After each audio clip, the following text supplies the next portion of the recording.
Let's wait for this thing to go online.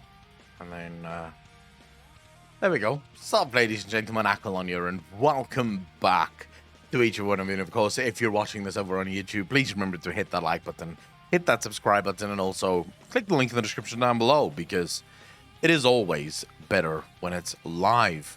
Always. No exceptions. But anyways, it is Saturday. I don't often stream on a Saturday, so it's sort of nice to be here. I don't know how long this stream is going to be for. Might be a couple of hours, might be 8-9 hours, fuck knows. I have not decided yet. It basically all depends on my plans for the evening. I do have plans, but if they don't come to fruition, then we'll just stream. We'll just hang out, really. Don't know if I'm going to be playing games yet. Not entirely sure. CDJ, you bastard. Thanks for the tier 1 sub, did really appreciate that. 29 months in a row. Thank you, thank you, thank you. CDJ, how you doing, brother? Greetings to you as well. Very happy to have you here. Happy to be here on a Saturday. I wanted to clean. I woke up this morning thinking, I'm gonna do some housework. I need to fucking clean the house. And then I got bored before I even started cleaning the house. The disco option, how you doing, bro? I was like, nah, I'll do it tomorrow. Or maybe the day after. We'll see. Just recovering from COVID. Sucks badly. Oh, I know the feels, brother. Drenneman, how you doing? Alicia, Aliusha. I don't know if I'm saying your name correctly, Ali. I might not be. But how you guys doing? Very happy to have you all here. Are you guys really that sad that you can, like, all you have to do on a Saturday is to come watch me fucking talk to you for a couple of hours? Really? Do we have no plans in this fucking stream whatsoever? Waters, how you doing, brother? Thanks for the first time chat. Really appreciate that. Welcome to the stream. Thank you, thank you, thank you. I would have hoped some of you had some plans. Even sadder than you can imagine. I don't think anything is sadder than what I can imagine. I live in one of the most beautiful places on earth, and I am inside streaming. Want to talk about sad? That's it. I've still got the COVID body ache, so I'm quite happy to sit and watch. I know those feels. I know the fucking body ache you're talking about. Takes a while for it to go away. Takes a while, but once it's away, you have the natural antibodies now, so you'd be good. You'd be good. What are we doing today, chat? Anyone have any plans? Mukitiman, how you doing, brother? Yes, I'm in bed, resting, and living to you is good. Hey, Mukitiman, yeah, you're in Australia, right? So, is what it is. I haven't been out since September. Are you saying September 2019? That's the last time you left the house or went outside? That is a long-ass time to stay inside, Eliusha. What? Why? Surely you're being very hyperbolic, right? You don't mean you've literally not set a pinky toe outside.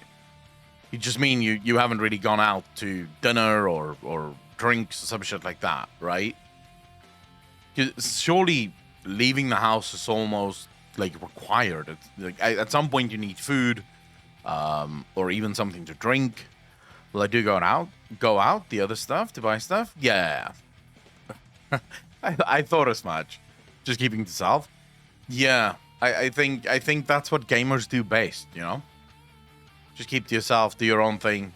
Other people are weird because they don't understand what gamers are or what we do or how it works, even. So it is just easier to say, well, fuck it. I'm just going to ignore everyone and just do my own thing. Plus, let's be real.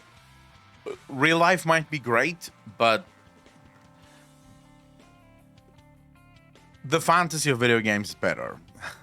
So it does make life a little bit easier when you can just stay inside and play video games. I've recently been playing some Red Dead Redemption 2, and ooh boy. That game has me feeling all kinds of emotions. I'm having a good time playing that game. The storyline is amazing, but I've gone full dark side. I am a menace to fucking society in that game.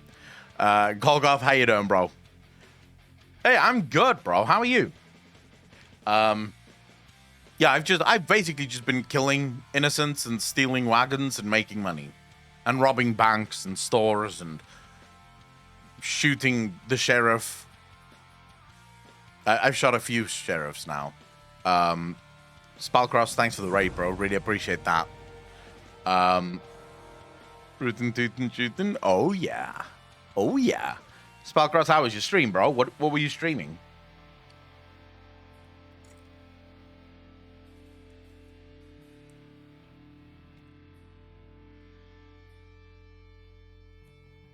We don't have a video to upload today. I uploaded the video before we went live. So you guys don't have to worry about that. There's no boring admin stuff, just boring stream stuff.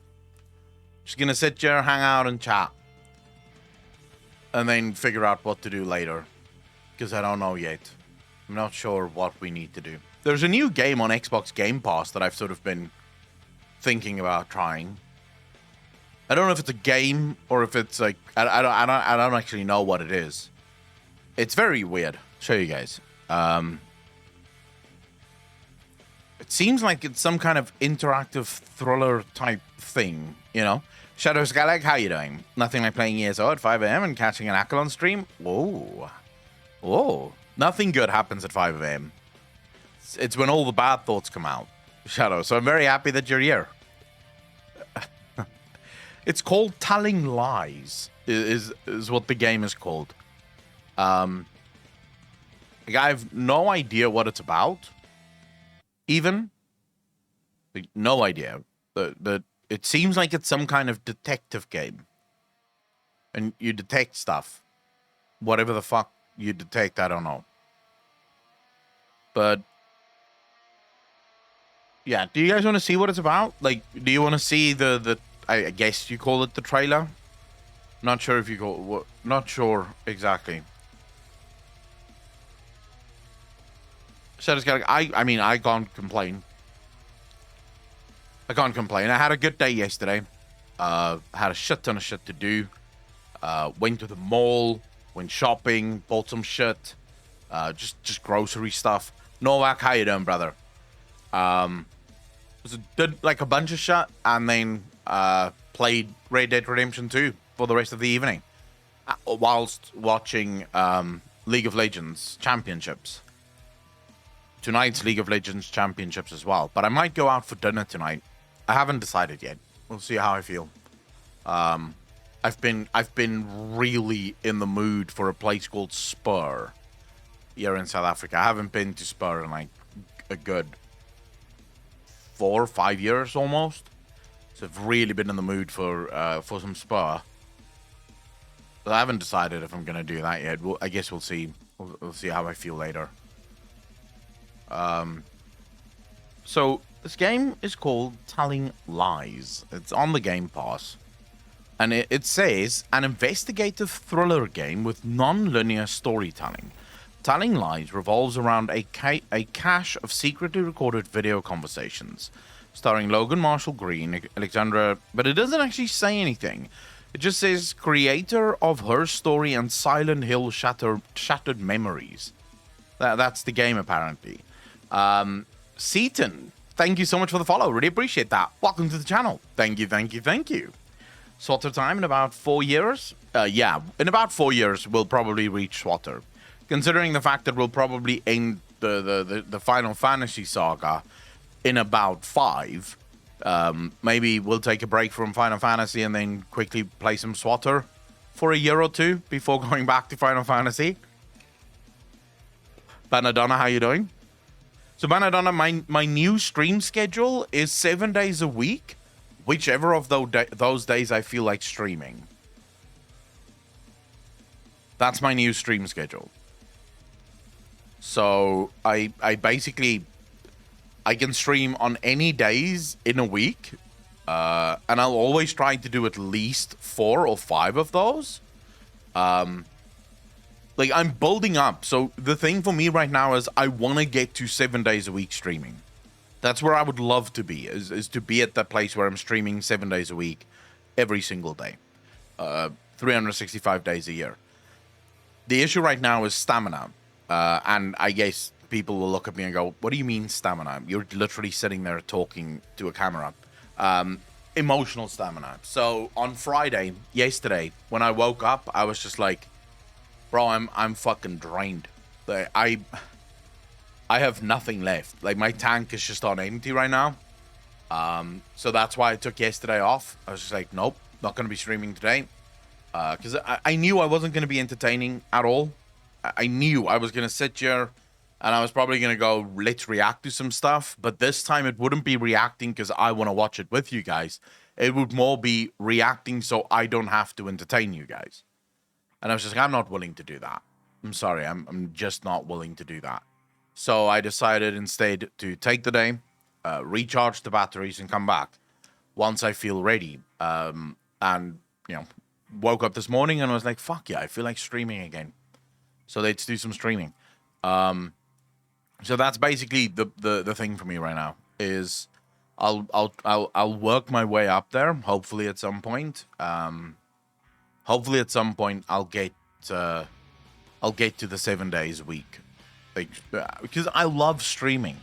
I absolutely adore doing this, and I think I will be able to do this every single day and not really mind it. It all depends on building up, because you do. I remember when I first started. Streaming. I was doing 3 days a week. Yeah. And those 3 days a week was rough, dude. It was rough. By the third day, you'd be like, fuck, I'm tired, dude. I don't know how I'm going to entertain people today. And then you get so used to that. Chroma, how you doing, bro? Good morning to you. Pringles, how you doing? You get so fucking tired. And then once I got used to 3 days, I moved to 4 days a week. And again, that fourth day became like a really big day where you're sort of struggling to finish it. And this was me streaming 4 days a week for about 4 hours a day. You guys remember the streams. It usually would be like from 1 o'clock to maybe 5 o'clock in the afternoon. Like maybe 5. Then I call it and I go do other things. Nowadays, we're doing 4 or 5 days a week easy. And almost every single stream is like a good 7 to 9 hours of streaming. I'm doing that very fucking easily. I'm just struggling to get more days out of myself. So I'm trying to figure out how do I get more days, 7 to 9 hours of streaming. I'm sure we'll get there. You need to take a break from everything from time to time, no matter how much you love doing it. I love my son, but I need a break from him too from time to time. True, but I also think as I've started accepting more freedom within my streaming, so it's so easy as a streamer to fall into like a lot of fucking traps. Yeah, you fall into these weird little traps where you we did that for a while with Final Fantasy as well. We did that for a long time with World of Warcraft. You get into this mindset of, if I don't stream X game or do this thing on stream, I'm not going to get any views. There's not going to be anyone watching. And then you just keep pushing yourself, even if you don't want to do it. You keep pushing. Purple, thank you very much for the follow. Really appreciate that. Welcome to the channel. Thank you, thank you, thank you. You know, you just keep doing the same thing. Hey, first time chatter as well. How you doing, brother? So you just keep doing the same thing over and over again, even if you don't want to do it, because you know you need the views and you don't want to risk losing the views. And then I sort of stopped that for a while and I went straight into just chatting, and I got sort of hooked on the just chatting stuff as well. And I kept thinking to myself, if I stop the just chatting stuff, if I stop like WoW theories and stuff, people are gonna stop watching. And then we discovered Final Fantasy, and that went really well. I mean, with Final Fantasy, we eventually reached up to about 400 plus viewers on a stream. And I just sort of, I got to a point where I realized I don't want to play games every single day. You know? Like, there are legitimately days where I just don't feel like I want to play video games. Not on stream, anyways. Because I have my games that I play offline that I will never play on stream, and then of course I have my games that I will leave for stream. Sort of games that has massive storylines I don't play on stream at all, except for the MMO genre. That's fine. But Red Dead Redemption, for example, I won't ever play that on stream. Cyberpunk, I won't ever play that on stream. Mass Effect and things like that, I won't really play on stream. I don't think those are fun to watch, you know. Reeser, thanks for the first time chat, dude. Really appreciate that. How you doing, bro? I've been awake? No, you haven't. You just woke up. Don't lie to me. You slept away half of the day. You literally just woke up and you're now going, I'm awake, I'm awake. What do you mean? God, I love Red Dead 2. It's such a fun game to passively play while watching stuff. Shadow Calic, yes. But it's not a great game to stream. It's not a great game to stream because it's not very interactive. When you play games like that, you can't really sit here and talk to chat, right? But you're physically playing a fucking game. How are you? What, are you gonna pause every once in a while? Pause in the middle of like cinematics and shit? Because there's a lot of cinematics. There's a lot of talking. And chat doesn't necessarily want to watch you just play the game. So, although we did have some real success, I guess, with Hellblade. Hellblade did really well. Like, we had a lot of viewers for Hellblade. When you're entertaining yourself every single day, your brain reaches diminishing returns on serotonin from playing video games. True. Very true, Benedana. I'm just now at a place where I sort of decided I'll build my audience. That's you guys. I'll build you guys around whatever the fuck I do on the stream that day. Rather than trying to hone in on a single thing that is going to, you know, be successful, and then I'm going to be stuck doing that for the rest of my fucking life. Because you do see that very often, you know. You see these streamers that get, say, 2 to 3 to 4,000 viewers per stream, but then they only play the one game. And then as soon as they try any other game, their viewers drop to like 800. I was like, yeah, well, you built your entire audience around a single thing that you do. Of course they're not going to follow you to anything else.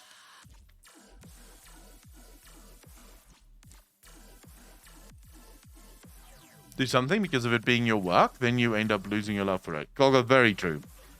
Philosophy stream sometime? Hey, I love philosophy. I absolutely adore philosophy.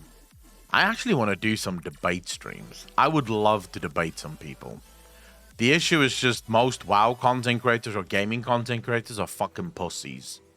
Like, they love talking crap while they're the ones holding the camera and the mic, but they won't actually, you know, they won't actually accept a fucking debate. You know, my DMs are absolutely flooded with fuckheads from the boosting community.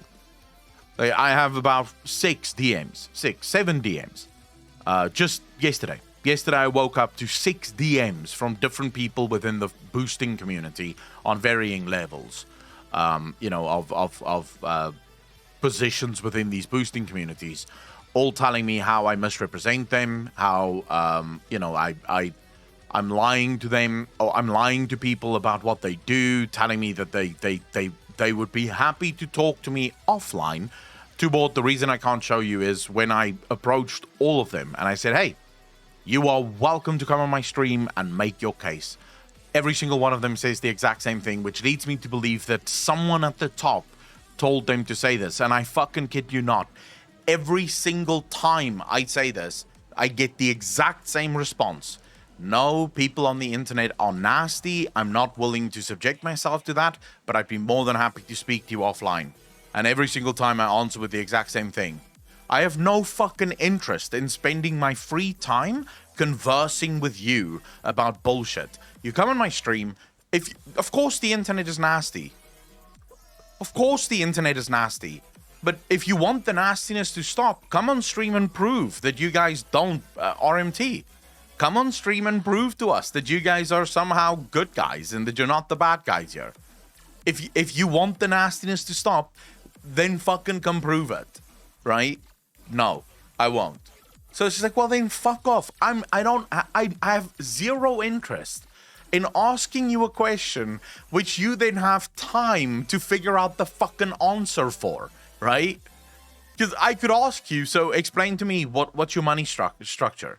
And then he emails all of his buddies within the community. And he's like, okay, he wants to know about our money structure. What should I tell him? And then I get some PR fucking statement about their money structure. No, motherfucker. I want to be able to sit there, you tell me, and I can immediately go, hold up, you're talking out of your fucking ass. That makes no sense. Because then I can get a truthful answer. Because he won't have time to think about what the fuck he wants to do. And I would be very fair to anyone that comes on the stream. I'm not just immediately going to attack them. I would be fair. I would give them the opportunity to actually make their case. But I'm not going to sit here and be a mouthpiece for the boosting communities. No. Come make your case, come online, come live, and we can have that chat. But you can go fuck yourself if you think I'm going to have any fucking offline discussions with you about anything. Not the internet, but humans. Those are people. Are those people newborns? I think so.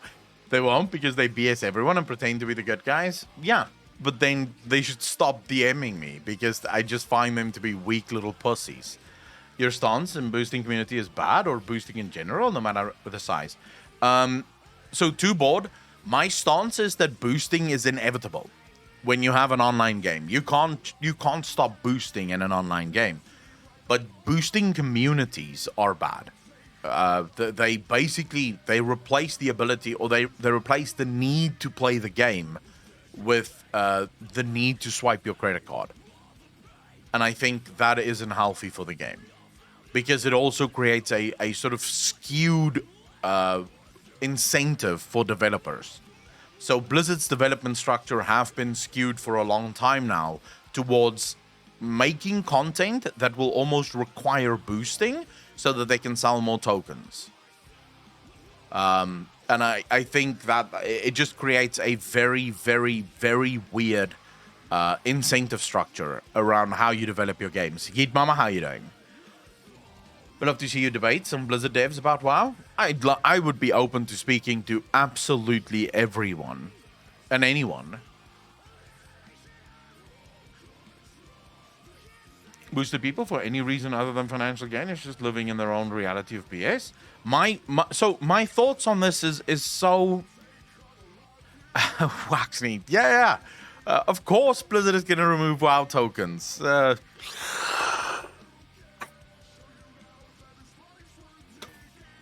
course, they're going to remove WoW tokens. Don't worry about it, guys. We've got this. We've got this.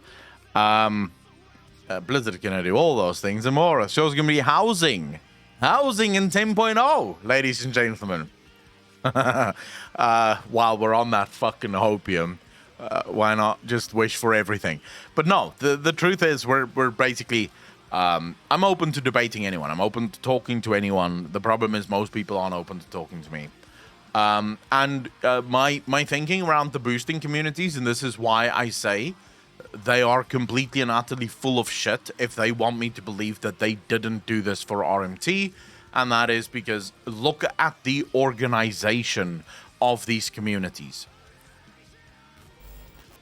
Extinct, thank you much for the follow, dude. Really appreciate that. Welcome to the channel. Thank you. These communities are set up like businesses. They have literal people keeping books.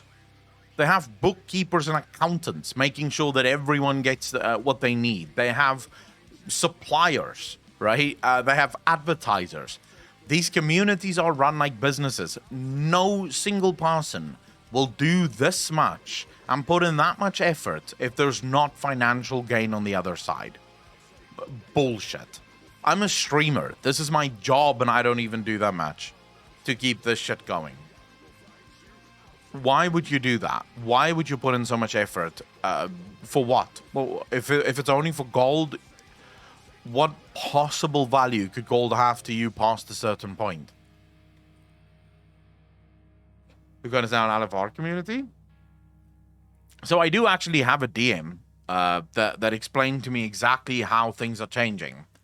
It's a friend of mine, so I can't actually share screenshots, but he sent me screenshots of, shall we say, people within the boosting community explaining to customers what's going to happen next and how they're going to be running their boosting communities now.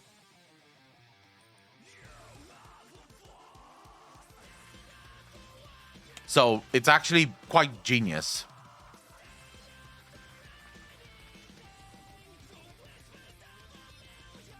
Crash the Fool, you are not alone. Blizzard have really. So I'm running another ad break here. Don't worry about it. I'll talk about crap until the ad break is done. But I want to get the pre-rolls off. So go grab a coffee or whatever if you don't want to see ads. Although, is there anyone here that is seeing ads? WoW Mobile will save the franchise.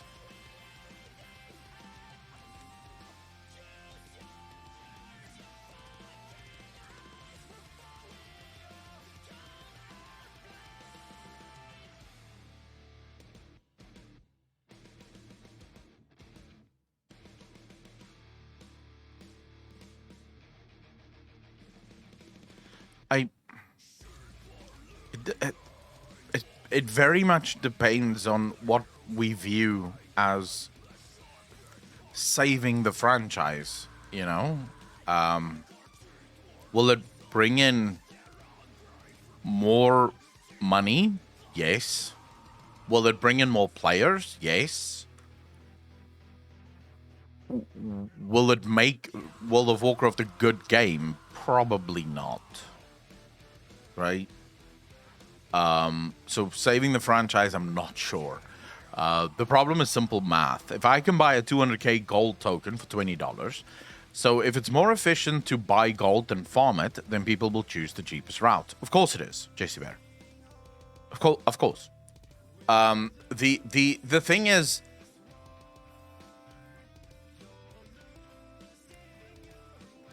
the fact that Blizzard got into the gold selling racket officially is actually, I think, one of the most egregious moves Blizzard have ever made. You know, and I don't want to sit here and go over the whole, you know, shtick of why exactly, but because I've made that point so many times. But that right there, I think, was one of the first really bad moves on Blizzard's part. From a money perspective, hey, they made a shit ton of money with those tokens. But from a game perspective, that was a miserable mistake. Because it ruins the economy. It 100% throws the economy out of whack. Because in almost all other games, in order to get gold or currency, you have to physically work to get it. But now you have the company themselves willing to sell you gold. It destroys the entire economy because it leaves the economy flush with cash. Even if it is just in the hands of 2 or 3% of the player base, that's still 2 or 3% of the player base that have more money than anyone else. Death Knight, how you doing, brother? Crash the Fool, how you doing?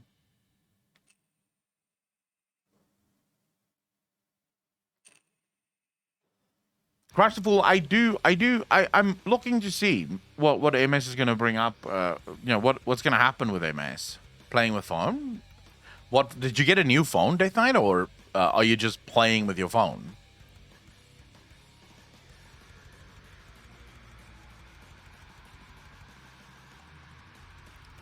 Yeah, I don't know what. Just playing. All right. I genuinely don't know what's gonna happen with this Microsoft deal.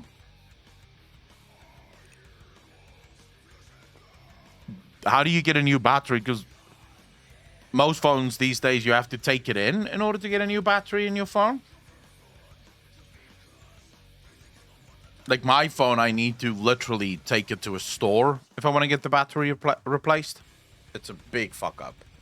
My phone lasts 1 hour or so? Jesus. How old is your phone, Death Knight?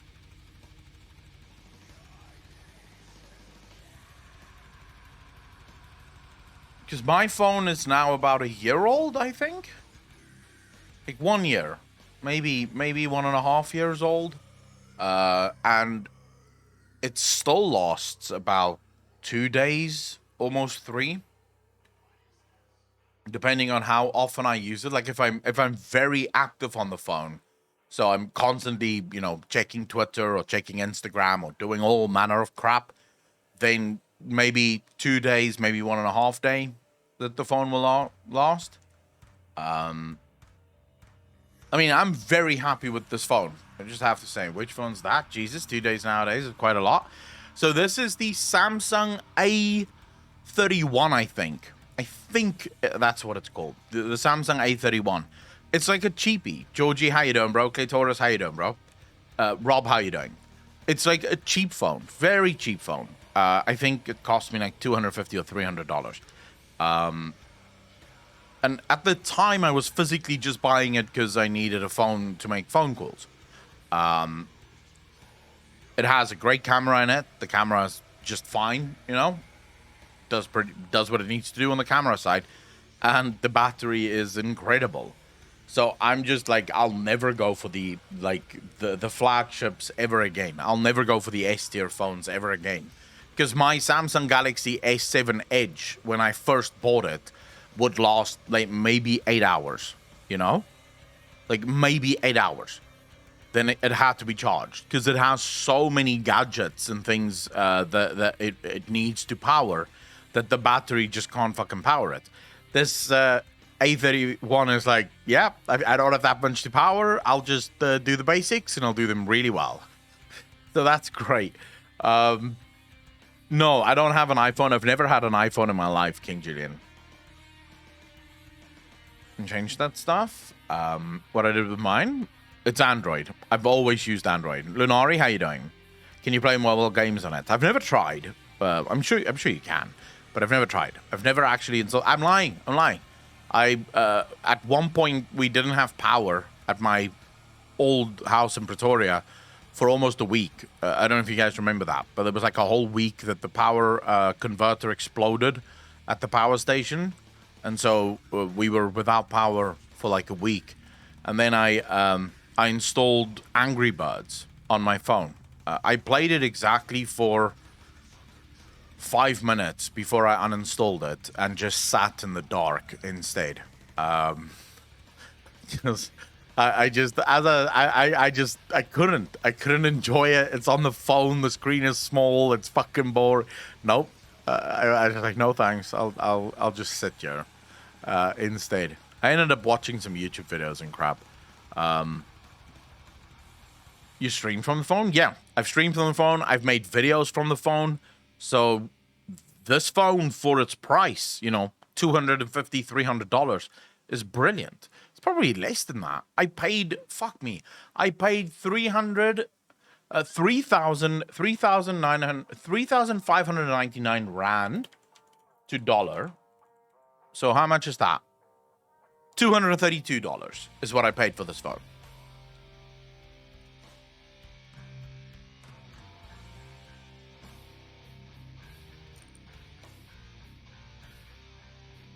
And it's brilliant because it does everything I need it to do. It can phone, it can text, can even sext if needs be. And what's more, the battery on this bad boy will last you fucking 2 days. So why would I go for S? Why would I go for an S tier phone that will at most last 8 hours if you're fucking lucky? I mean, 2 days worth of sexting sessions. You can go fucking balls to the wall with this little bitch. You can drain your balls 3 times over before you need to recharge this phone. I'm planning to get the new Samsung 22 Ultra. Is that like one of the flagships? I don't know. I don't follow mobile news at all. I don't know when there's new mobile shit releasing. I have no fucking idea. J30s for days. Exactly. Exactly. The only thing I do now on my phone is when I go to bed, I'll sort of watch Netflix on it. Reeser, you bitch! Thanks for the Prime Sub, dude. Really appreciate that. Welcome to the most degenerate chat on Twitch. Thank you. Welcome, bro. I want a phone that lasts long, nothing much. Can I get pregnant with a smaller phone? Hey, you could probably try. Although that would be some feat. It's going to be their best model. Releases on the 9th. You see, why would you buy that? Zigzags, how you doing, brother? You see, I hate the fact that I used to fall for the exact same crap. I've become much better at it. So the only place that I still struggle to sort of beat consumerism is when it comes to PC parts. Fuck, whenever I see a new gimmick for the PC or for the stream, I just want to have it, you know? I just want to have it. There's like this new thing now. It's just launched. Hold up, I'll show you guys quickly. Let me just quickly find... So it's this thing. I'm not going to show you the whole video, but I want to show you... Man, just show the fucking thing. Come on, Harrisalo. Helps out a ton. Also, if you find yourself... So, hop on in there, jump in the... Alright, I don't know if you guys can see this thing, but okay, so this thing that he's holding in his hand here, it's called a Beach and Mix Create. So he's holding the Mix Create in his hands now, and basically what the Mix Create does, and I fucking want it, is it takes this, yeah? It takes this, and it gives it gives it physical knobs that you can turn to move this up or down, you know, whatever you want to do. You can do that with the knobs on that thing. So it's sort of really cool. And then they also have the other one, which is really fucking awesome, which is just the normal Beach Mix. So not the Mix Create, the Beach Mix, which is actually for gamers. So the Mix Create is for streamers. It's sort of built for streamers because you can add a whole bunch of things and also sub mixes and stuff like that. So for a sub mix, to sort of explain what that is, I can turn the music up. It's not up for me, but it's up for you guys. So there you hear a lot of music, right? There you hear less music. That's what sub mixes are called. Now, this is when I would just do it normal, so it's up for both of us. But if you just buy the Beach Create, or just the Beach Mix, you can't get that. So there's no way to submix. There's also fewer channels, but it's smaller and cheaper, and it gives you the ability to sort of, you know, mute your Discord, unmute your Discord, control your game sound, your mic sound, your headphone sound, all that shit you can create with that. And then the Mix Create just gives it like content creators, right? And then there's this thing, which I actually think might be the greatest thing I've ever seen in my life. This is the thing that I need to buy it because so fucking cool. Let's go to Alpha Gaming. It was recent where he actually, this is a little bit of a workaround without accidentally hitting the new Elgato foot pedal. You see those? Okay, so that's one pedal, that's another pedal, and that's a third pedal. So you have 3 pedals on your feet. If you're a streamer, you can obviously use all 3 of these for different things, but imagine you're just a normal gamer. Push to talk on Discord. GG. Right there on your fucking foot. You literally just step on it, push to talk. Easy life. So I would love to have that.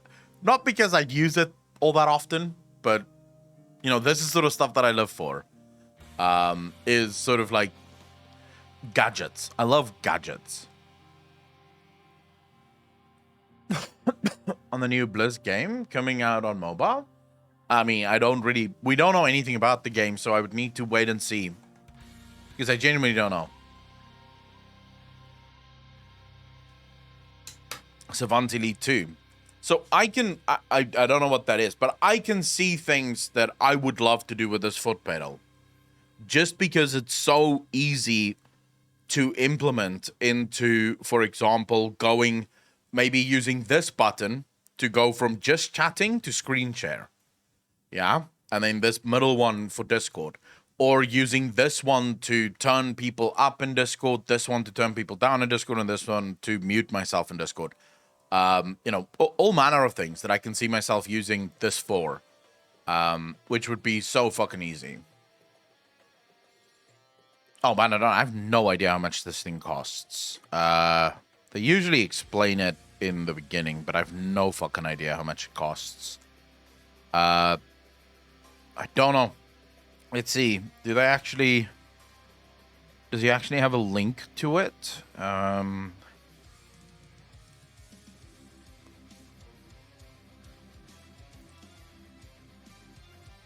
I don't see a fucking link to it. God, Zaka, you're a streamer. You can afford to buy it, bro. Just because I'm a streamer doesn't mean I can afford to buy everything. There's like a crap ton of things that I can't afford to buy that I won't buy because I can't afford it yet, or that I'm saving up for because I can't afford it. I can't afford to just buy it immediately. So there's like, I wish I was one of those streamers that's just rich enough to buy whatever the fuck I want, but that is not the case. My $20 MMO mouse can do much more than that foot pedal. Yeah, but remember, if you had that $20 gaming or MMO mouse and the foot pedal, it could do so much more. CDJ, I have thought about getting a Stream Deck, yes.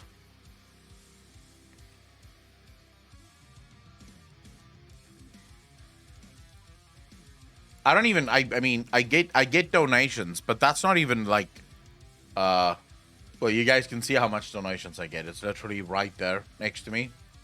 Right there where my hand is now. That's how much donations I get. So unless if it's $55, I can buy it right now. But I think it's more than $55.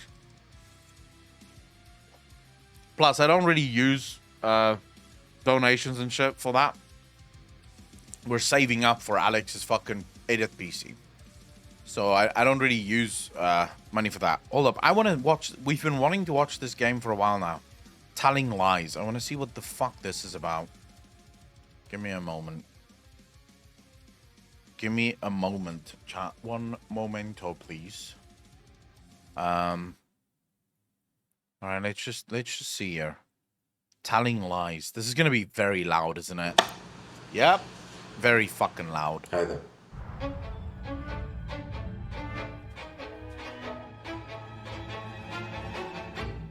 Lose yourself in... No, wait. That was fucking very quick. Lose yourself in one of this year's best video game stories. IGN, okay? How do you do it? A brilliant Promise me you won't laugh, okay? You don't trust me. Well. You like it? Here comes trouble right now.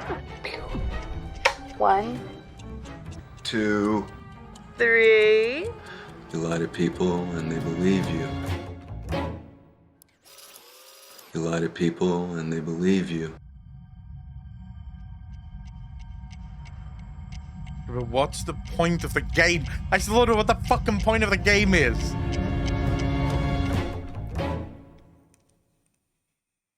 Well, this told me nothing. Are you supposed to figure out whether or not people are lying? It says it's an investigative thriller game. You heard before Telltale Games? I've heard of Telltale Games, yes. This is Annapurna Interactive, though, so not Telltale Games. Not true. To tell you to lie? I don't know what the game is. I don't know what the point is of the game. It does look like a porn game, but I don't think that those actors would be in porn games. No, but I don't know if it says it's an investigative thriller game, so I don't think it's you lying. I think you have to figure out who's lying. So you sort of maybe have to collect clues or listen to their testimony and then figure out whether or not they're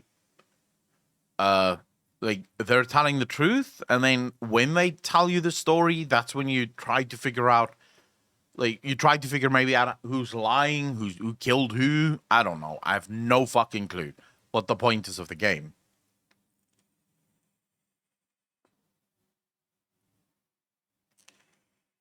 Crash the Fool, I got very similar vibes to Ripper. Do you guys know the game Ripper? Because it was very similar to Ripper. Ripper had the same sort of real life actors sort of acting things, and you get to decide what scene plays next, sort of thing.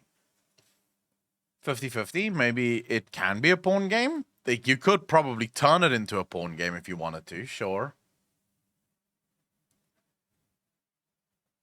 But I don't know. It says it's an investigative thriller game.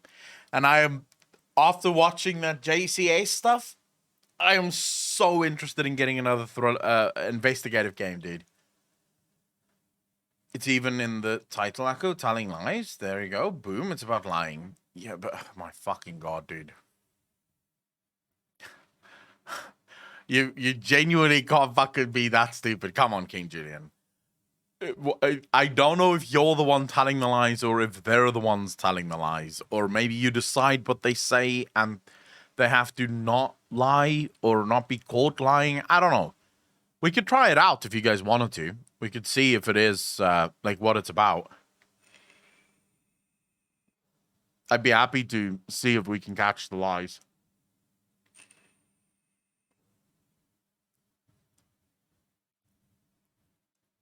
Let's go back to full screen. I'll give it an install anyways. Like, even if we don't try it on stream, I might try it just for funsies.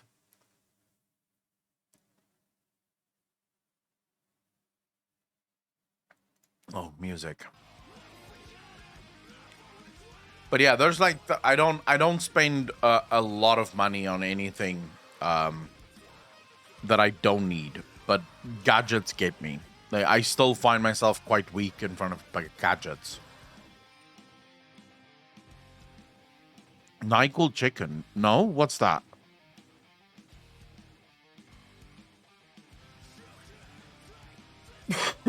I have no idea what that is. Death Knight. I know you were messing with me, King Julian. I have learned not to take anything you say seriously, bro. Don't worry about it. If I took the shit that you said seriously, you'd be banned from this channel long ago. Because I would have gotten butthurt over a joke. So yeah, you don't have to worry about that. You heard before, Detroit Become Human? It's quite a good investigative game. You mean this one that I have on my PC and I've never actually played? There you go. I played a little bit of Beyond Two Souls. Didn't like it that much. It wasn't bad. It was just like the story really didn't fucking grip me. Like, it really didn't grip me.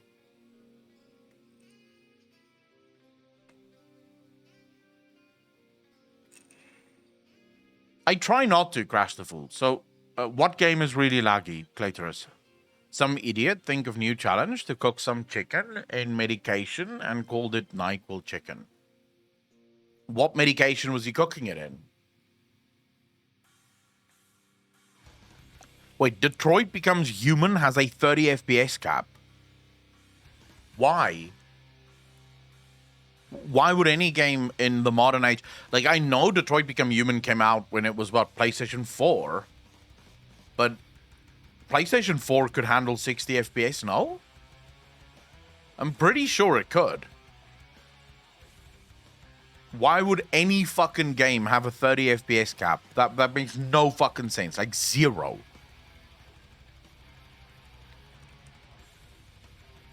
Crash the Fool, have they stopped eating Tide Pods?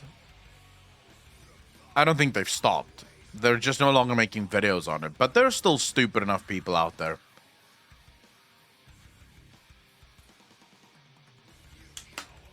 Well, that fucking blows.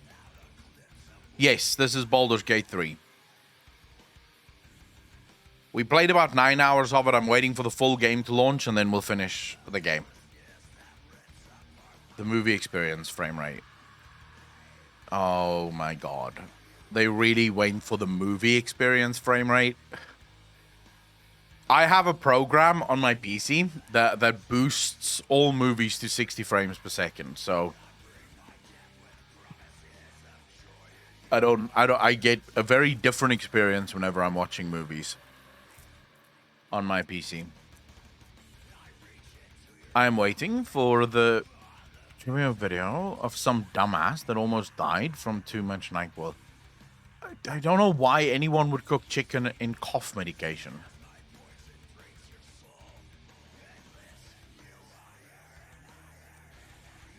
Claytorus, so did you play the game with keyboard and mouse or with controller? Because I'll tell you, I figured it out with Beyond Two Souls. The game is clearly designed for controller. Because it feels so fucking horrible to play mouse and keyboard.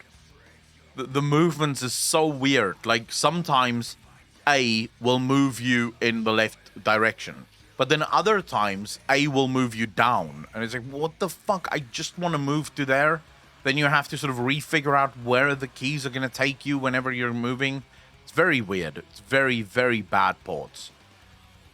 If you all never saw Chibiimu, check him out. He covers a lot of idiots doing stupid shit with medical knowledge. He's a doctor. Bro, there's too many people in this world doing stupid shit. I can't... Like, the Tide Pod thing. My immediate reaction when people were doing that was, why would you put stuff in your mouth that wasn't meant for your mouth? Like, no one ever said that you should eat a Tide Pod. Like, it's clearly not meant to be eaten because it goes in the wash. So why are you fucking eating it? So true, so many dumb fucks in this world. But someone, like, at some point we must start thinking to ourselves, let Darwinism sort itself out. No? It looks tasty. Should put a nice steak in your mouth. Ooh, I have a ribeye literally in the fridge, bro. I'm lying, not a ribeye. Tomahawk. I have a tomahawk steak in the fridge. That's just my... Like, if I'm not going to the restaurant tonight, then that's my dinner. I'm so looking forward. It's thick as well. It's a fucking thick boy, dude. It's like this thick. It's like a proper beautiful little thing. It's like a small little tomahawk steak, though. It's like not those large fucking ones that you get. It's like a nice small one. I had to go for the smaller ones because that would fit perfectly in my new cast iron pan.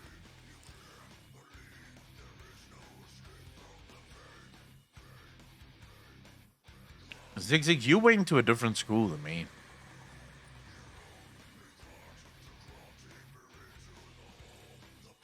Immersed like real life. What the fuck? P. Diddley, how you doing, bro?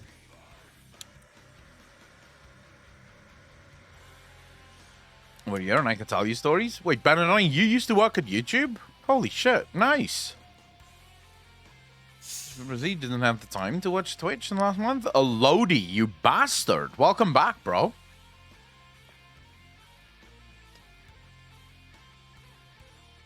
Death Knight, yeah. Some of my favorite games is indie games. I'm a massive indie game fan. You can see just on the list here of games that I've like. Some of these games I've never actually played. Like Action Alien, I've never played. Age of Wonders 3 I played, but not on Steam. Played it years ago. Ancestors Legacy was a really fun game. Ark was really fun. Baldur's Gate. I've never played this. Whatever the fuck, Peter Spirit or whatever. This was fucking amazing. We finished this game in like a day. And the story was incredible. Call of Cthulhu. Really cool fucking game. City State was fun. Because I basically fucked up my entire city in like a week. Dawn of Man was really cool for a while. Death Stranding, maybe one of the most amazing games I've ever played in my life. Just hands down, one of the most amazing games I've ever played in my life. I finished Death Stranding. That was really, really, really fun. Democracy 4 is fun for like a while. Disco Elysium I couldn't get into. People were telling me that Disco Elysium is brilliant. I couldn't get into it. I spent 82 minutes playing it, and after 82 minutes I was still fucking bored. So, I don't know. I don't know why people think it's such a great game. I've been struggling with this fucking game. Dyson Sphere Program. I have been struggling with this game. Box, how you doing, brother? Have you tried Mother Gunship? I don't know. I've never.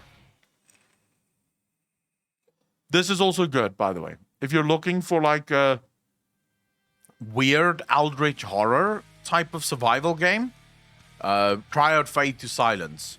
Really cool fucking game. Kind of repetitive after a while, but really, really fucking enjoyable. Either love or hate. If you like it, you'll probably love it. I think people should have an open mind when it comes to Death Stranding. You should understand the concept of the game.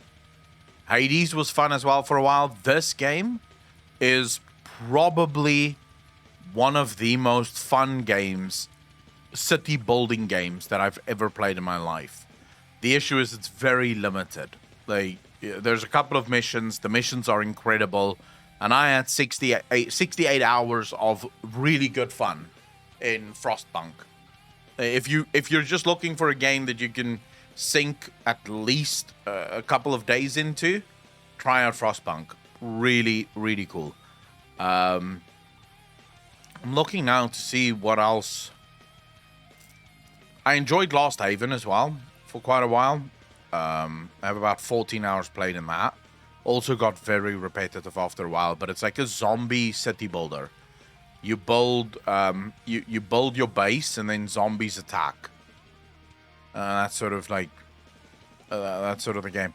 I still have to start Kingdom Come Deliverance again. I played it when it first launched for 8.3 hours and then I stopped. And I keep hearing people say that it's one of the best games ever been made, and I've not really gotten back to it.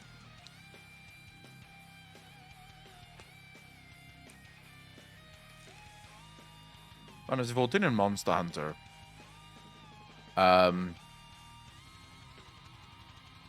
This game, Oxygen Not Included. If you really want to lose your life, go play some Oxygen Not Included.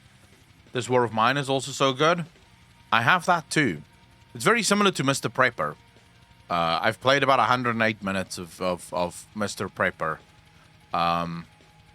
But it bugged out, which is why I stopped playing it. Because, like, part of the tutorial, you have to go into the forest and meet someone in the forest. But then I kept going to the forest and kept venturing deeper and deeper into the forest to try and find the person that I'm supposed to find. And they just never showed up. And you can't continue with the fucking game until you've met the person in the forest. And I was just like, eventually, okay, fuck this. I'm done. I'm not going to keep doing this. I have this War of Mine. Also very fun. Jurassic World Evolution. Also very fun. But this is sort of my thing. I'll start a game, I'll play it for a bit, and then I'll start a new game, and then I'll play that for a bit, and then I'll start a new game, and then I'll play that for a bit, and then I'll go back to the first game, and I'll play that for a bit. So I jump between games quite heavily. But this War of Mine, I should actually go back to it. Because I first started playing it, I probably have like almost 40 hours of this War of Mine played on EA, like EA's Battle Pass thing, like EA Play. But you couldn't mod with the EA version of the game. Like, you can't get mods. And so I bought the game on Steam so that I could mod, but then I got bored. And I haven't gotten back to it yet. Yeah, I finished all of the Tomb Raiders. Massive fan of the Tomb Raiders.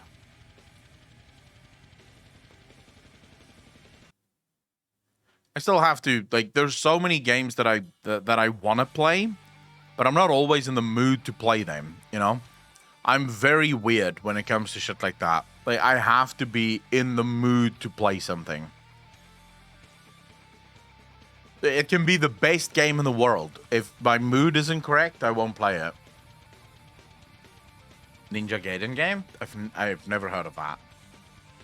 There are also new DLCs, including ones with story. This War of Mine? I should probably get back into this War of Mine.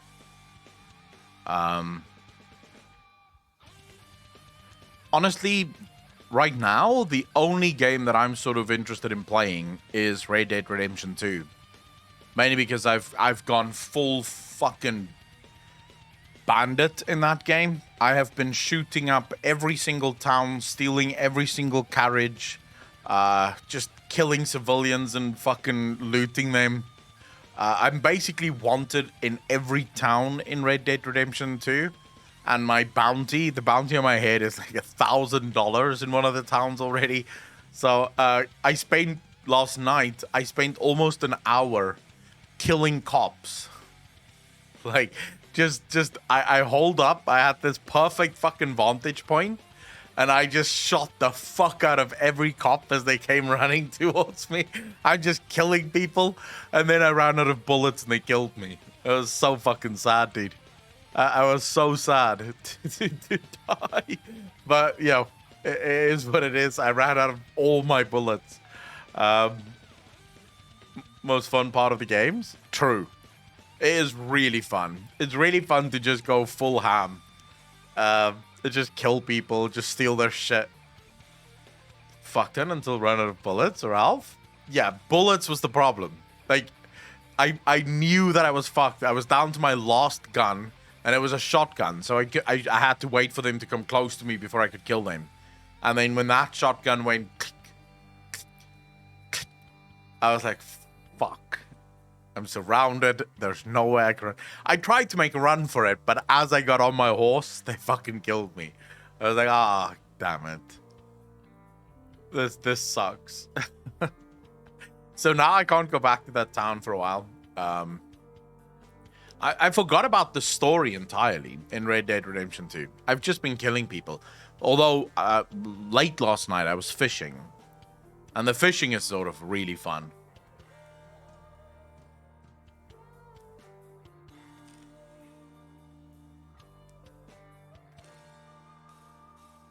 Sunny, my boy. The story, I mean, I don't know why people complain so much about Red Dead Redemption 2. Because there's people that complain about it. Now, I think people are complaining about the online version of the game. And I've never played the online version, so I don't know if it's good or not good or what it's even about. My brother is currently playing World of Warcraft Wrath of the Lich King private server. And I sat there last night watching him play. And there was like a part of me that just thought, fuck it, let me download that and play it. Let me play some Wrath of the Lich King. Because that was like one of my favorite expansions ever. And it looked so fun to do those dungeons again and actually watch them struggle to do... I think last night they attempted to do Naxxramas. And now, I know every single fight in Naxxramas, so I know every single strategy. And I was watching them try to figure out the strategies on Patchwork. I didn't say anything. I just sat there quietly watching as the tank got fucking one-shot every now and again. Because the off-tank isn't actually getting debuffs. And that was just stupidly funny, dude. Just watching them go. And I was like, fuck, I wish I could do this again for the first time. So you're saying you're coming back for Wrath Classic Echo? Yeah, I'll probably give the Wrath Classic a go. I'll probably come back for Wrath Classic. I had fun in Wrath. Wrath was really fun. We'll see, though. We'll see what Blizzard does with it. Because I actually think if Blizzard did Wrath Classic Plus, that would probably be the expansion I would play the most, is Wrath Classic Plus. You play what for single player? Just Red Dead Redemption 2.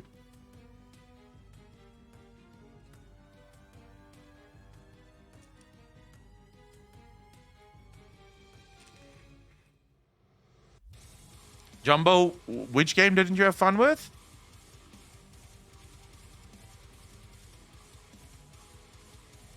Red Dead Redemption 2.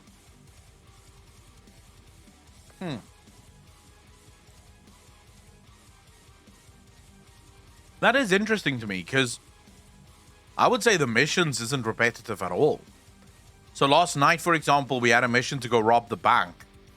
That was stressful as fuck.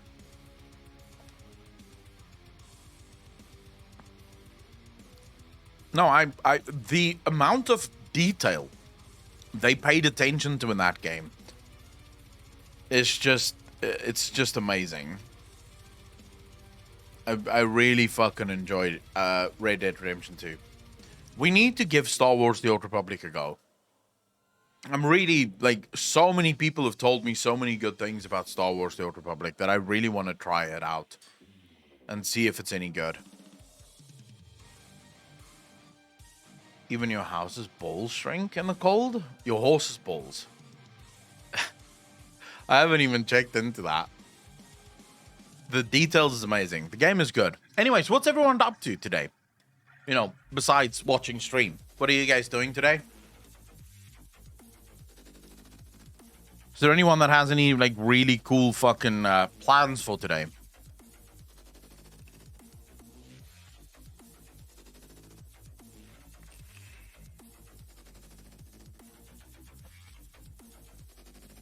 I can kind of understand why Rockstar wouldn't put as much effort into Red Dead Redemption 2 as they do in GTA. Playing Mahjong with my family? Shit. You mean real life or Final Fantasy Mahjong? Living my last job to 90? Easy. Miku, how you doing, bro? People plan their days. Well, some people have, like, rough plans for their days, at least. Playing Pokemon Legends. Arceus, while my family is out of town. Playing Dyson Sphere Program and surviving Mars.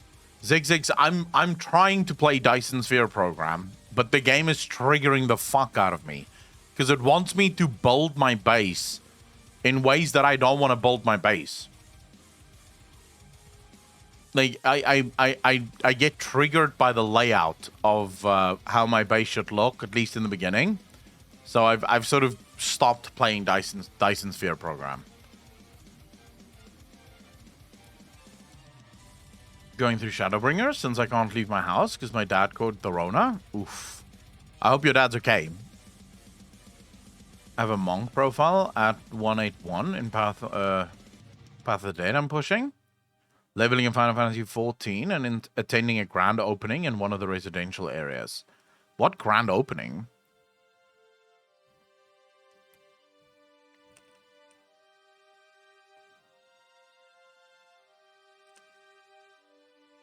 Miku, it's not just that there's a limit on what you can sell people. There's a limit of what you can put in the game as well, right?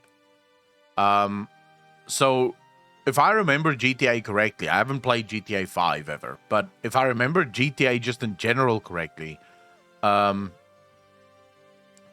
you kind of have this, like, you know, there's so much that you can steal and fence and do all manner of just incredible shit with things. Whereas in Red Dead Redemption, there weren't that many things. So it's very limited in what you can steal, how much you get for what you steal. So I can understand why it would just never be as good a game as, for example, GTA.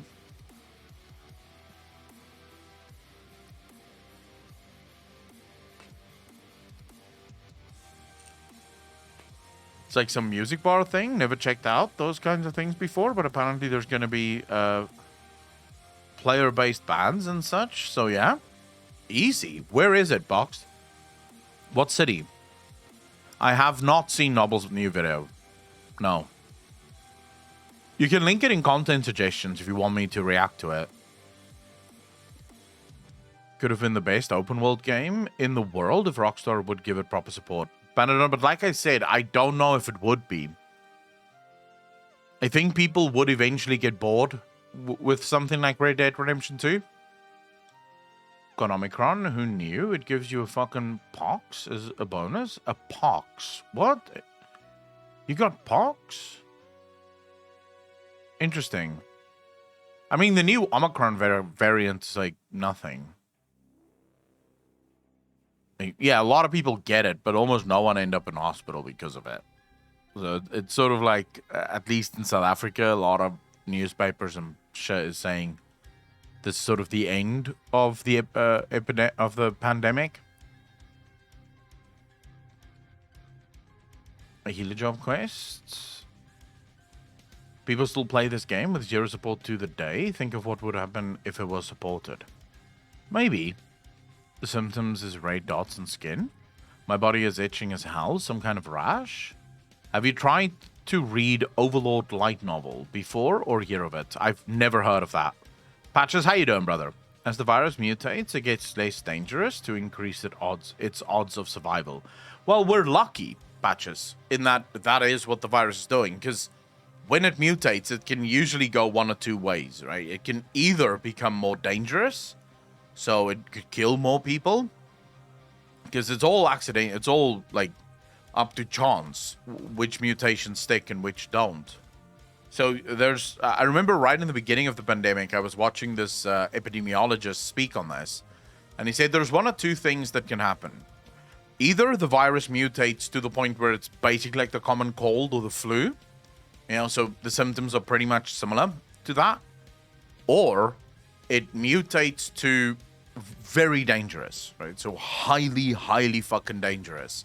But then usually you also get lucky because it'll kill its host so quickly that the host can't really transfer the virus to anyone else before they die. And then it kills itself out that way. So yes, more people die in the second version, but it's still, the virus basically kills itself because it just becomes so dangerous that people die before they can actually give it to other people.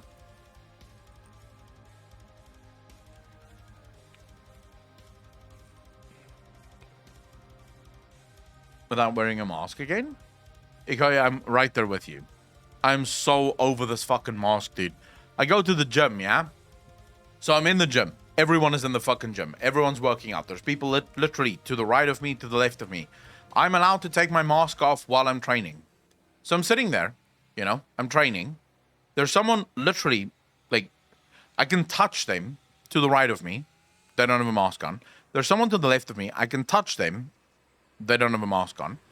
And I'm sitting there training, yeah, without my mask. Because why would I have my fucking mask on when I'm training? But then, the rules of the gym is, as soon as I get up, I have to put the mask on. It's like, so what's the fucking difference now? Does the virus know I was sitting in training, so it's not gonna fucking infect anyone while they're all training? But as soon as you walk around, the virus is like, hey, he's fucking walking around with his mask, let's go ham. Like, your rules make no sense. Awesome, how you doing, bro? Thanks for the first time chat, really appreciate that. Foul Smoke, how you doing, brother? The idiot who thinks of wearing mask when it's cold need to be punched. The mask rules are beyond logic, unreasonable, and stupid as fuck. Especially now that you have the CDC, Fauci, everyone who used to say mask, mask, mask. We've basically figured out that the masks don't work, right? Cloth masks at least don't work. If you want a mask that works, you need the N95 masks, and considering they're very expensive and almost, if the whole world got N95 masks, there wouldn't be enough N95 masks for surgeons to actually do their jobs. That's not really an option. So you're basically now left with this. We're wearing masks basically for show because they don't work. They don't do what people think they do.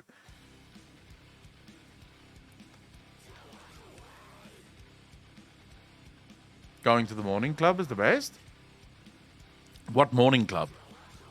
You don't breathe while doing gym? This is well known. Wait, what? Yeah, it's like restaurants. Even if the masks were working, some of the rules don't make sense. Like in a restaurant, you don't have to wear the mask when you're sitting at the table, but when you're walking towards the table, you have to wear the mask. It's like, but aren't you still infecting people when you're sitting at your table? I don't understand the logic here. And then, of course, you see these fucking morons, and I've watched quite a few of these on TikTok. I don't have TikTok, but the people upload their TikToks to Instagram, and then I watch the TikToks. People sitting there with masks on, right, in the restaurant, and then they take food on their fork, and they go...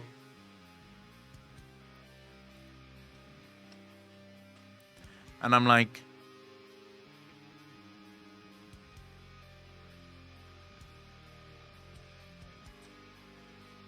All right. I guess. You're taking this very far. Like, Jesus. If you're really that scared, don't go to the fucking restaurant, right? Don't go to the restaurant if you're really that fucking scared.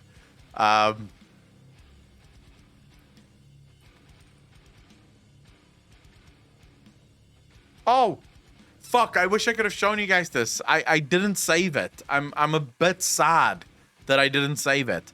But there was this picture that came out of a shopping place in America where there's government masks, right? So the government is providing masks to the public for free. And all the masks are open out of their containers in these giant metal shelves. And you can just grab a mask off of these giant metal shelves. But in order to grab a mask, you will almost invariably touch the masks on the bottom of the mask that you're grabbing. Right? So you'll be touching the mask, which means that you'll literally be transferring whatever virus and shit is on your hands into another person's mask that they'll be putting over their face, making sure that the virus inside the mask now has nowhere to go but inside your lungs, where it can live wonderfully for a couple of fucking months or weeks or however long it takes to mutate or multiply to the point where it can make you ill. Yeah. And it's like, did no one think about this? It almost reminds me of this picture that came out of South Africa. And this, I kid you not, the South African government went on this whole thing of providing condoms for free to high school students, right? So they had these little envelopes with like information on it, right? Not envelopes, like pamphlets with information on it. And a condom stuck to each one of these pamphlets. But the condom was literally stapled, not on the edge of the condom or on the package, through the fucking condom. So the condom is here and there's staplers straight through it on the pamphlet. And it's like, I don't think that's gonna work. I have a sneaky suspicion that condom have been compromised. I'm not sure, could be wrong, but I don't think you're supposed to poke holes in condoms. So it literally reminded me of that. It's like, okay, I don't know if this is a good move. It's a bold move, Cotton. Let's see if it pays off for him. I'm a supporter of vaccinations, but what pisses me off are mandates. People should never be forced to do something to their body. It's not right to force it. Crashful, I agree with you. Don't know what are you talking about, Akko? I know, Pito. I just, as I was thinking about it, I thought this is fine. I do think masks reduce the chance of infection, but I think it is fine as long as I wear it. If someone else does not want to wear one, it's absolutely fine, but I will wear one. So, Zig, basically the findings that all of the studies that they've done have effectively proven that cloth masks, like the normal mask that almost everyone wears, really doesn't even reduce your chances of getting infected.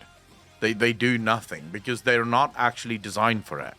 If you look at N95 masks, they're literally designed to block any air from coming through. The way it's woven is such that nothing can come through unless it comes through the filter, which will kill anything and stop anything from coming through anyways. These viruses are incredibly small, so you need the cloth woven in such a way that, like, the virus gets caught inside of it. The problem with most cloth masks are that the weave is such that anything can come through. Like, a virus can absolutely come through. So you're basically wearing just a piece of face jewelry at that point. Largely on faith, so it's all good. Truth.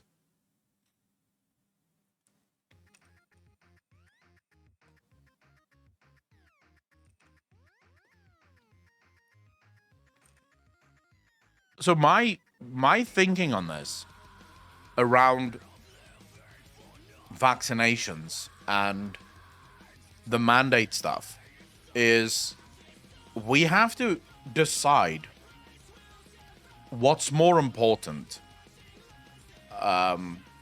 society or the individual? Yeah, that's sort of a decision that we have to make before we can even have a discussion about mandates and vaccinations. Now, it's perfectly reasonable, in my opinion, for you to say that society is more important.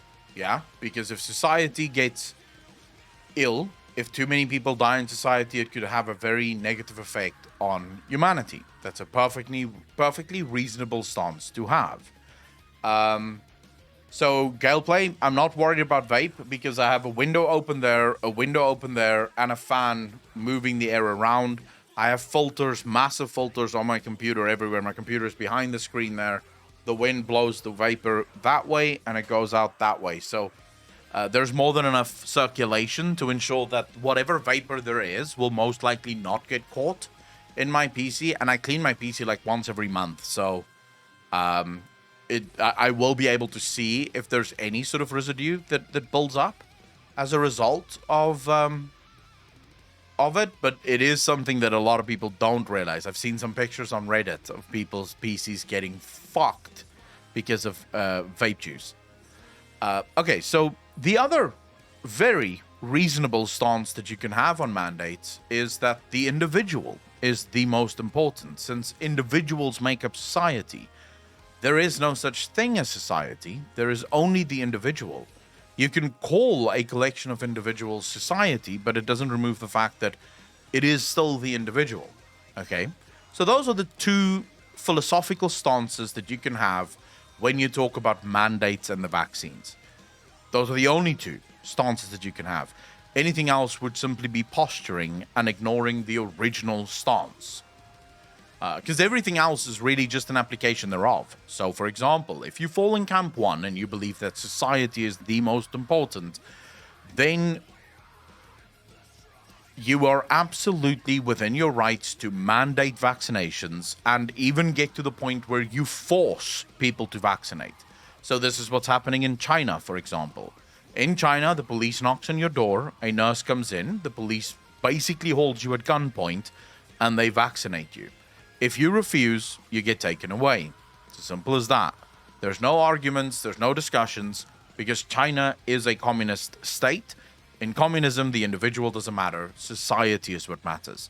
So this is the one thing that you can do. The other option, if you believe in option number 2, is that you say that it is up to each and every individual to make the decisions based on their own well-being for themselves, and we as society have no right to judge or force them to do anything that they don't want to do. Now, the reason I am not very prone to leaning towards society is all that matters is there's a bunch of fucked up shit that you can dream up when you put society first. So I could come tomorrow and say, well, actually, guys, fat people is also a problem for society. You know, they get really ill, they go to the hospital, and then they're a drain on public funds. So we should kill all fat people.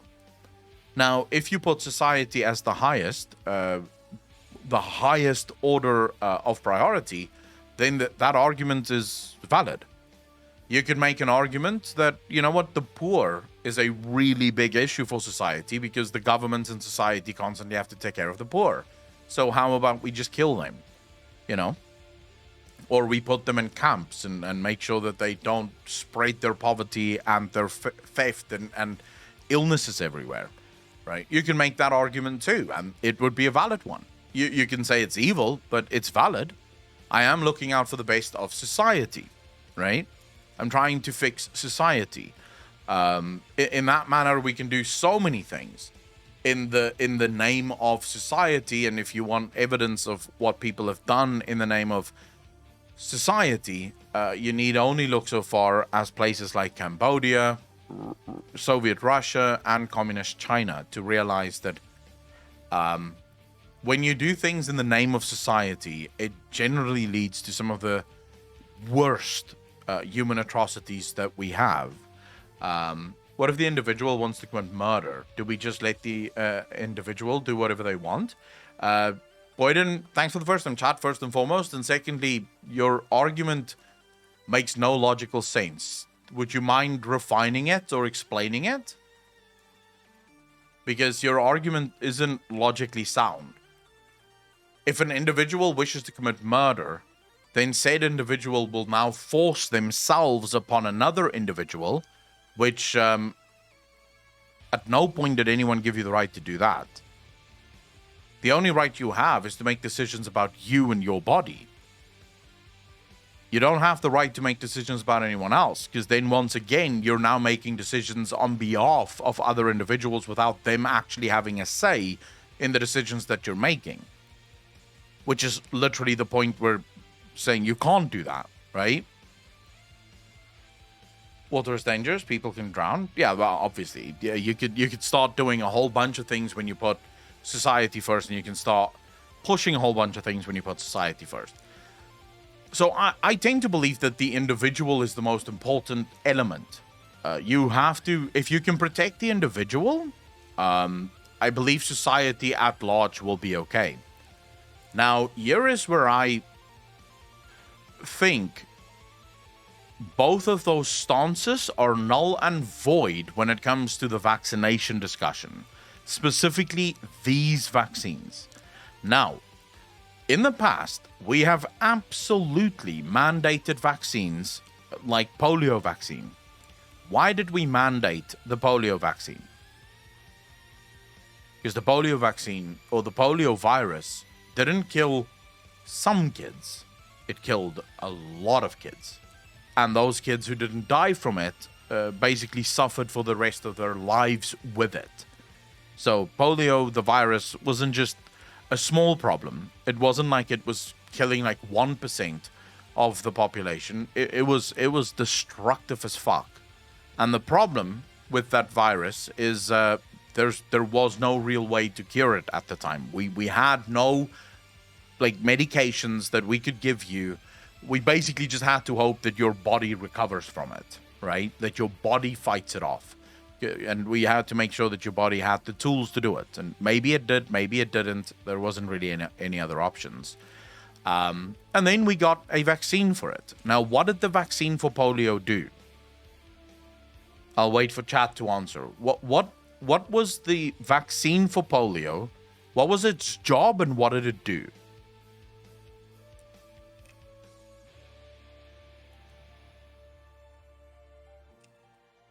Give it a little, how you doing, brother?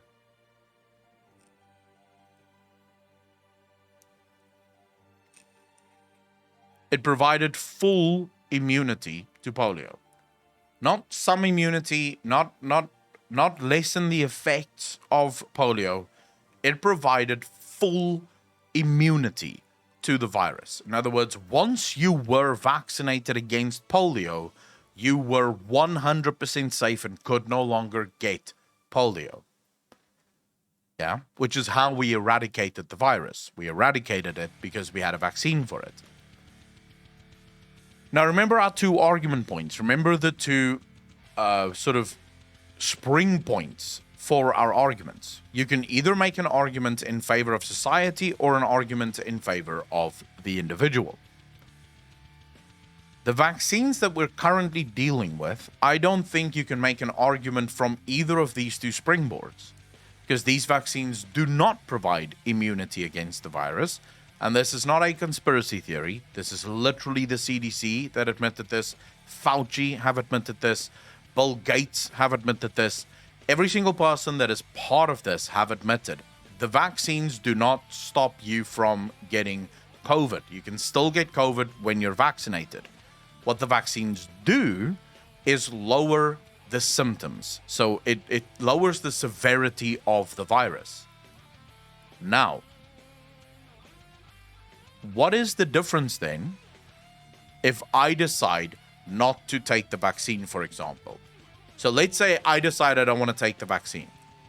What risk is there for you that did take the vaccine? What's the risks that you bear? Because remember, with polio, the risks were simple.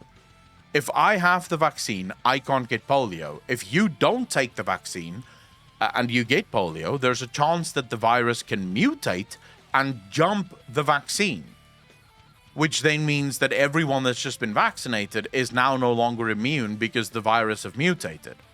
So we sort of want to vaccinate everyone to ensure that everyone is immune and therefore the virus can no longer mutate because the virus can't actually get us sick.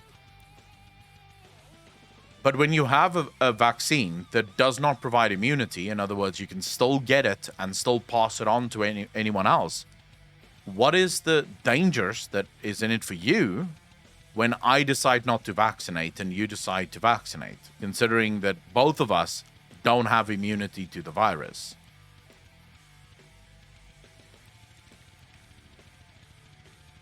Means, Libra, we don't need medical knowledge here. Because literally, this is the facts. The facts are simple. We're not getting into a debate here on whether or not people should get the vaccine. That's not the debate. I'm not qualified to have that debate. But I'm just presenting you with the medical evidence that is literally believed right now widely to be fact. The vaccines do not provide you with immunity. It's not what they're meant to do. The CDC even changed the wording on their website for what is a vaccine in order to call this a vaccine. Yeah? So now we get into this thing of you're going to force other people to do something with their bodies that they don't necessarily want to do, and them not doing that to their bodies will affect no one else negatively. Right? It's not as if the unvaccinated poses any risk to the vaccinated, because both vaccinated and unvaccinated can get the virus. So the question becomes, how can you force people to vaccinate when first and foremost they don't want to, and also there is no immunity? So you can't make the argument that there is an immunity spell here. We can provide immunity to the whole to the whole nation or to the whole world, because these vaccines don't provide immunity. I know people who are vaccinated who have died from the virus. I know people who are vaccinated who have gotten very ill from the virus, and I know people who have been vaccinated who got mild symptoms at best from the virus. I know people who are unvaccinated who died from the virus. I know people who are unvaccinated who got very ill from the virus, and then I know people who are unvaccinated who have mild symptoms of the virus. In my house, I'll give you an example of this. I got COVID, my brothers got COVID, both of them, all three of us had COVID. We got it from my cousin. My cousin had a headache and felt a little bad one day, and then it was done. He still gave us COVID, but it was one day. My brother felt a little bit under the weather for a single day. Yeah. I got very ill for 2 days, at least. My brother got very, very ill for almost a week. All unvaccinated. So it's not clear to me that these vaccines even provide the lowering of severity that they say. It's more clear to me that some people will get this virus and get very fucking ill. Other people will get this virus and nothing will happen to them. It seems to be far more down to your body, your genetic makeup, if anything. I just don't see I don't see the argument of forcing people to get the vaccine if they don't want to. I'm not anti-vax. If you want to get the vax, go for it. I'll even drive you if you need me to. It doesn't suppress spreading, Minsley, bro. Like Fauci and the CDC have admitted that. Like on multiple occasions, they have admitted it does not suppress the spreading of anything. The fact that you can still get ill. So there was a study done in Harvard, by Harvard, where they looked at the number of viruses within the nose and air ducts of the vaccinated and the unvaccinated, and the count is literally the same. Like it's literally the same amount of virus bodies, which means that their ability to infect other people is literally the same. So it does not suppress shit. It just doesn't. That's not the purpose of these vaccines. My dad's a medical doctor. I had this discussion with him because I asked him, does it at least lower the spread? So will it actually, if not stop the spread, will it lower it? My dad said, no, that's not what these vaccines do. If you want to lower the spread, you have to have immunity. Because as soon as someone gets ill from it, they will spread it. That's literally how viruses work. That's why you get the sniffles and you start coughing. Because that's how the virus will replicate itself. It's how the virus will get into the air and how the virus will infect other people. Through breathing. It gets into your airways, and that's where you breathe it out and other people breathe it in. This is what the virus wants. The only way you can stop that is if you can get people immune to it. Now, if you can't get people immune to it, you're not stopping that. And based on the Harvard studies, it's not stopping it. That's not happening.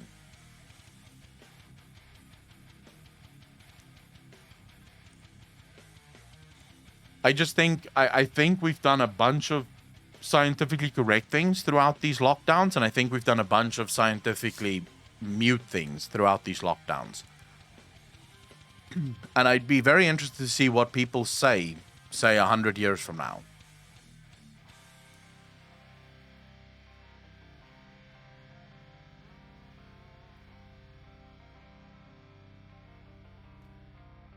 Because I am 100% for vaccines.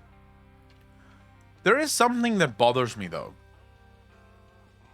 Just 5 years ago, and I want to ask specifically the lefties in chat, because I'm sure there's a couple of lefties in the chat that's getting very triggered.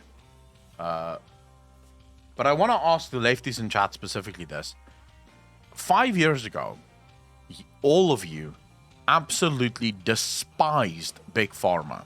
Like, you absolutely hated Big Pharma. You were against them. You believe that they are capitalist scumbags that will sell literally anything to anyone to make a quick dime. And now you guys are willing to inject yourself with literally anything they tell you to inject yourself with.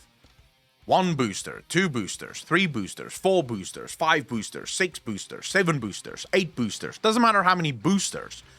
If the big pharma guys tell you to boost, you'll fucking boost. What happened to the skepticism that you used to have towards big pharma? How did things change? Because I used to be with you guys on this. I used to be against the conservatives on that one. Conservatives, for the most part, trusted big pharma. I used to be, yeah, they're probably a bunch of scumbags. Now we flipped. Suddenly I find myself on the side of the conservatives going, yeah, why am I trusting these guys that have so clearly in the past been willing to come up with all sorts of diseases to sell their shit? And the left is going, yeah, fuck, please invent something new to inject me with. I don't care what it is. Could be air, as long as you inject me and I feel safe. What happened? When did you flip?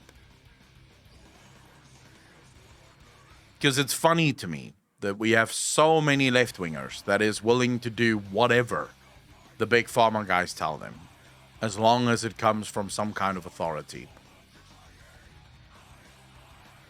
When you're ventilated versus one vaccine, means Libro, you're making a point that isn't up for debate. What's your point? Having people get used to socialism made it easier to trust people in power. Also true. You inject air, you will die, man. Not if the fucking big pharma guys tell them to do it. If big pharma told them, hey, if we inject you with this air, you'll be good. I have a feeling there would be a lot of people lining up for the fucking air vaccine. They're still scumbags, but they have a vaccine. I don't see any contradictions. They don't have a vaccine, though. Not based on what the vaccine is supposed to be. Vaccines are supposed to provide immunity. And then about a year and a half ago, we literally changed the definition of vaccines to provide protection.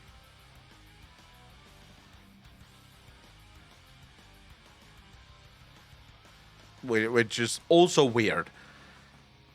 Lots of mates we don't understand either, is my point. Yeah, but it's not about whether or not we understand the meds. If you give me something like Codorol, yeah? Codorol has a history of about 60 years. 60 years. In 60 years, no one has died from Codorol unless they've been allergic to it. So as long as you've been tested, you'll be fine. Penicillin is another one. If you give me something that's been tested, tried and tested for more than 100 years or 50 years or 60 years, I'm not going to argue with you. But if you tell me that I need to trust you with something that literally was created in 6 months, I'm, of course, going to be a little bit skeptical. There is going to be a part of me that goes, yeah, normal vaccines take about 10 years to manufacture. You guys did this in 6 months? Yeah, I have a slight problem.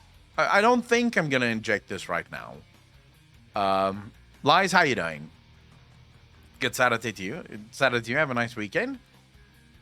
It's been in development for years. You're not wrong. But that doesn't change the fact that this had no human trials whatsoever. They didn't even know what half of the shit is going to do. You know, up until about 6 months ago, no one would take the claim that these viruses give you... I'm trying to remember what it is called in English. It's myocarditis, I believe it's called in English. I only know the Afrikaans word for it, but I think it's called myocarditis in English. No one would take it seriously. Every doctor, every single one of the big pharma guys were like, no, it doesn't do that, you're lying. And then we saw spikes upon spikes upon spikes of young kids, specifically young boys, coming down with a disease that they're not supposed to have at their age at all. Yeah? They're not supposed to have this disease. This is not a disease that young kids get. And now, for the first time ever, doctors and epidemiologists are starting to admit, yeah, okay, the virus does give specifically some young people, and it does appear as if it's the second shot that creates it. So the second shot seems to be giving young boys specifically myocarditis, which is actually a blood clotting disease.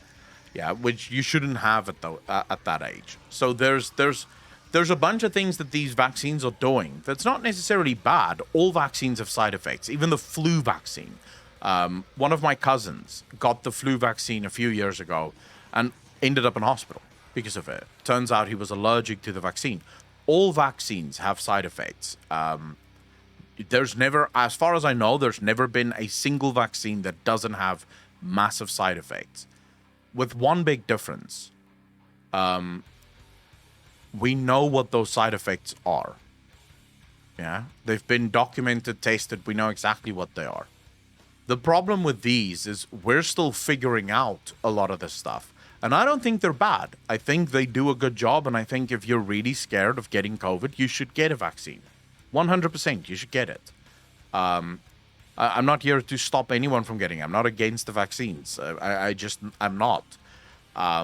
But I do think there's a lot that we're still going to learn about these vaccines.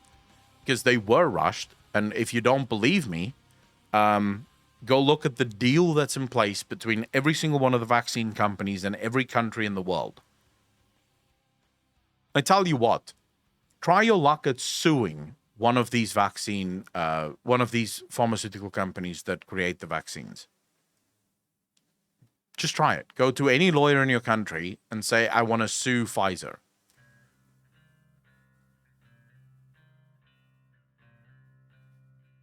Listen to what the lawyer tells you.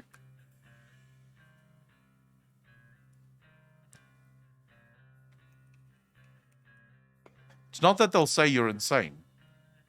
You literally can't. So when Pfizer and Moderna and all these companies, when they got ready to release the vaccine, they basically just straight up told the countries of the world, we take zero responsibility for any side effects and anything negative that may happen here. It was part of the deal with Operation Lightspeed. So part of the deal with Operation Lightspeed is that they will not be held accountable for any negative side effects that this vaccine may have because it is rushed.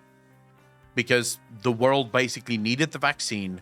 They didn't have time to put it through its paces, to do the human trials, which of which there's usually 2. You usually have controlled studies, and then you have blind controlled studies to ensure that you actually you need to know what's going to go wrong here. Yeah, you're injecting people with something you want to know that they're not going to die because of it. But because the world needed this and fast, these vaccine companies weren't willing to take the risk. They were like, look, if people start dying because of it, we're not taking responsibility for it. If you want us to take responsibility, it's going to be a couple more years before we'll release the vaccines, because we need to go test this shit. We need to make sure that they're safe. And that's, by the way, I'm not putting this on them. I'm not saying that that's a bad thing. The world desperately wanted it. We didn't know what's going to happen with COVID. But to sit here and tell me that it's okay to mandate to people to inject something in their bodies that they're not comfortable with, I think is quite fascistic. It's the mark of a fascist. The Mystique, how you doing? Thanks for the first one, chat. Really appreciate that. Welcome to the stream. Thank you, thank you, thank you.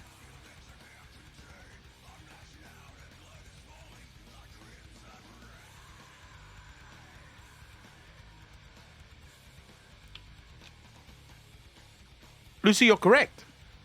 People do put shit in their bodies that we have far less information on. But are they forced to put that shit in their bodies?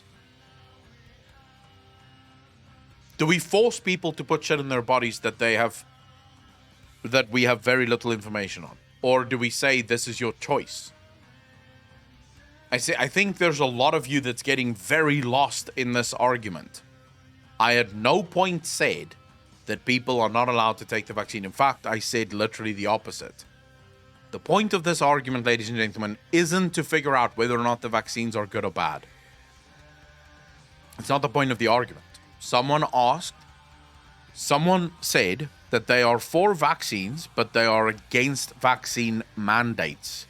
The debate we're having here is, should people be forced to get something that they don't want? That's the point of this argument. Don't get lost in the weeds. It will help no one, because I'm consistently just going to bring you back to the original point of the argument. Should people be forced to get the vaccine? Simple as that. What, to swear here anymore? Katrina Stars, you can swear as much as you want. What do you mean? Is Twitch being a little bitch? Blocking swear words? How you doing, Katrina? I never said it was okay, but we no choice, unfortunately, have to Akko to work, because if we don't work, we have to live on the doll, and that's not enough to live on. I'm not making an argument here. I'm telling you, right? I am literally just telling you what I believe. I'm not trying to say that you shouldn't have gotten it. If you live in a country where it is already mandated, that's up to you and the people in your country to block the government from doing that, or to accept the government from doing that. I'm not here to overthrow countries and shit. I have no time for it. Mains Libra, you and I disagree. Ovain, fuck, it works? What do you mean? Yeah, oh, the swear words work, yeah. Yes, you are forced when you have to travel, to example, the East, to avoid certain diseases. Second, if you want to travel, and the country that you're traveling to wants to mandate that, that's a whole different discussion. You're shifting the argument now. That's a pivot. Don't pivot. We weren't asking the question, should people be forced under very specific circumstances? The question we're asking is, should a country, in other words, America or South Africa or Europe, is it moral for a country to force citizens to inject themselves with shit that they don't want in their bodies? Because here's why that pivot is not going to help anyone. You can absolutely choose not to travel to a country if they mandate vaccines, yeah?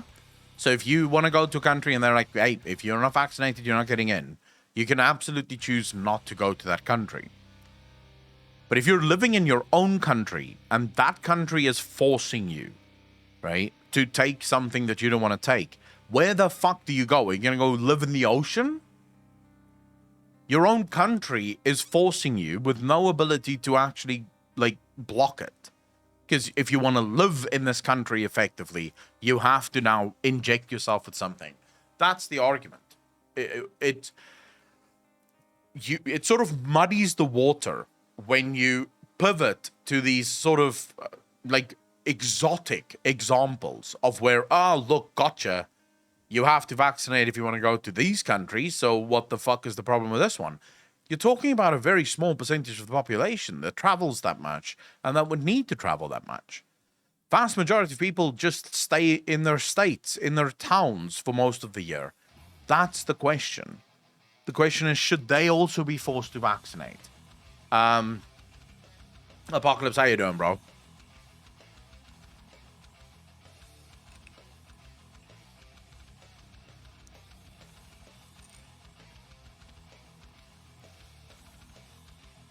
We are in a global pandemic and society is in a move again, and we need to figure out how we want to go in the future in other pandemics.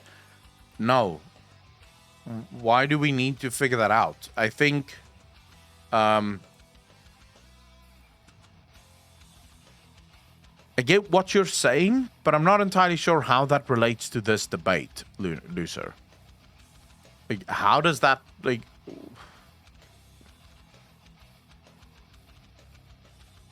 There's always been pandemics. This is literally what Nega is saying there is 100% true. There's always been pandemics. This is nothing new. There's been, in fact, this is probably the worst pandemic to really take seriously, considering that most people don't die from it. This is not like the Spanish flu, which was miserable, and compared to this one, if people lost their minds with this one, can you imagine what they would have done with the Spanish flu? So there's going to be more pandemics, specifically with how humans move around these days. You know, we live in unprecedented times where people have access to the whole world, which we usually didn't have in the past. And we still had pandemics even then. So the fact of the matter is, yes, we're going to have more pandemics, and there's probably going to be worse pandemics. But we ultimately always have to come down to the same question. Who is more important, society or the individual?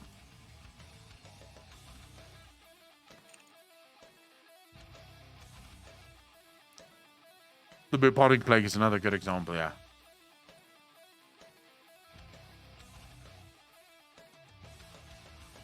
Go places, but ideally, if I didn't have to, I probably wouldn't have gotten it. I only got double vax, so I can go to places and work. King Julian, I don't judge you for that.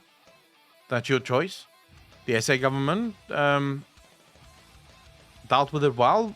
Asha, no. The South African government did not. I don't think there's a single government in the world that has dealt with this well. I think looking back at it, first comes forced vaccination, next comes forced sterilization. I believe that the mandates, the vaccine passports, I do believe that it's about control. I don't think it's about keeping people safe, specifically now that we know how the vaccines work. It has fuck all to do with keeping people safe. I think it's about control. No, I'm not judging you. Why would I fucking judge you for it? Everyone needs to do what they want to do. I am for absolute freedom. If you want to get 5 booster shots, I will cheer you on while you get that 5th one. If you want to go on a fucking vaccine drip, I'll change the drip for you. I'm not against that. Everyone must do what they want to do. I believe in absolute freedom. I just don't like the fact that I believe in absolute freedom and then there's people that want to take my freedom away. That I don't like that much. Yeah, Sweden never locked down. So there's a study that just came out of Harvard, I believe, about 2 weeks ago. No, I'm not vaxxed. There's a study that came out of Harvard about 2 weeks ago, I think, where they basically looked at the entire world, yeah? And they looked at the different lockdowns that the entire world went through. because almost every country had their own version of lockdown. Some did extreme lockdowns, others did like almost no lockdowns, like Sweden. Specifically the Asian countries. Asian countries went super extreme on their lockdowns, and then they specifically looked at every single one of the states in the U.S. and the different lockdowns that those states experienced. And the conclusion from that study is that it does not appear as if the lockdowns did anything. It appears as if no matter what type of lockdown countries did, whether no or whether many, the figures are almost exactly the same across the board for every country. It seems like their infection rates, their death rates is very similar when you correct it for population size, as well as population age, because older countries tend to have higher death rates because there's more older people, and we know that older people die easier from COVID. So when they correct for all of those things, it appears as if the lockdowns did nothing. It changed nothing. In the end, the percentage of people that died was exactly the same. The percentage of people that got very ill was exactly the same. It does not appear as if there's too much of a difference. Ashra, if you're looking at single countries, the problem with that would be there are outliers. Of course, there are outliers. Now, countries like New Zealand, what made it easy in New Zealand is they could effectively lock down their entire country because they're an island.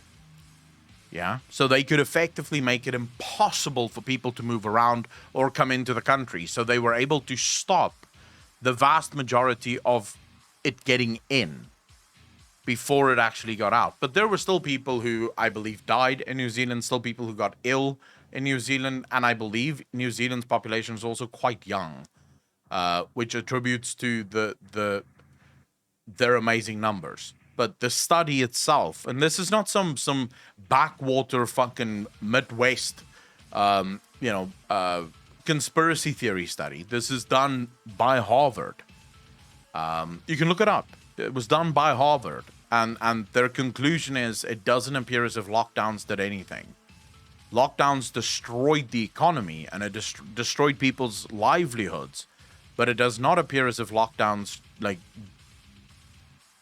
stopped the spread as they were, or saved people, or anything like that. Spicy, how you doing, bro?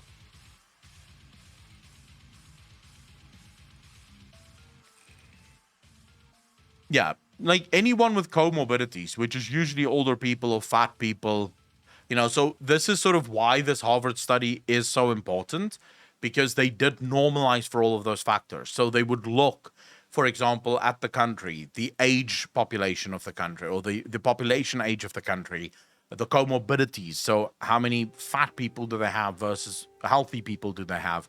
So they normalized all of those figures to ensure that the numbers that they got were correct and you could apply it correctly. So, for example, if you try to compare Germany's numbers to America's numbers, you are almost never going to get a good result there. Because in Germany, whilst population age, Germany is older, America is actually a pretty young country, but America has far more obese people and people that suffer from diabetes than what Germany has. So you're almost guaranteed to see a skew where America has more deaths per capita than what, say, for example, a country like Germany has. But if you want to do science, you have to normalize for those things. So you have to take those things into account. You have to say, right, if we normalized both of these countries, what do the deaths per capita look like? And that's where you sort of go, okay, no problem. I'll give you guys a fucking great example of this. South Africa being the country that it is, a country where the people have little to no trust in the government whatsoever. The government and big business have been trying now for, let's say 8 months to force people to vaccinate. the government have been trying their hardest to get people to follow lockdown rules. If you go out any night of the week to any bar in South Africa, you will see that no one gives a fuck about the lockdown rules. People are dancing, talking to each other literally face to face. No masks, no nothing. People don't give a shit. The vast majority of South Africans could not care less. Our vaccination rates right now sit at about 32% of the entire population have been vaccinated. Of the 32%, only 28% of the country have received 2 doses. The rest have only 1 dose. So only 32% of the country basically have 1 dose of the vaccine. Yeah. I believe our deaths is sort of like among the lowest in the world, if I'm not mistaken. It's trying to remember now. I think we just recorded 59,000 deaths for a country of 62 million people. I think we've just recorded 59,000 deaths or some shit like that. And according to some, I think, the deaths are, like, not all of those deaths are even from COVID. Like, my government actually came out and said that a lot of those deaths are with COVID, not from COVID. The American government had to do the same thing now. They're busy re-evaluating a lot of the deaths. Almost every country in the world is doing the same thing right now, where they're re-evaluating their deaths. Because in the beginning, people would basically claim every death with COVID as a COVID death. And you had people going into the hospital getting shot in the fucking head, dying from a head wound, but because they had COVID in their system at the time of death, it would be recorded as a COVID death. Just because they would record patient had COVID and died, right? So obviously there was also the thing they got shot, because that's different statistics. But on the national database, it would show that there's someone who had COVID and they died. And now sort of hospitals and stuff is cleaning that shit up, realizing that they've made these mistakes, because it was pandemonium. I'm not saying that, I don't think this was some, there would be almost definitely people who go, yeah, conspiracy theory confirmed. I don't think it was a conspiracy theory. It was pandemonium. No one knew what the fuck to do. Everyone was rushing to find some kind of solution. It's most likely just a mistake, right? No one checked. And you can't blame people for that. We all make mistakes. So I don't think it's some sort of weird conspiracy. I think those people just need to fucking calm down. Touch some grass and chill. I think there's a lot that we have to... There's a lot that we could have done better. I don't necessarily know what that is. So I don't really want to sit here and blame people. Because I think everyone maybe tried to do their best. But I do think historians will look back at this time and be like, yeah, they really handled this poorly. Normal flu, only annoying thing is the pretty much gone, but now it is returning slowly. Benrel, so the first time I had COVID, I lost my smell for almost 2 months.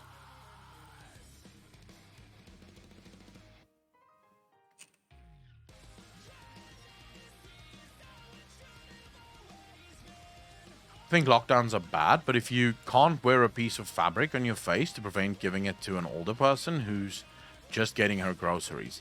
So, Aja, I think this is one of the reasons I believe so many governments handled it so fucking poorly, right?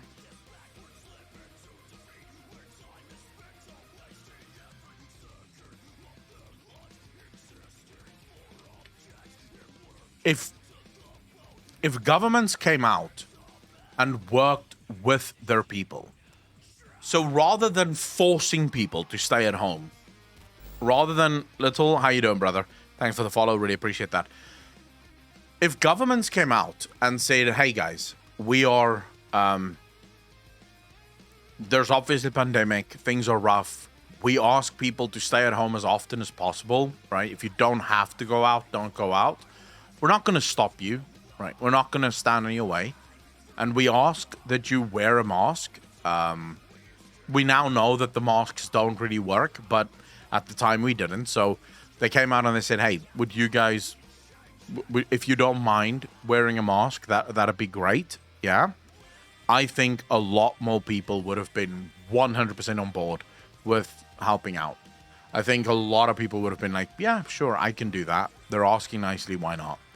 The problem is that governments didn't do that. Governments went all fucking gung-ho on the power, and they went, you will fucking stay in your house, you will wear a mask, fuck you. And my personality, and I'll be honest about that, my personality, as soon as you tell me not to do something, is fuck you. Fuck you. Now I will do it. I don't give a fuck. Now I will do it. And I don't care what you say. You could have asked me. I'm an adult. You could literally have asked me and I would probably have done whatever. But you're now forcing me. So now you can go suck a dick. I literally make a point of this. I make a point of this. This is something that I do so fucking proudly. And I do get people that stare at me sort of like, ugh. But so in South Africa, we are forced to wear masks in stores, and most stores will chase you out. Yeah, there's a couple of stores I know about that don't give a fuck. I will not wear my mask in those stores. As soon as I exit a store, and I mean as soon, my feet are barely out of the door, I remove the mask. I also only put the mask on as I'm walking through the door. I don't give a fuck because you forced me, so you can suck my dick. You can suck my dick. I don't mind the mask. It's like, fucking hell, it's a mask. It's like, it's not going to kill me. Mousepad, thanks for the tier 1 update. Really appreciate that. 3 months in a row. Thank you, thank you, thank you. But you're forcing me? No. No. You don't get to. No one gave you authority over me. Number one, I did not vote for the government that is running my country. I don't believe that they have my best interest at heart. I don't even think they're smart enough to be in control. So why the fuck would I listen to them? Just because they have a gun to my head, I'm forced to listen to them. So I will only listen insofar as they can force me. Outside of that, I will not listen. I refuse to. If they came to me and they asked, it would have been a very different story. And I think that the vast majority of people is exactly the same. If you asked them, if you trusted them to be adults, they would have been adults. The issue is that the governments don't want to trust people to be adults because governments love control. And as soon as I think for a second you're trying to abuse your power, I am going to resist. I am going to resist. So I'll give you guys a quick story here. When I first knew that the vaccines are becoming a reality, this is now a couple of months ago, right? We're a few months now. Away from that moment. Gravelord, how you doing, brother? When I first learned that vaccines are going live, I was actually ready to get one. I was genuinely ready to get one. I was like, yeah, as soon as they're available in South Africa, I'm going to get me a vaccine. And then started the talk of you must vaccinate, you must vaccinate, you must vaccinate, you must vaccinate. Everyone must vaccinate. There's going to be mandates to get people to vaccinate. And as soon as those things started, there was just this voice in my fucking head that went, fuck them. Why are they pushing this so hard? Suddenly, I couldn't trust it anymore. Like, there was just this part of me that went, no. If these things really worked and they really did what they said, they wouldn't have to force people like this. This is some other bullshit that I don't quite understand. And I just went, nope, I'm out. I'm fucking out. Because I just don't like authority. And specifically, I don't like people abusing authority. And I think governments around the world have abused authority. In Switzerland, in the beginning, they asked nicely if we would use masks indoors and trains for months, but no one did it, so they need force. Lucer, the fact that you think they need force is already a problem, I think, in my opinion. I have agree with the want control part, but I highly doubt the numbers of those willing would change much. Maybe, but Naomi, how you doing? We still have to...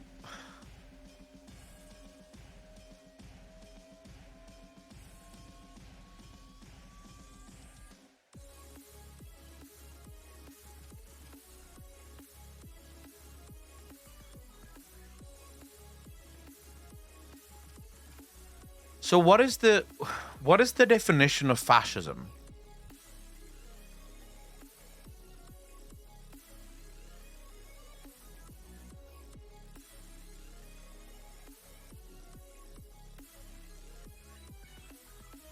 And I realize that the word fascist gets thrown around a lot these days.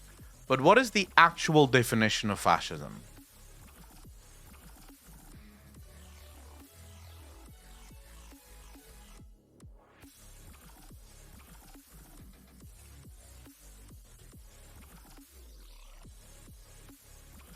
No. China is fascist. But that's not the definition of fascism. Cloaky Cloaked, how you doing, bro? Welcome to the channel. Thanks for the first time chat.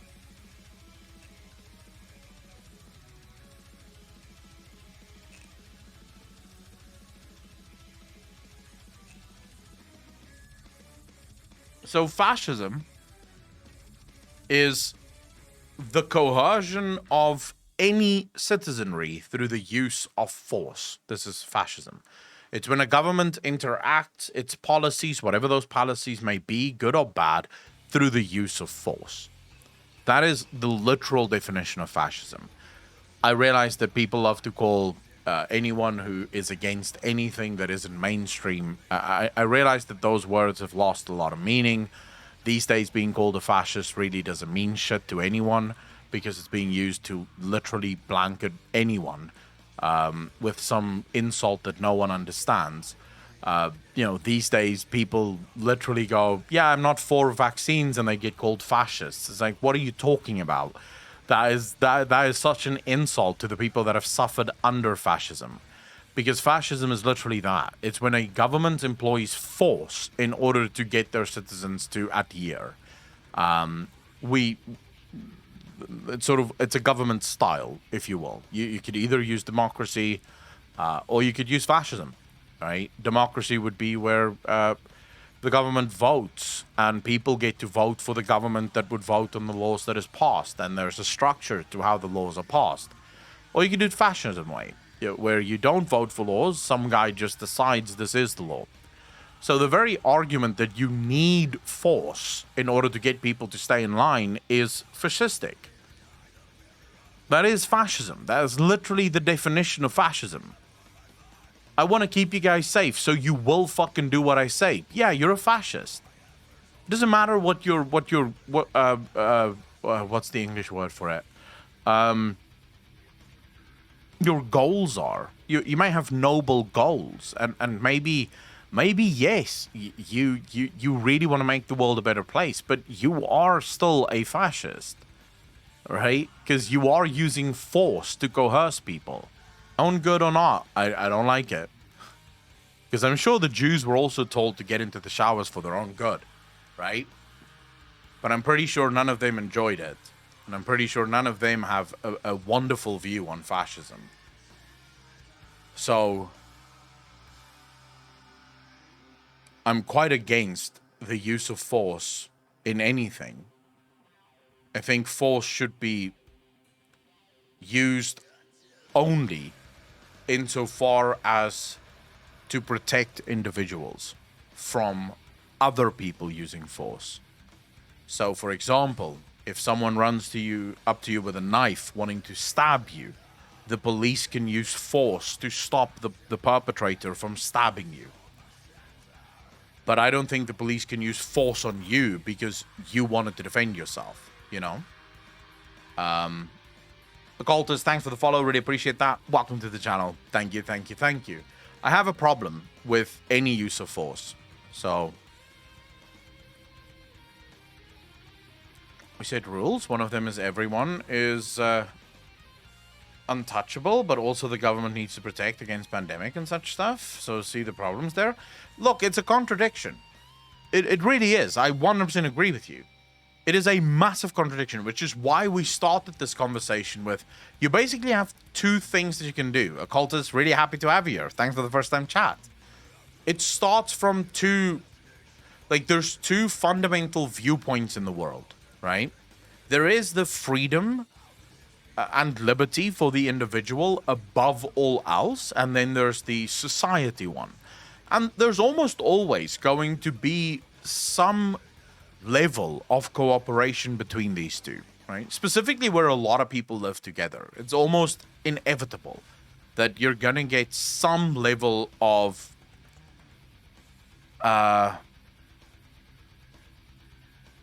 conflict between the two. Yeah, it's unavoidable, I think. So you are always going to be at a crossroads, but I've always been sort of, where possible, we should come down on the individual. There's moments where we can't really come down on the individual because society at large requires something else, which is why I said from the beginning, if these vaccines actually provided immunity, so they made you 100% immune to COVID, I probably would have been okay with mandates. I probably would have said, yeah, all right, mandate this shit, let everyone get it, because we need to get this shit sorted out now. But when you have a vaccine that does not provide immunity, it does not stop the spread of the virus whatsoever, then that to me comes down to a personal decision. Personal individuals can decide whether or not they want to get it. It doesn't, it shouldn't matter any other way, right? Don't protect you 100% either. Clean. Let's not get started on seatbelts, because I actually don't agree with the law that forces people to wear seatbelts. Because again, I think this is the government butting in where the government need not butt in. I don't think me not willing to wear my seatbelt has anything to do with the government. Because when I do get into a car accident, I will be the one that die. I'm not putting anyone else's life in danger when I don't wear my seatbelt. It's literally me. I make the decision not to take that safety precaution. So I don't agree that the government mandates this. It's sort of like, why would this be anything with the government? Driver's license is a very different argument. Because when I drive without a driver's license, there's no way for other drivers on the road to know whether or not I know how to drive. And I could literally get in a car not knowing how to drive and put other people's lives at risk. So the argument almost always comes down personal freedom, unless in a circumstance where your personal freedom could infringe on someone else's personal freedom. In which case, we usually say, you don't get that freedom. So, for example, you want to commit murder. Well, you can't, because someone else don't want to get murdered. Right? Like, I don't want to get murdered. So I get that you're my neighbor and you really want to shoot a bunch of people. Fine. I don't want to be one of the people shot. I kind of like being alive. So I do say, maybe let's not allow him to shoot a bunch of people. I get that he likes that kind of stuff, but that's just not okay for me, because I don't want to be shot.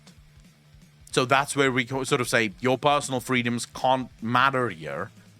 We get, you're gung-ho, you just bought yourself a brand new fucking gun, you're on board, right? You're ready. You've got some ammunition, you've got the perfect hiding spot, you're going to kill a bunch of people, but we're going to say no. Yeah, we're going to say put that shit on ice for now. We're going to whisk you away, put you in a nice little cell so that you can cool off and think about what the fuck you just did. Yeah?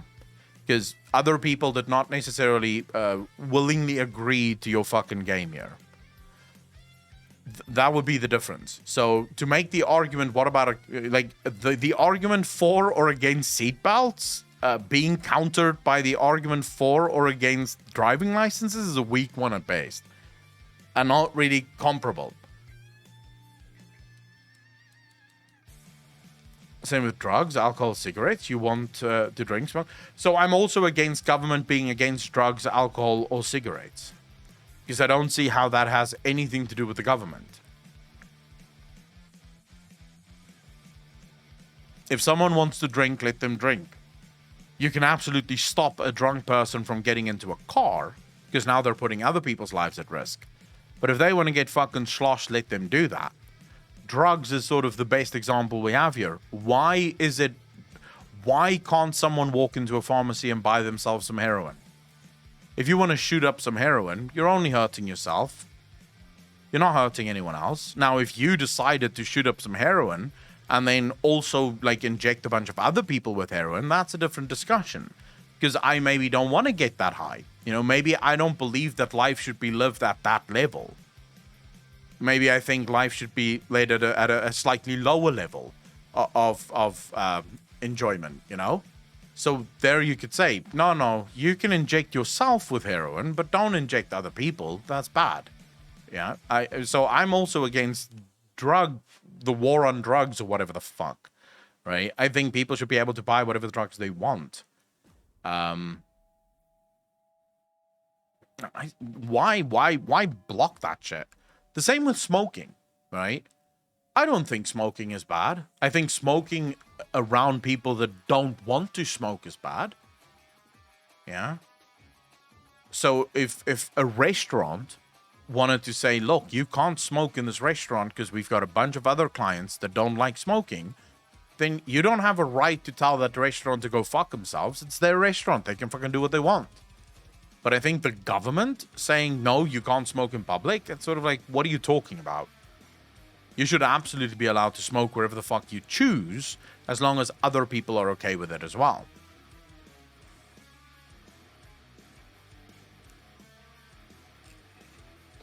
Yeah, but Clean One, again, this is where we say personal responsibility.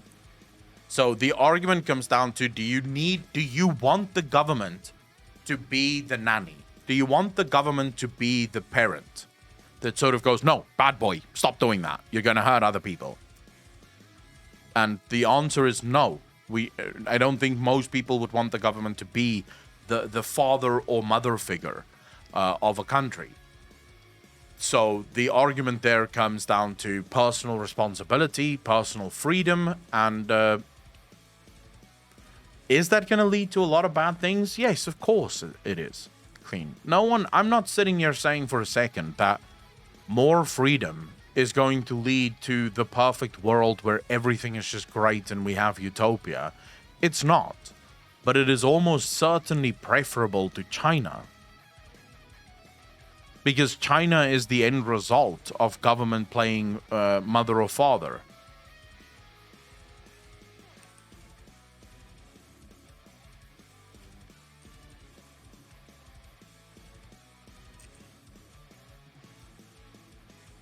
Loser, I would not go vote.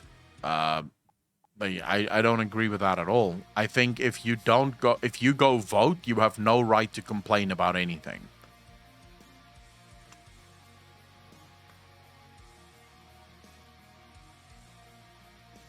North Korea don't count, D-Zag. North Korea don't count.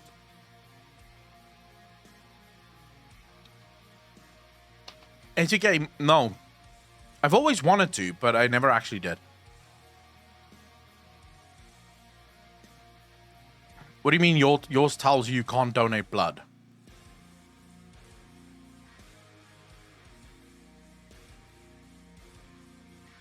Well, what I understood during my time on this channel, I have almost polar opposite ideological position to Akko's, but still, it is always very interesting to listen to his opinion, even if sometimes my butt is on fucking fire. I even stopped my Eureka grind. But yes, I am open to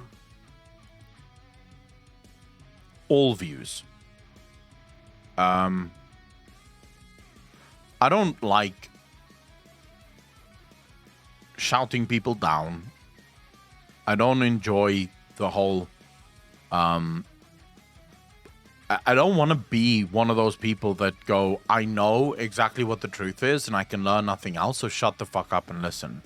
I obviously have opinions, but I think, and you may disagree with me, you can tell me if you disagree, but I do think I provide myself and the mods, because the mods are very, very careful with who they ban as well.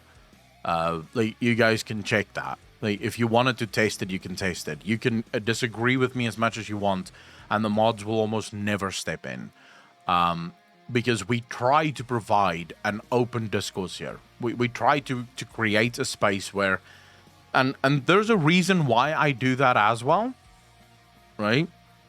My reasoning for it is, if I was, for example, only a game streamer, so I didn't talk politics at all, I didn't get into real life discussions at all, I literally just played video games, then I could definitely have a stance, no politics in my channel. So as soon as you fucking open your mouth about politics, we ban you, because go fuck yourself. That's not what this channel is about. But the fact is, I don't do that. I talk about politics quite often. I'm quite open about my politics. And I think it's unfair then to just overreact whenever someone doesn't agree with you. Because what gives me the right? If I have the right to sit here and share my opinions on politics, then surely all of you must have the right to push back. You can absolutely say, but Akalon, I don't agree one fucking bit with what you just said. And here's why. It's actually one of the reasons I have such a big problem with people like Taliesin.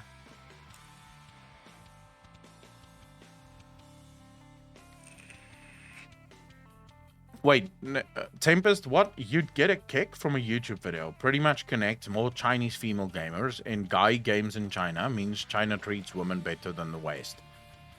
Huh? Tempest, link that shit in content suggestions, please. This is why your streams are that good, in my opinion. Hey, I'm glad that you guys are enjoying the streams.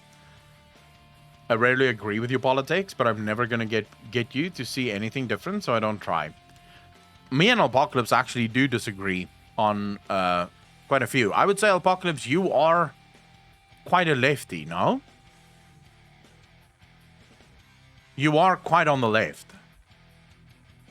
At least most of your political opinions I've ever heard have been quite, lefty points.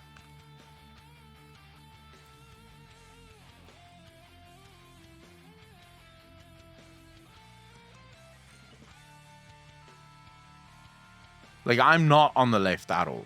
I'm also not on the right. I'm very much, absolutely in the middle. I'm basically the guy looking at both sides and going, they're stupid as fuck. I hate being labeled left or right. But too bored, we all know you're far right. Right? You're like a literal Nazi. I've heard that before. Just the other day you told me you're a little Nazi. What are you talking about?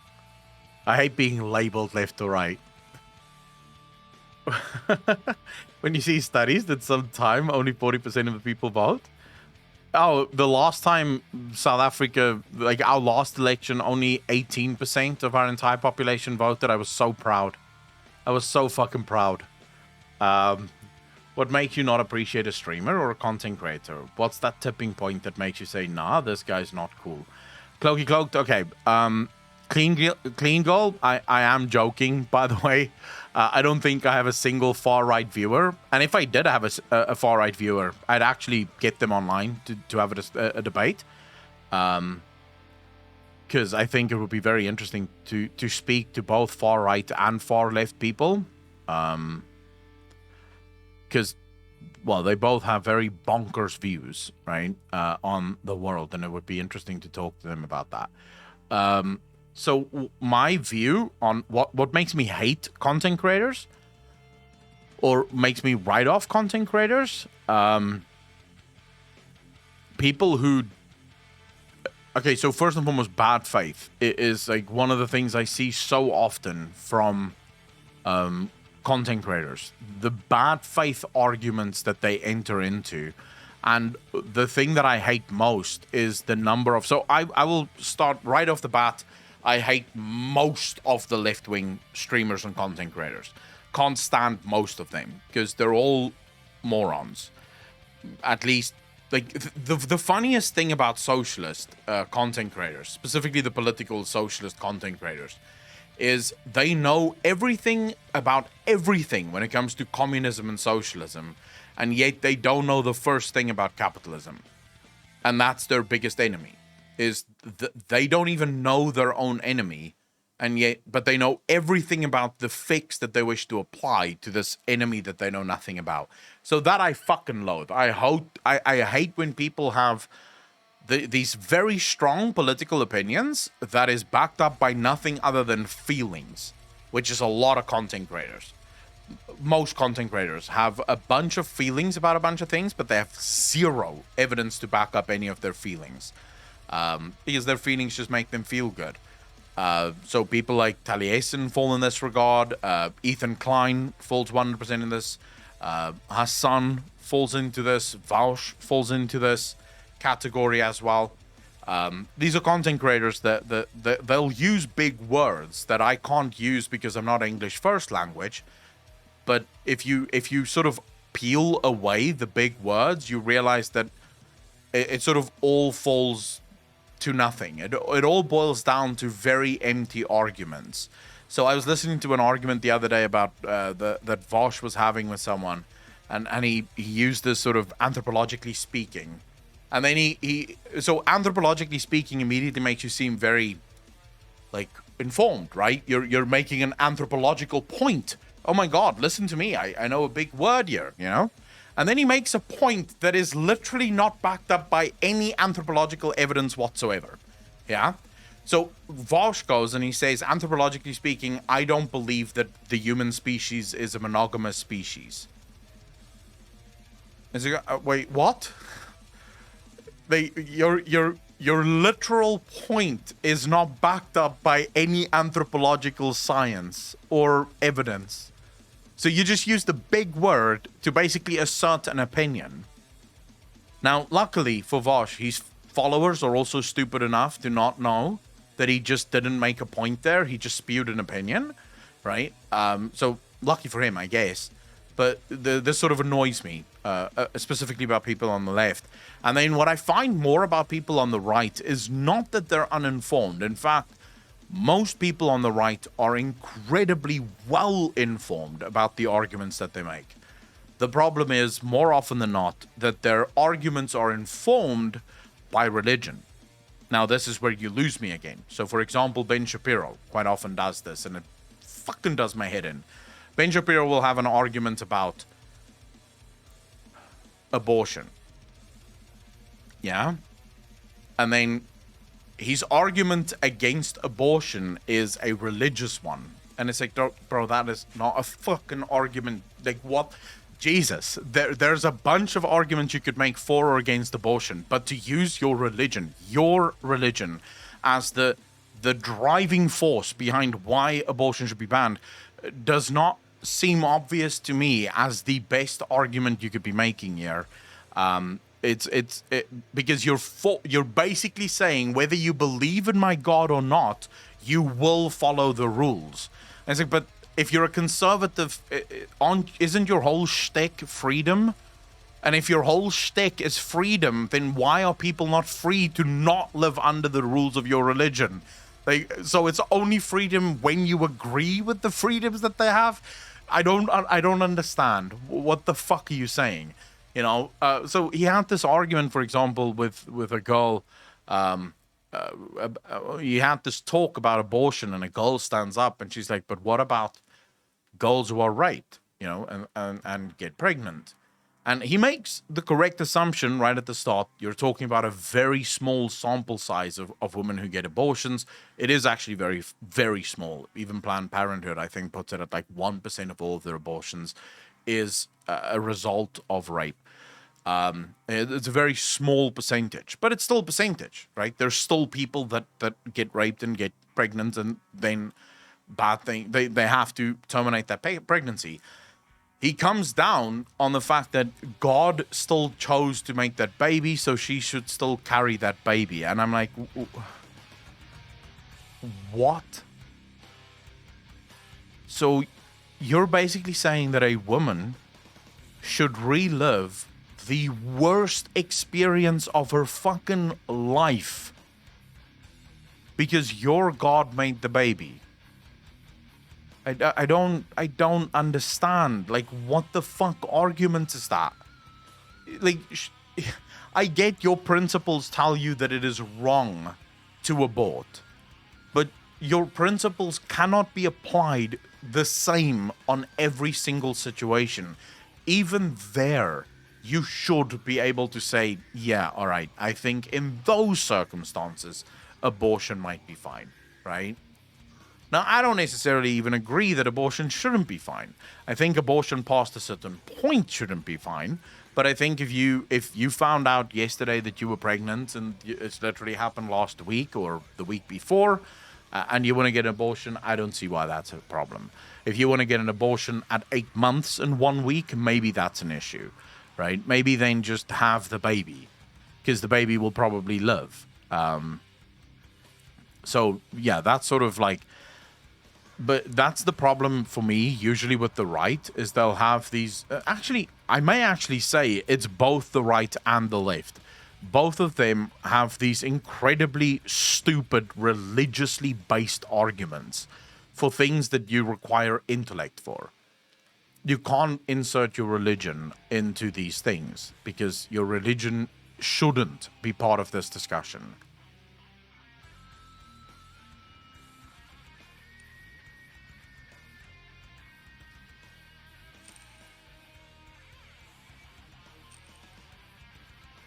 So occultists, I don't necessarily agree with that, because again, I don't. So I was brought up Christian, very Christian actually.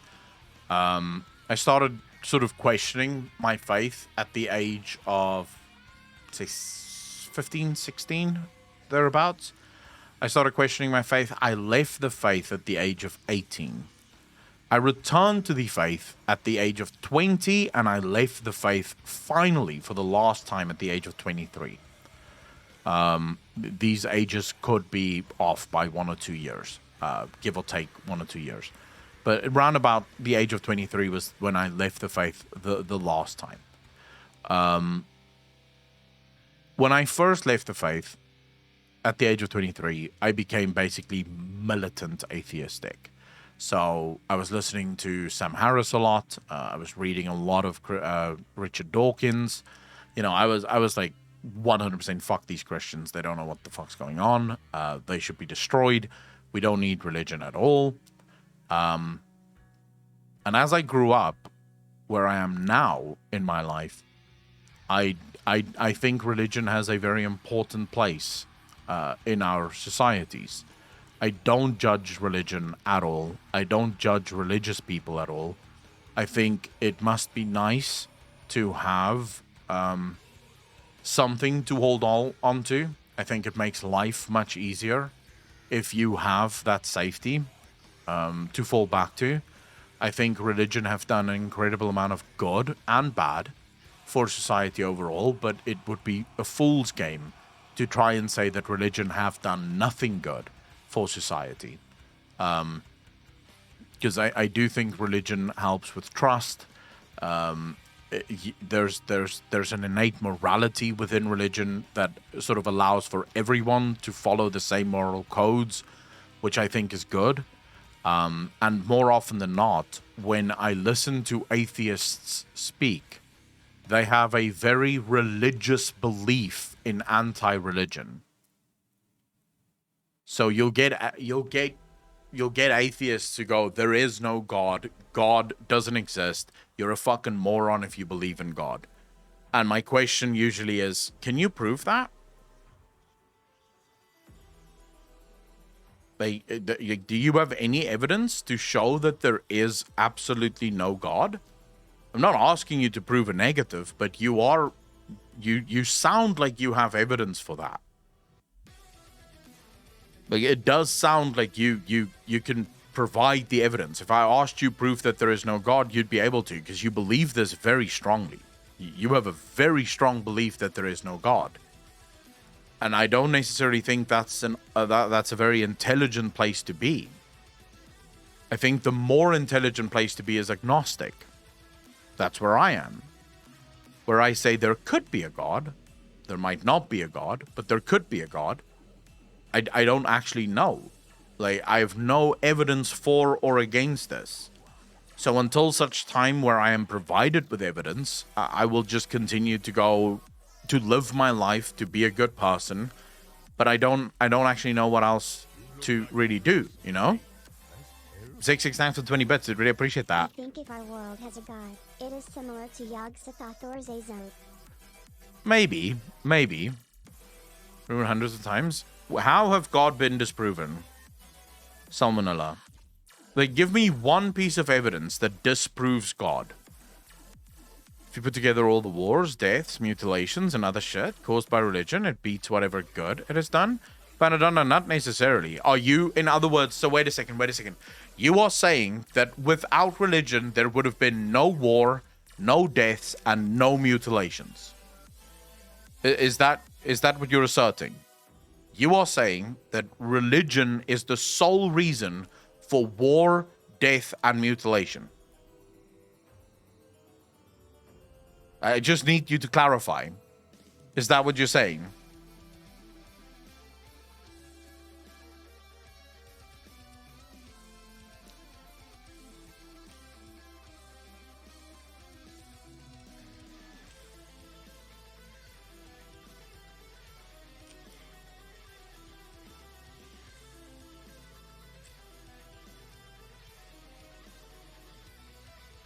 The problem with that argument, Panadonna, is if you are correct and religion did indeed lead to war, death, and mutilation, then religion is real.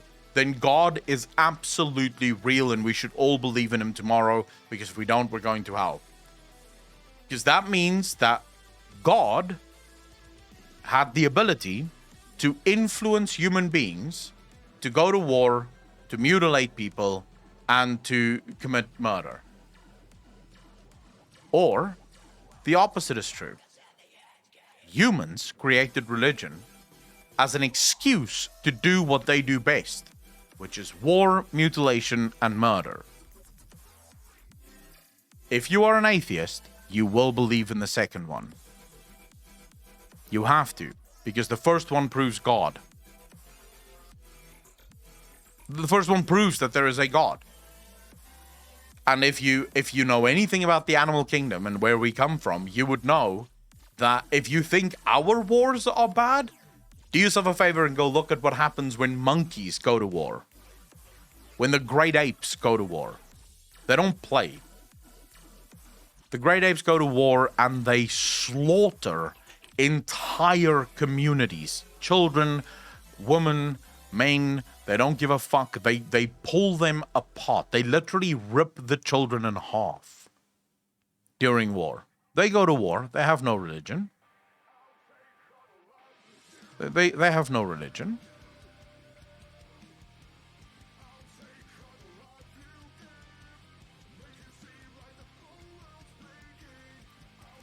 War is a byproduct of our nature. It is who we are as a species. We waged war long before the concept of religion ever existed. Religion was our excuse. And if you don't believe that, look at sports. Why do you think sports is so incredibly popular in today's societies?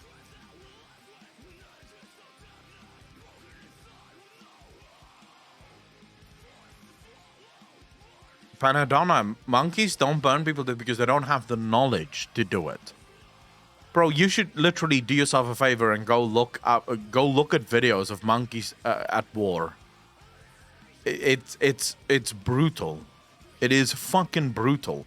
They may not blow themselves up, but there's literal evidence, like video footage of two monkey tribes, right? Packs meeting each other.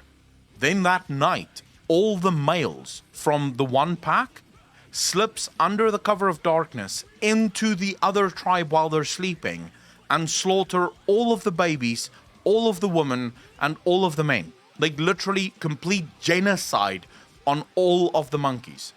Like they wipe them out. Why do they do that? Territory. It's a basic primitive thing. Now, you are correct. Our toys are much bigger. So our ability to cause devastation is much better. But if monkeys could actually create grenades, they would fucking use them. If monkeys had the ability to summon fire, they would use it.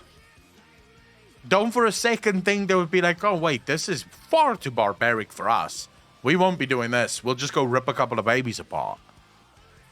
We just have the knowledge, the intelligence to create incredible weapons of destruction. And yes, we use them. We use them to great effect. But we would have used them whether there was religion or not. It doesn't really matter. It really doesn't matter. Whether you have religion or not, we would have used those weapons of destruction either way. Because we like war. It's in our nature. We're a species of war.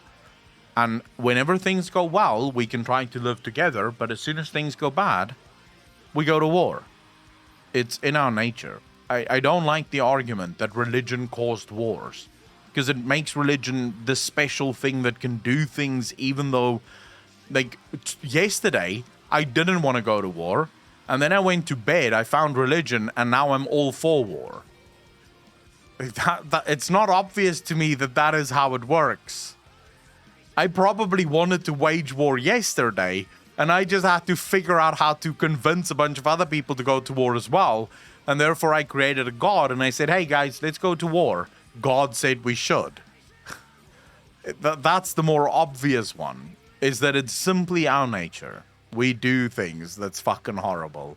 But we also do things that's fucking amazing. We also do very beautiful things. And religion, again, plays a massive part in that. In every town in South Africa, if you want to go look at who takes care of the poor, it's the churches. The churches buy food that they hand to the poor in every town in South Africa. No one else does that. No one else gives a fuck. It's the churches that do things like that. And yes, you could say that the church also killed a bunch of people, and you're correct. But it also has the capacity for good. It's almost as if humans are a species of contradictions. We have the incredible ability to create music that transforms your very emotional state, whilst at the same time creating bombs that will cause so much devastation that it will leave nations reeling. Humans are simply contradictory animals. We contradict ourselves, we contradict nature. It's not good or bad, it's just human. It's just who we are.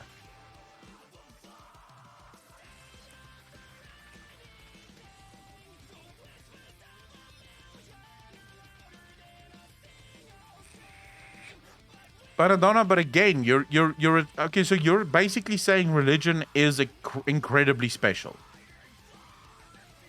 You are saying that it's not humans that invented religion; it is religion that invented humans, effectively. Because is it possible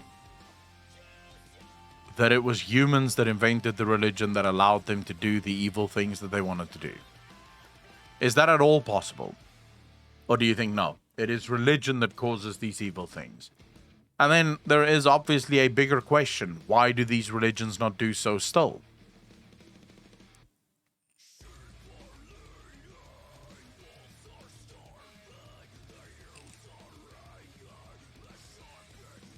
Stargate SG-1 is the best show for it. I've said I have to watch Stargate a million times. I still haven't gotten around to watching it.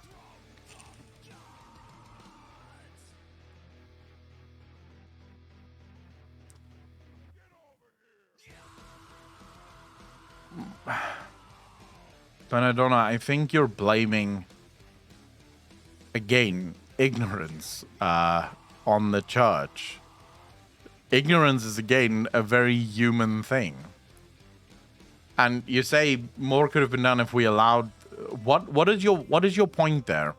Because I don't necessarily think I agree, but I also don't understand your point. You're saying if churches backed off and allowed women to control their birth cycle, what do you mean?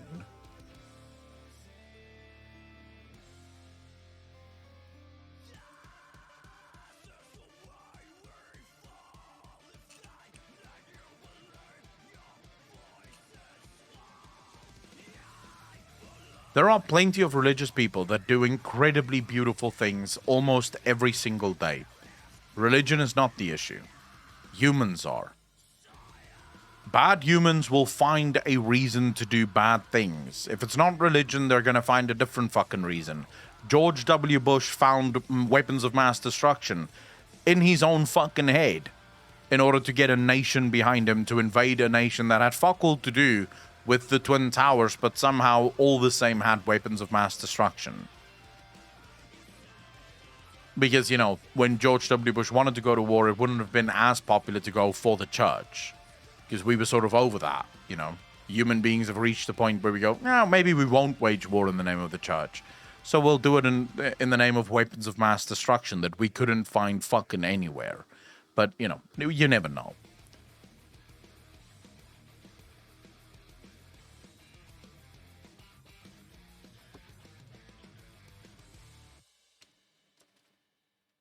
It means birth control. Well, the truth is, we didn't have birth control for the majority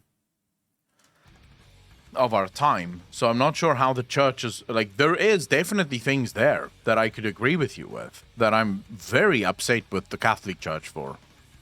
In Africa, for example, the Catholic Church keeps preaching abstinence and is very much against the use of contraception or contraceptives. It's contraceptive, yeah?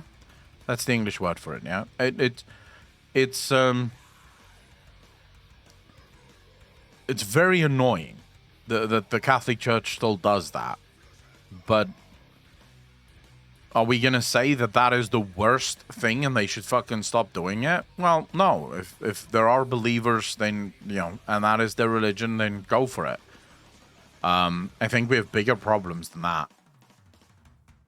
As an Asian, I can't grow a beard, and my mustache only grows at the tips.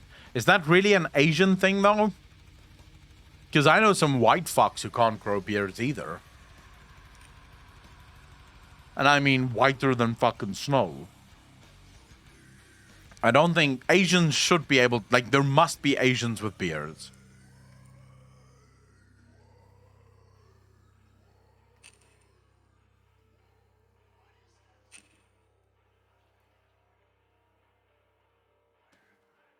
Asians have it really hard. It can't just be... Like, there must be fucking Asians with beards. Why wouldn't there be? Is it like some genetic thing where Asians just don't have as much hair or some shit? Sparse beards? Interesting. I do know Asian girls don't like beards. At least that's my understanding. Yeah. I guess we should just clarify. Southeast Asians don't grow, like, you mean Southeast Asians can't grow beards or struggle to grow beards? Because there are Indian men with beards that I'm fucking jealous of. Right? I've seen some Indian guys with beards that I go, fuck. Why can't I grow that? That looks fucking insane. Covers a lot of nations, but it's also hot and humid. I wouldn't want a beard there either. Like more white skin, I think. I don't know if that's true for all Asian girls. Shit ton of tone. They have shit tone of hair and pretty solid, strong one, but not on face. Not only Southeast Asia, Central Asia too. But Echo, your beard is insane. What are you talking about? Yeah, but my beard isn't as straight as I would want it to be. It does have slight curl to it. So I actually found out the other day why beards in Japan is considered a no-no. So why beards in Japan isn't as acceptable, which was very interesting to me. I can't remember what channel I was watching, but there was a channel living in Japan and why you won't like it or some shit like that. Or rules that you need to know about, you know? And basically this girl explained that beards were very prevalent in Japan up until the Second World War. Like, the end of the Second World War is where... Because it used to be, if you were a general in the military, you would almost always have a beard. And it was considered a very masculine trait, as well as a trait of sort of importance, right? So if you have a very long beard, you must be very important. And then after, you know, the war and the fascism in China, in Japan had ended, they sort of moved away from that. So their idea was sort of, if you have a beard, then you must be a warmonger. So you should stop wearing a beard. You should keep yourself clean shaven entirely. And so it seems to have just become this thing where girls choose men without beards, and therefore they like men without beards because almost no men have beards. And apparently that's now changing again, which is very interesting to me how cultures change. Because now in the West, beards are obviously everything, right? In the West, people are very proud of their beards. And apparently younger Asian girls are now starting to like beards again because they see so many men in movies with beards and, you know, foreigners that come to visit that have the beard. So it's sort of fucking changing again, which is very strange to me how cultures move. They have a point. You do look like a warmonger. I'd be the worst warmonger in the world. But I could probably run a successful war if I wanted to.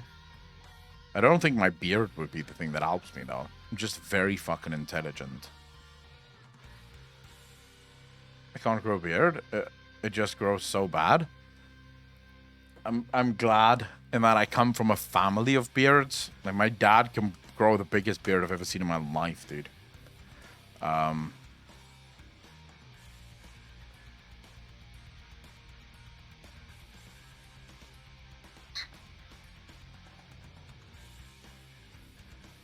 Born out of a beard.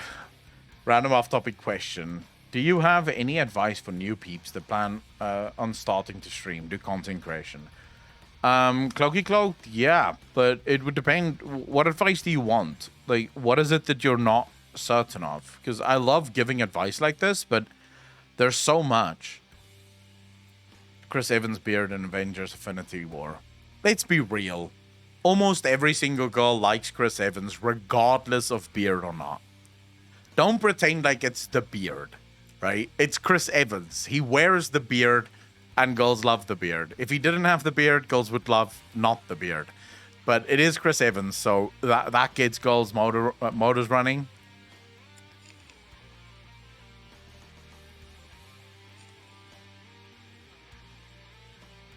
It's America's ass. He was better with a beard, though. And ass. Chris Evans' ass. Okay, fine. So for all the girls, it's Chris Evans and his ass, and Chris Evans and his fucking beard. Sure. Okay. You'll have both. Pretty much like the Tinder rules. 1, be attractive. 2, be unattractive. Cloaky. Alright, so I don't think attractiveness matters at all. I do think you make it harder for yourself when you look like me. So that I can almost guarantee you. If you're a fat cunt, you're probably going to have a harder time being a content creator. Just because people tend to relate more to attractive people. Yeah. So it's almost guaranteed if you are attractive, you're almost definitely you're going to have an easier time. Let's put it that way. Because people just relate to it better. That's not up for debate. The studies have been done. So, for example, the most successful people in the world for men are men who are over 6 feet, blonde, and blue eyes. On average, they are more successful than anyone else. Doesn't mean that there aren't outliers. Doesn't mean that there aren't exceptions to the rule. But the rule seems to be sort of proven in that regard. I would say the biggest piece of advice I have for you is, if you're just starting out, do not limit yourself to just one specific thing. Do not limit yourself to one specific thing. Try many things and see where that goes until you find something that works for you. And if you are a woman and you're overweight, it will be even harder for you to become a content creator. A cultist, I don't actually think that's true. I've seen plenty of chubby girls that do really fucking well. Men don't have as much of a main standards aren't that high, to be honest. If you're chubby but you sort of take care of yourself and you you do look after yourself, I don't think most men care. Our standards aren't nearly as high, but I do wonder sometimes. So here's what I don't know if it's the attractiveness that makes you successful or if it's what attractiveness gives you that makes you successful. This I can't answer because I don't actually know. But I've always sort of wondered, if you're attractive, if you know you're attractive, let's say you go to the gym every day, you work out, you have abs, you look great, you're a good-looking guy. You're obviously going to give off that aura of what's the English word that I'm looking for? Self-confidence. You're gonna have more confidence. And if you speak to most women and you ask them what is the most attractive thing to you, most women would be like, self-confidence. Like, confidence is very, very fucking attractive. When you're a fat guy, you almost always want to make yourself seem a bit smaller, right? So you're probably not going to walk into a room and take over the room with your personality, because then everyone's going to see how fat you are. So you kind of want to keep yourself back, and that immediately runs to the counter of what you should do if you want to get people, to sort of want to hang out with you, if that makes sense. Now, streaming is just a case of hanging out together. That's all it is, Yeah, if you're funny, that helps, yeah. But usually, when you're a fat guy and you're funny, you might just be the funny friend that watch or fuck other guys. You're probably like, funny is probably not going to be enough there. You're gonna have to have some other thing that you have as well. But streaming is just hanging out. That's all it is. That's what we're doing here. Whether we're watching, reacting to YouTube videos, playing video games, it really doesn't matter. Streaming is just hanging out. And you want to be the guy that people want to hang out with. So don't try to be something that you're not, because you're almost guaranteed not going to be able to keep it up. Unless, of course, you want to be something so different to what you are, like, say, for example, Dr. Disrespect, where it's easy because it's actually a character that you're playing. But don't try and pretend, for example, to be a very sort of quirky, funny, fucking all over the place guy when you're not that kind of guy. Because there's almost always that chance that people are going to be able to see through you. And people are going to realize that who you are isn't real, and it's going to make them feel uncomfortable. Rather just be yourself, which is very difficult when you stream. You're almost never your true self when you stream. Like, I am who I am, and if you make me in real life, you would go, wow, he's quite a lot like his streaming persona. But I am more on stream, so my reactions is a little bit larger, and I talk a little bit more. So in real life, I don't talk as much. But there's almost definitely going to be extra. You're going to have at least 10 to 20% more of who you actually are on stream.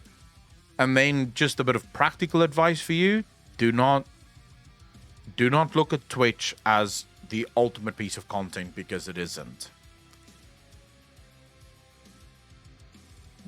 Twitch is not your content creation. Twitch is where you hang out with your community. YouTube is where you create content, because you're not going to get any viewers if you stream on Twitch and you don't do anything on YouTube. You can suck as many dicks as you want, you're still not going to have viewers. Just people don't discover you on Twitch. They discover you on YouTube, and they may come join you on Twitch if they like what they've discovered on YouTube. So yeah. I do appreciate PewDiePie more these days than what I did back in the day. If you're a porn star, that's a whole different discussion, but that's also really a form of content creation I'm not familiar with. OnlyFans is where you make the dough if you're fucking hot. So if you've got a nice cock or like abs and shit, you could absolutely start an OnlyFans. And I'm sure that's going to work for you.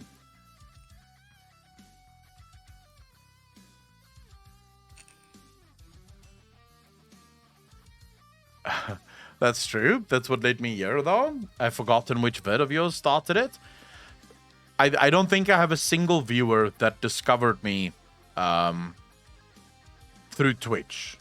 I think almost every single one of my viewers discovered me through YouTube and then came to Twitch to kind of just check it out.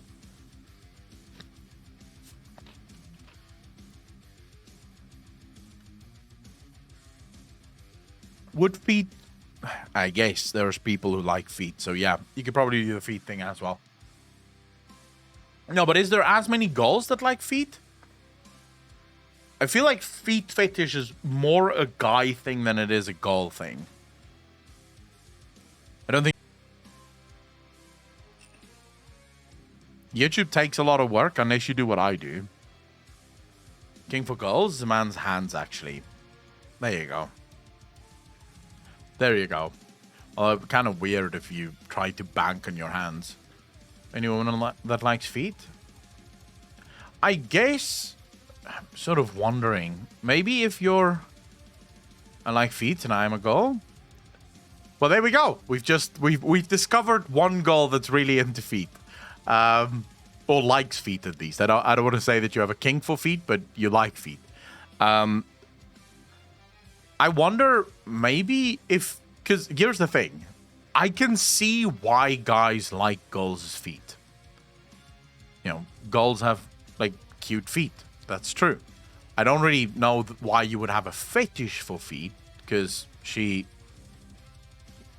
I think as long as she has them, that's better than her not having them. But outside of that, I don't really know why there's such a big thing on feet. But then again, kinks are kinks and people like different things, I guess. But guys, I don't think have nice feet. It's a guy's feet. Like, it's just, I don't think it's the same. At least not in my mind. Like a man's hands, not girly hands. I read a few too many romance novels. What do you see as girly hands, Tempest? A girl on a neckbeard stream? It's funny, too bored. But don't worry, I have a feeling that the vast majority of girls in the stream is literally just guys with voice changers. Just hanging out, you know, trying to create some kind of diversity on the stream. Because let's be real, I think it's all male, 100%. You got small feet, medium, large feet. I got oversized feet. Yep, this did not make sense. Jamelman, what? Bro, I've got very, like, this is not a brag or anything. This is actually, like, I fucking loathe this. But my feet are way too large. It's not disproportional to my body, but finding shoes is, like, such a fucking pain in the ass. Because every single store I go to only goes up to 11. And then I go, do you have a 12? I'm like, no, sorry, we don't hold 12s. I'm like, well, fuck me. So it's really, really fucking annoying trying to get shoes. But what if we are all girls with voice changers? Well, then I may just be the greatest content creator on earth. I'm a male content creator with an all-girl audience. Why am I single then? The fuck am I doing wrong? Size 13, Jesus. Yeah, size 13 you would fucking not get in South Africa. You'd have to suck quite a few cocks if you're going to get a size 13. As long as the hands don't look like he goes to the spa more often than the woman. I've actually never had a manicure or a pedicure. Like, never. I don't know why I would put myself through that. It would take so fucking long for what? I would be so bored. I don't even like going to the hairdresser. You know, and that takes like 10 minutes. And usually it takes me like 2 months to build up to going to the hairdresser because I'm always like, I don't want to sit there now. That's going to take so long. I'll go tomorrow. And then, 2 months later, I'm like, fuck, okay, I have to go. My hair is annoying me now. My size is 6.5 US size. I don't know what size South Africa works on. I think it's UK size that South Africa works on. Explains why couples don't last long there. What do you mean? Last long where? Because you quit WoW. I'm a woman, and because I have a pretty low voice, guys almost never believe me. When I was on voice doing WoW raids, it took at least 1 hour for people to believe me. Wow. I feel like, so we had a girl way back in the day in my WoW guild where she sounded like a little boy. So everyone just assumed she was like a teenage boy, right, that was playing games with us. And then one day we were sort of hanging out and people were sending pictures of like themselves doing things. And she sent this picture of herself at Disneyland. And the whole Discord just sort of went quiet. Because people have been calling her bro and dude and guy for like almost 6 months. Right? And she didn't correct anyone. So the whole Discord just sort of went quiet. There's like, this is awkward. Got over it. But still, it was a strange experience for everyone. I said before that couples line manicures are more of a big city kind of thing. Yeah, but I would not. Why would you want a guy that gets manicures? Does a man need manicures? Also had to always send pictures for people to believe me. I don't know why. Like, I would not disbelieve anyone. If someone told me I'm a girl, I'd be like, okay, cool. Congratulations, you're a girl. Enoch, how you doing, bro? Thank you very much for saying what's up. Did really appreciate it. 11 months in a row. Thank you, thank you, thank you. Almost a year already. Keep up the good work, my dude. Hey, bro. Happy to have you here, brother. Franchi, how you doing? Like, I don't see why I would go. I guess because it has happened. Don't judge. What the fuck? We like our nails clean. Too bad you can clean your fucking hands without going for a manicure. Stop growing before primary school? Wow. In the US, big cities, that there is no shame for men to go get a mani-pedi. Yeah, I mean, sure. Right after that, you can go suck a dick or two. Because I'm not doing it. Why would you? My hands are not supposed to be as soft as a girl's hands. I sort of think that's part of why it works, because there's contrast, you know? I don't see why I would go for a manicure. It's like I just clean my hands and I clip my nails. And that's it. And I don't think my fucking hands look bad at all. Like, does this look bad? I don't think so. Why would I need a manicure? For what? What will be the purpose of it? It looks fine.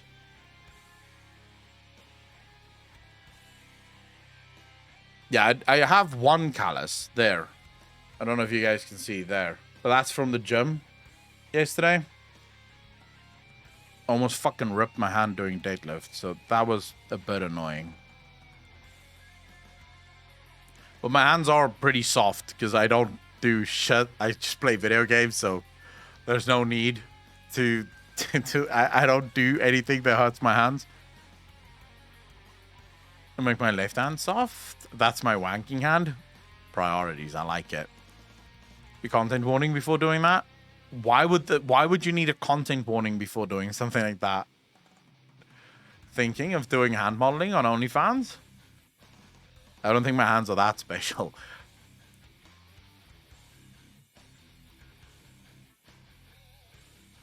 Enoch, you know what else makes masturbation feel different?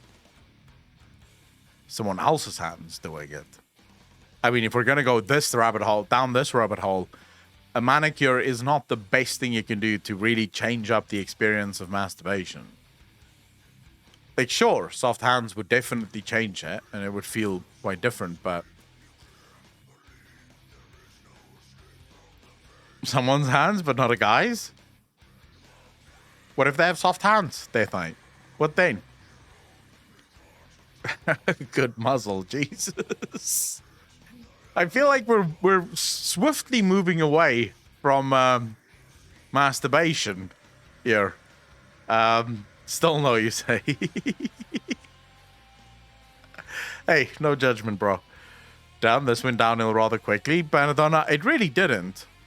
I am surprised it took us this long to get to the sexual part of the stream. We've been streaming now for 3 hours, and it took us 3 hours to get to the sexual part of the stream. That's a new record, has to be. Usually that happens within like an hour. Any hand is good as long as it's not your own. Truth. Fucking true. Don't know where to get other hands. Do they sell embalmed ones? Oh, that would be a weird one. That would be a weird one. But I do feel like girls have it much better than guys. Like, life for girls, at least single life for girls, is far better than it is for men. Like, fucking 100 times better. And if you don't believe me, go to literally any sex shop and tell me how many products do you think are for men and how many products are for women. Guys are really forgotten when it comes to the single life. It's like, you've got hands, keep yourselves fucking busy. It's like, but, you know, maybe... Do we not deserve toys? Use your hand and your imagination, fuck off. Gay sex shop? Are there as many things in a gay sex shop as there are for women in a normal sex shop? Sure kept us happy. True, I suppose. I've seen a hammer-shaped vibrator. For what? To be fair, not true in Japan. In South Africa, it is true. Going to any sex shop in South Africa, and it's basically, here's the male area, right? A couple of fleshlights and some lube. Basically, it's like a little box in the store, like yay big, a couple of things inside. And rest of the store is the kingdom of the woman. What do you need? All the different sizes, shapes. Some of them will bounce, some of them will not. Some of them will vibrate, some of them will not. Just have at it. The guy literally walks in and he goes, so I can choose between a few different colors of fleshlight, and that's about it. Fuck dolls do exist. I've never seen a fuck doll, actually. At least not at a sex shop. To be fair, I'm not a frequent visitor of sex shops, so maybe there are sex shops that I've never actually seen that has far more shit.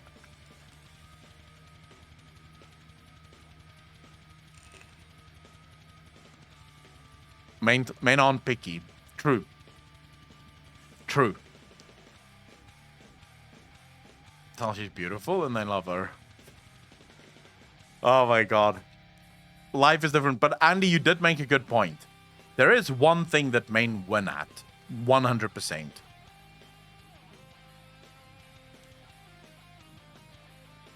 We don't have that 1 week during the month that is just fucking hell.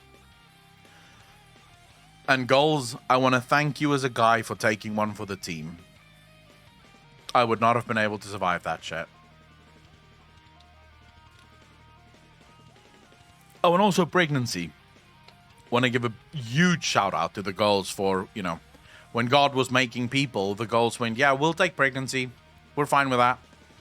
Because if it was up to us men to populate the earth, it would have died.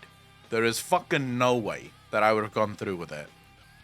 That, yeah, as soon as my girlfriend went, let's have sex, I'd be like, are you crazy? Do you know what could happen to me? Fuck off. Go to bed. I don't want to do this. Leave me alone.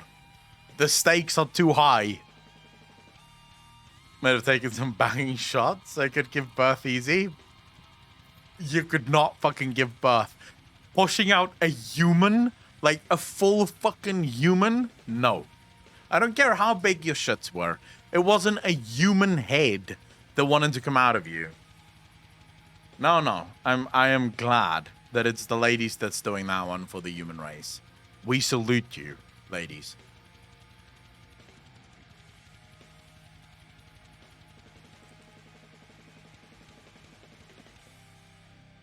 But the Nathrius technically gave birth to Ranathal? Well, what?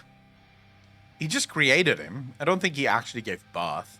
Reminds me of that old joke about a machine having invented the channels the pregnancy pain to the father. The mother was giving birth, but the father was fine. When they came home, they found the postman lying outside. Oh, Jesus. I think I heard a similar one, but in Afrikaans. It took 32 hours for my wife to push up my son. Jesus. Oh my God. That is rough. Literally my biggest fear. Never ever. Not for me.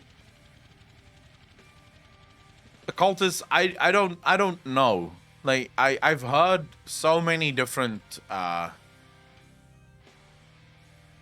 like I've heard from so many fucking women that experience, while yes. Although these days apparently not as bad. Like these days apparently giving birth isn't as bad anymore. You know, we have those well, basically with modern day medicine, they have the ability to take the pain effectively 100% away. I don't know. I wouldn't be able to give birth. Like, fuck me, would I not? Well, guess you found a way to praise Sylvanas after all. I will always praise Sylvanas. I've torn my asshole because of shits were too big. What do you eat, bro? We don't envy your built-in weak spot either. No, I do. I must agree. I would wager that getting punched in the nuts is as painful, if not more painful, than giving birth. Like, seriously. Because I can tell you now, getting punched in the nuts is like, you pray for death. I'm not even, like, this is not hyperbolic. I'm not over-exaggerating. You do in that moment, because it's always delayed, right? So you don't... That's actually the weirdest thing about getting punched in the nuts. It's not like it's immediate pain. You know, it's not like it hits you and then you go, oh my God, that's... It's like it hits you, and then there's usually that moment where you sort of, like, you're standing with your hands on your knees, and for a moment you think to yourself, maybe it's not gonna... Oh. Like, it hits you like a couple of seconds after, yeah? And then your balls just fucking pull back up into your body, and the pain is surreal. And when I say surreal, I mean it ruins an entire day, sometimes two. Like, for an entire day, you are just fucked. I'll tell you guys this story, yeah, which is like the funniest shit I've ever seen in my life. So we're at the... I was young. I was like really young. Probably, let's say 12, 13. And we're at the local swimming pool. Like the public swimming pools. And they have these levels that you can jump off of. Yeah? And the topmost level is like almost, I think, 20 meters into the air. So it's quite the fucking dive. Yeah, you have to have balls of steel to go down there. And there's this older guy, I believe 50, maybe 60, thereabouts, but older. You can see that this guy has walked the world, you know, he's walked the path. And he goes on to the top floor. He's going to jump down on the top floor. He jumps into the water, and as he comes out, he's like, oh, oh. And he's swimming like fucking slowly towards the side. And he literally can't even push himself out of the water. He's just sort of holding on to the side. And all you hear is this guy going, oh, oh.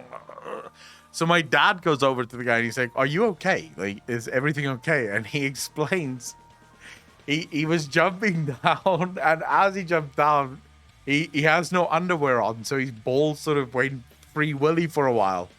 And when he hit the water, his balls slapped the fucking water as he was going in. His balls like slapped onto the water and then slapped into each other as he went into the water. So, like, literally, the guy, as soon as he could get out, he sort of waddled over to the exit, just left. Day's over. That would be worse than getting smacked. Yeah, luckily that's never happened. But, or to me at least. But yeah, if it ruptures, I think that would be horrible.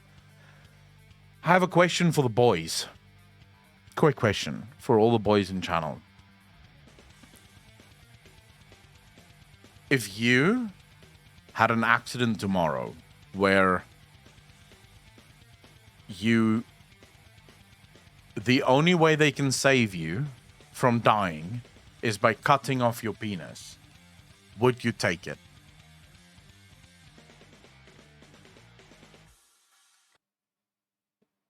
They can't rebuild it. They can't fix it again. They're gonna cut it off and that's forever gone. So most of you would choose death rather than... No, death ain't. No. They just have to cut it up. Die with my dignity. No, the balls are fine. The penis is the problem. They have to cut that out. I do it. I can still play games. Who needs penises for games? Rip my wife? Yes, I would do anything for safety. I'm too young to be castrated. I have too much to live for, penis or not. At least not the balls getting castrated. Now, if you're leaving the balls, just kill me. I choose death even without the option. Shit. Sex change. I have to... No, but you can't get a sex change. This is literally the point. They can't. They can only cut it off. There's no sex change. It's like they have to remove it. And they're removing it to the point where they can't give you a sex change. Because without the penis, you wouldn't be able to get a sex change anyways. So...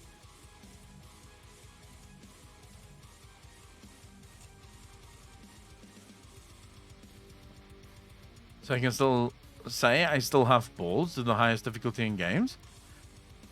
Just Googled it. They do vomit. Well, you can always become a Femboy Hooters employee. Yeah, but that's not going to help you. Take it all off and sure, but to have the urge and no capability, fuck that. I never even thought of that. At least if they remove the balls as well, you would not have, like, any urge really, would you? So then maybe it would be fine. But if they kept the balls, you'd get the urge, but you would be able to do nothing with it. As long as you still have hands and a mouth, I'd say you can still have a girlfriend, if you know what I mean. A cultist, I know exactly what you mean, but that would be, like, the guy there would be, like, the perfect guy that girls imagine guys to be. Right? Like, girls always love to imagine that there's this guy somewhere in the universe that is exactly like the guy that she sees in the movies, that is just so giving and so unselfish, like just the least selfish person you've ever seen in your life, and he will just do everything for you. Do you really believe that there is a man out there that is going to be like, sure, I will pleasure you sexually, even though you can't do shit for me?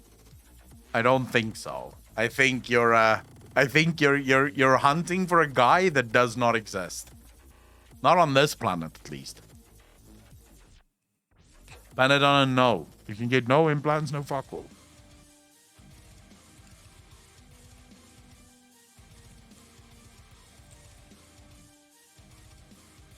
Yeah, but again, clean. Okay, so I don't quite understand asexuality. So tell me if I'm right or wrong on this. Asexuality is where the person has zero interest in sex, correct? So sexual sort of anything really is just not something that they're interested in whatsoever.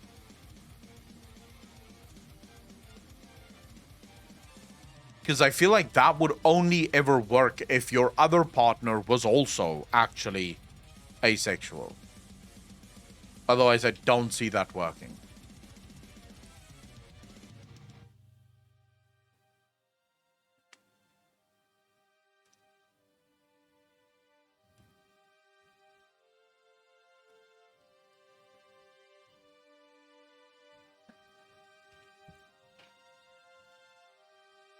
No, not interested in sex, but they still... I don't know. Like I said, in my opinion, a guy could still be satisfied even if he had no penis. My point is that a guy could still live a happy life even if he had an accident. Occultist, I don't think you understand the relationship that exists between a boy and his penis. Girls can never understand this. It's like your first friend. It's your first true friend. And there's a relationship that exists there that is stronger than even your relationship with your children one day. You will never love your wife or your kids as much as that little guy. It's just one of them things. Let go of the balls, but not... No, I think letting go of the balls might be something that some guys would be able to do, sure. But the other way around might be rough. No release. There is no satisfaction. No dick, no release. How does this process... Too bored. Let's not get into that discussion, because that's going to take it down to an OnlyFans level discussion.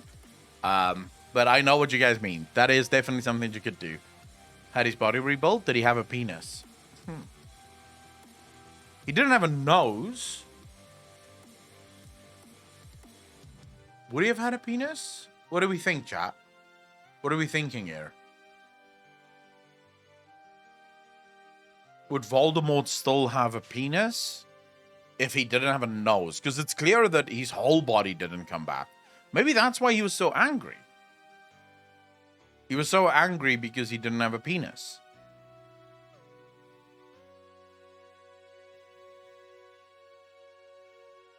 I know guys without a penis. I've never met anyone. But then again, I don't really have these conversations with guys quite often. I find people really don't enjoy it when you walk up to them in public and go, "Do you have a penis?"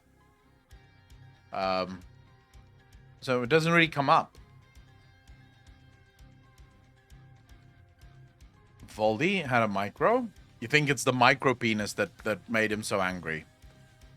Him using other men's wands is just code. I'm actually rewatching Harry Potter right now. Having the time of my fucking life. I love Harry Potter. What a fucking movie, dude. Bellatrix is strange, according... No. Did Voldemort knock her up? I know... No. Voldemort is gay. Didn't him and what's his name? Dumbledore. They had a relationship. Well, they loved each other, which is why Dumbledore can't actually kill him. It's in the movies. The new movies actually hint very strongly at Dumbledore and Voldemort having a relationship, or Grindelwald having a relationship.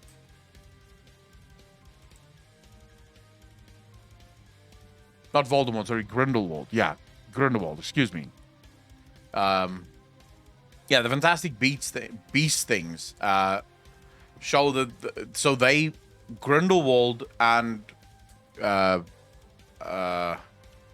Dumbledore exchanged a blood pact or some shit like that.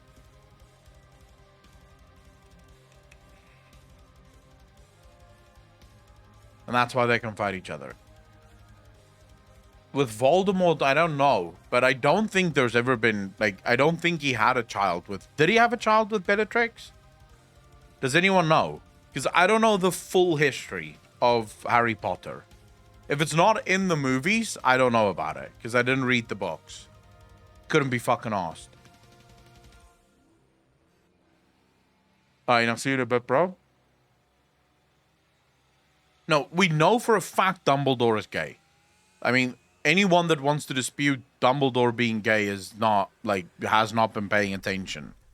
Like, the newest movies show it. The Dumbledore and Grindelwald were in love. It doesn't show it in, like, I don't think it shows them kissing or fucking making love or anything, but it heavily implies that they were in love with one another.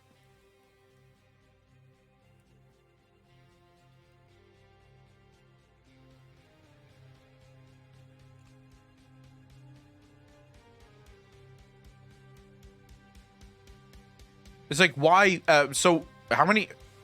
Is there? Okay, so the people that's doubting this, have you watched? Have you watched the Fantastic Beasts series?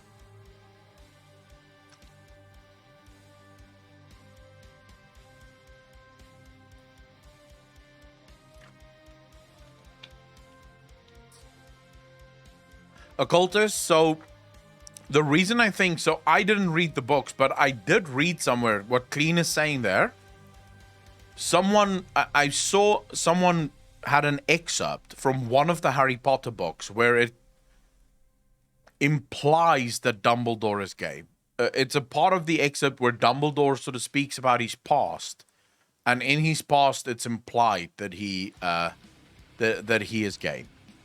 I'm not sure. Because, like I say, I've never read the books, so I could be completely wrong on this. But I don't actually mind that. It doesn't change. In fact, I think it makes the story, especially the Grindelwald story, is far more interesting once I learned that Dumbledore and Grindelwald had a relationship. It became far more fucking interesting. Because now it's sort of like this. Now you understand why the greatest wizard of all time can't actually stand up against the greatest villain of all time.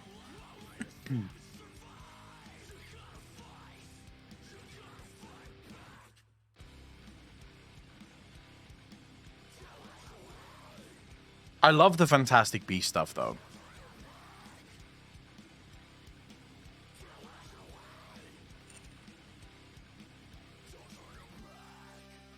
Yeah, I think the Fantastic Beast movies are really fucking cool.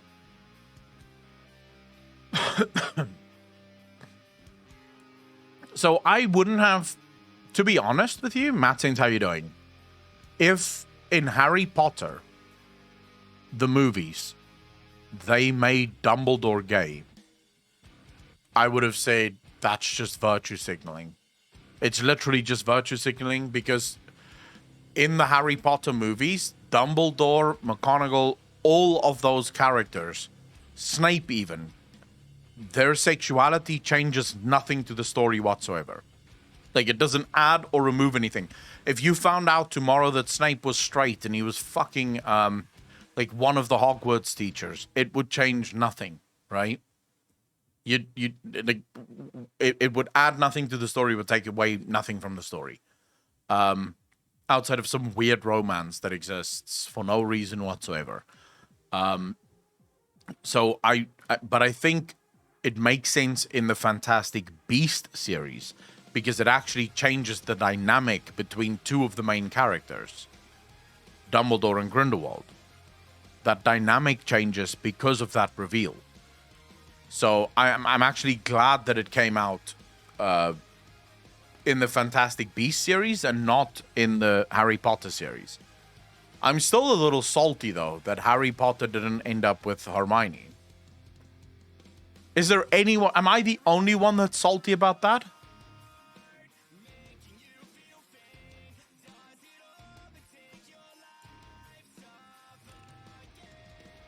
The True Dax, how you doing, bro? Thanks for the first time chat. Really appreciate that. Was that as fuck, though? Hermione and Harry Potter. I was so convinced that Hermione and Harry Potter was gonna end up together. It was really like, it was just like, what the fuck? Not salty, but it did seem strange. Like, I was convinced that it was gonna be Hermione and Harry Potter, and then it ended up being Hermione and Ron, and it was like, why? That makes no sense. Them not being together prove that males and females can just be friends. I mean, it is a movie, Omi, so, you know. Gingers deserve no love. I wouldn't go that far. It was more just like it was expectation and it not like living up to that expectation. But it's not like it's the biggest fucking horrible thing ever and it destroyed the books or the movies for me, you know? It was more just like I expected it to go another way.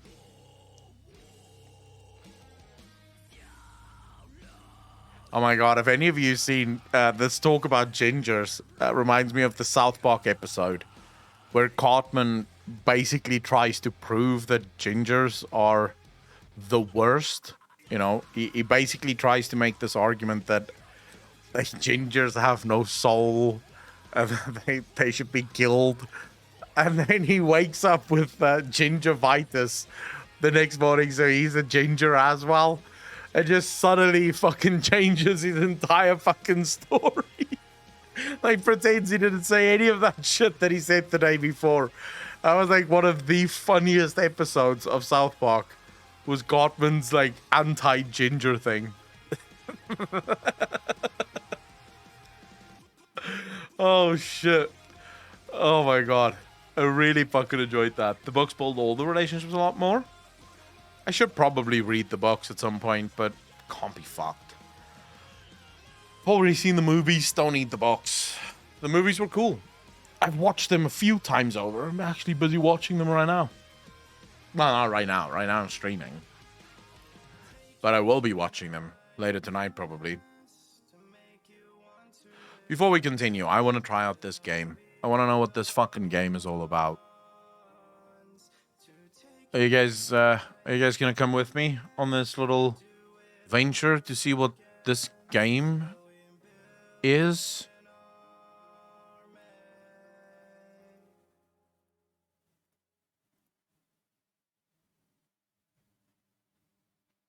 This one. Whatever the fuck it is. It's called Telling Lies. Like, I genuinely have no idea what this game is about. I found Harry more annoying in the box? Why? What does Harry do in the box that he doesn't do in the movies? Let me just see here. Telling Lies. Throw it out on system, please. Thank you. Peace out, Andy.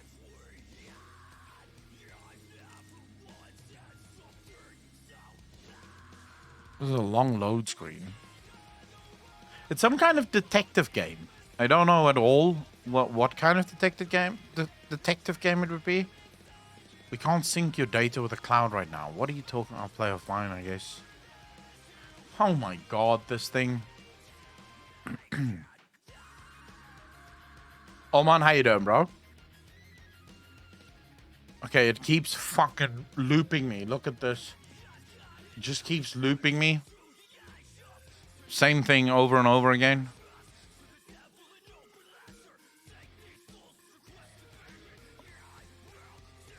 Wow, Microsoft, your shit is not working.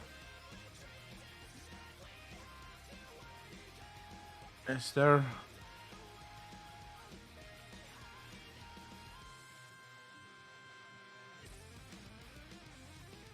Just fucking same shit over and over again. Fuck me.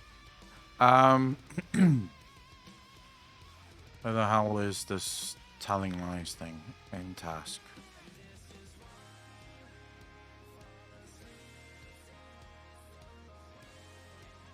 Alright, let's try this again.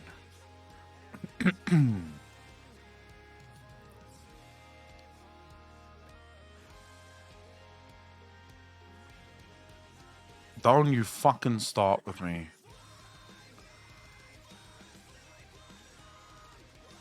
For some reason, it just will not. Why won't it sync? What the fuck? Dude, the Xbox thing is so fucking broken, man. It's been doing this for a while now. The Xbox game store is just fucking up.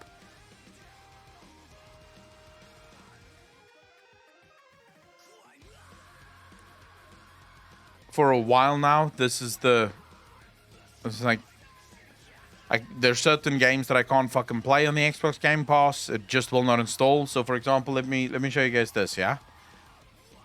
So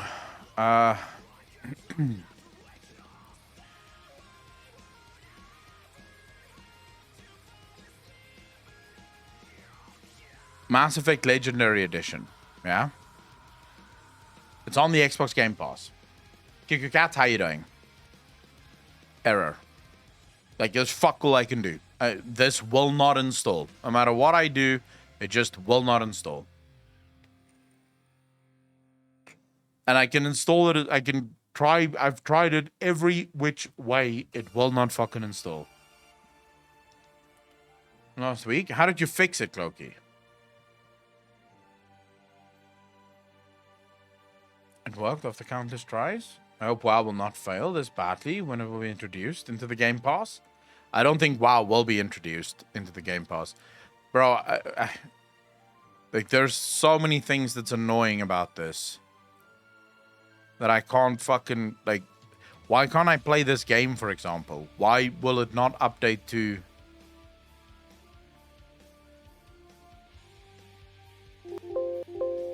Come on, bro. Why are you being difficult? Like, what the actual fuck?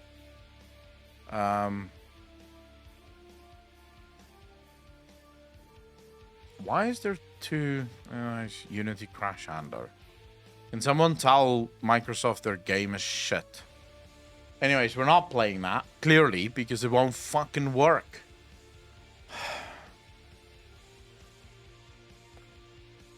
Mass Effect is that it also installs that EA Origin app, and I think that's what messed the installation up a bit. So I have the app, it still won't fucking work. Let me find a torrent for it. I don't want to, because I can't really stream torrented games. And I already pay for this, so, I mean, why can't I just play it?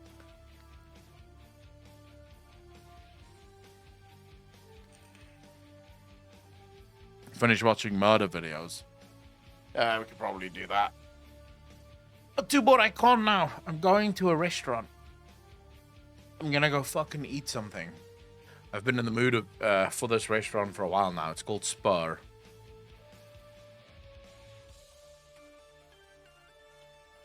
I've been looking forward to their fucking food for a while now. Let me guess, brisket? No, they don't sell brisket, but they're like Spur, S-P-U-R, Spur.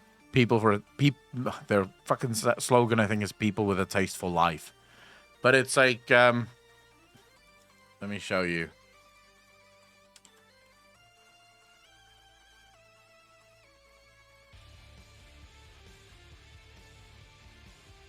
So this is Spur. It's like an American or Americanized steak ranch. The one close to me is called San Francisco Spur. It's the San Francisco branch. The one close to me.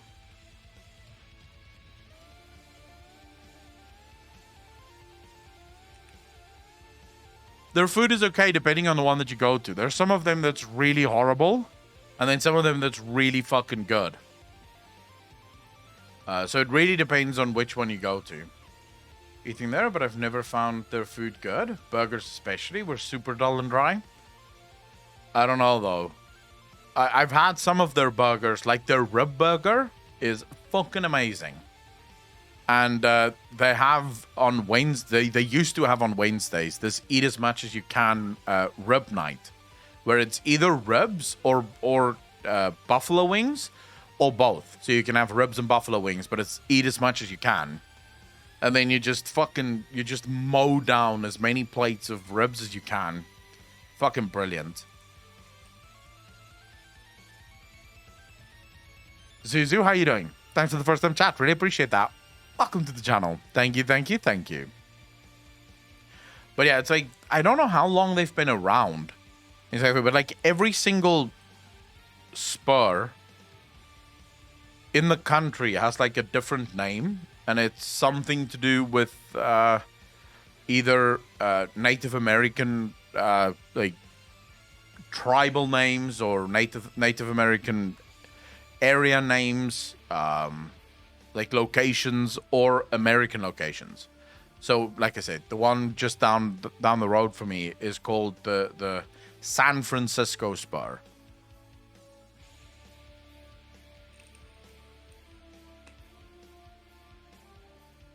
You know, your insights on game dev stuff are pretty good. Wish more WoW content creators saw some of the traps that game has.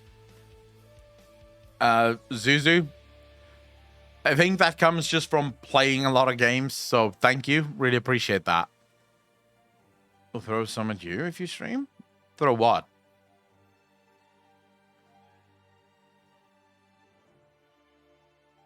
Throw what at him? Oh, he wants the bets. He wants the 10k bets. Yeah, we can talk about that.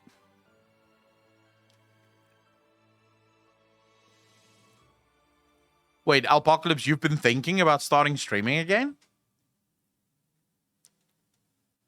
How long have you been thinking about that? And why hasn't it happened yet? By the way, this is how waffles are sold in South Africa, if anyone was wondering. This is a normal South African waffle.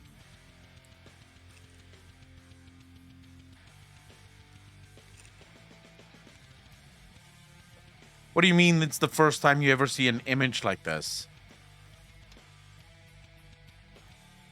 It's ice cream, Kiku Cat. Well, you can get it with whipped cream or ice cream. A lot of the places will usually like have 4 of those little dollops on the waffle. So you can sort of go, give me 2 ice cream, like half, whipped cream half and ice cream half. Or you can just go like ice cream or just whipped cream, really depends on you. But then with syrup, and that's your waffle.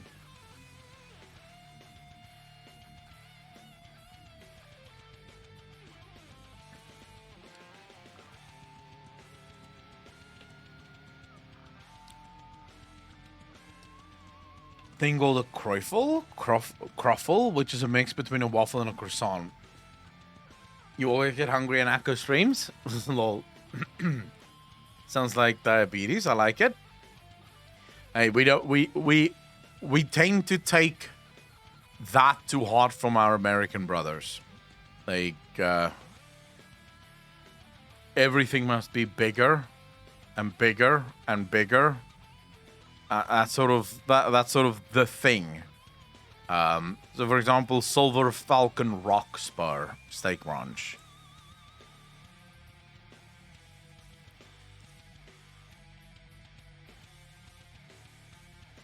So you can tune into your stream and it's food talk. Roxy Fox, what can I say? We have covered politics. We have covered Corona. We have covered sex. We have covered a game not working for some stupid reason. And now we're covering food. It's the beauty of the stream. We can cover in about 4 hours. We can cover just about every topic known to man. Mukbang. What the fuck is mukbang? Yes, you did miss a lot, Roxy. I remember when I visited the US with my family, they were shocked how big portions were there in general. Zuzu, where are you from? I missed sex, damn it. Yeah, we were talking about sex toys and stuff. You know, it's just one of those things from South America. I wonder how American portions would live up to South African portions, to be honest. Flitheronkies, how you doing? Haven't been there in ages. Purple, how you doing, bro? Aklon, did you see the thing I sent you in Discord? You will all know. What did you send me in Discord?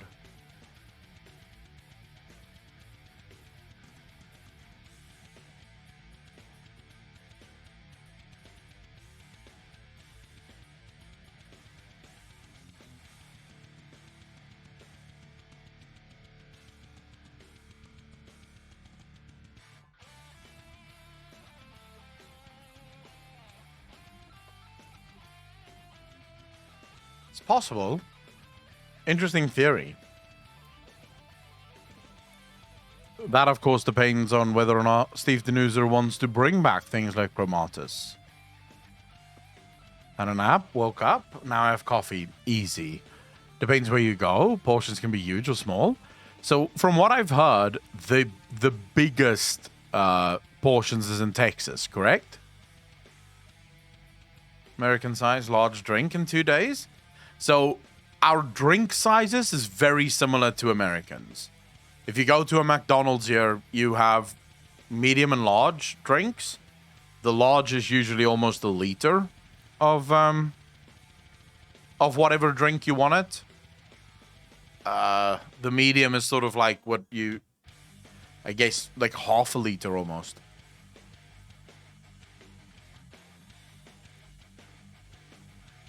Split on 2. The waiter was pissed. Yeah, if you get like a big McDonald's Coke Zero, it's like fucking huge. It's like this. It's like a proper fucking, like, oversized drink. That's small. Well, okay, fine. I don't know why you would need bigger than that. Because after one of those, you're fucking full anyways. But maybe you do need bigger than that for some reason. Don't know. But if you look at the prices, so cheeseburger Mondays, 65 rand each. I wonder how much would that cost? What's that in dollars? 65 rand in dollars for a cheeseburger with fries and onion rings.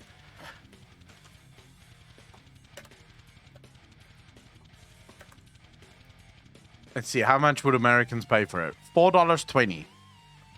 $4.20 on the dot. For a cheeseburger, fries, and onion rings.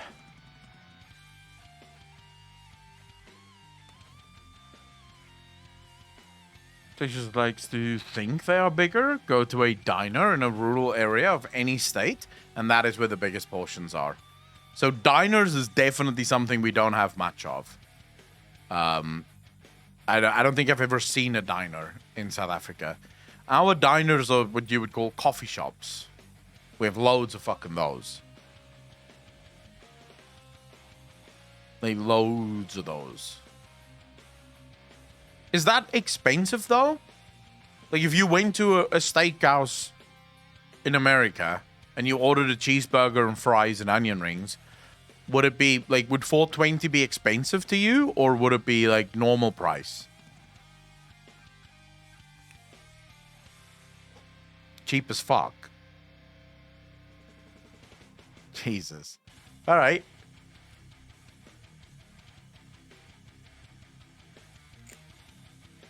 No, a big can't be a half a liter. That's a medium. It's not worth getting. That's like a quarter of the price. We have so many coffee shops that one would open and after a month it would close down. True. Normal, nice burgers are anywhere from $6 to $8. Jesus. No, I'd say like a goodish burger. If we were to go, say for example, it's like one of my favorite burgers. Let's do Burger King. Yeah. Because Burger King has some pretty good burgers.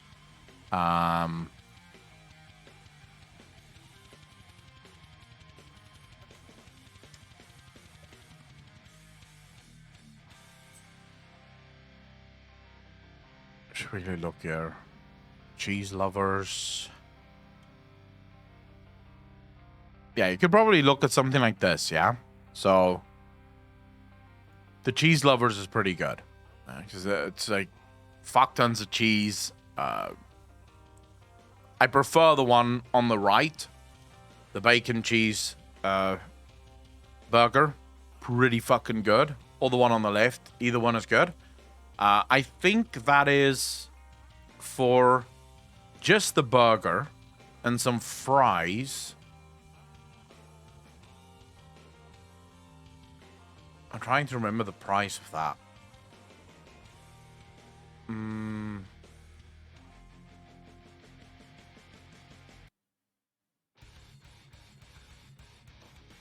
I think it was like this is big burgers, right? There's like they're big boys. We should probably go at the. We should probably have a look at the. Not the images, but the normal Google shit. Yeah, let's go normal Google and then say Burger King menu. You can get a price on this, like the exact price. Now, Burger King is more expensive than most places in South Africa. Like, Burger King is quite fucking pricey. Flame grilled burgers. The Big King. Big King XXL. Boerewors burger, jalapeno burger, double stacker, triple stacker, quad stacker, double stacker, triple stacker, quad stacker XL. Cheeseburger, double cheeseburger, Bacon King. Bacon King Jr. So let's go for the Bacon King. What's the price on this bad boy? Give me a fucking price. Why are you not giving me a... This is so annoying. Let's go large meal only. So we get a large fries. They're not going to give me a fucking price all day. I hate you guys so much. Why would you not give me a fucking price? Yeah, Burger King is like proper fucking expensive. You're gonna pay a bit for Burger King. Hold up, I need to go to Mr. D now because they will give me a price on this. And no, Mr. D is not a sexual thing. It's called Mr. Delivery. And no one told them that Mr. D might not mean what you think it means. So they call themselves Mr. D proudly. You know, even though they really shouldn't.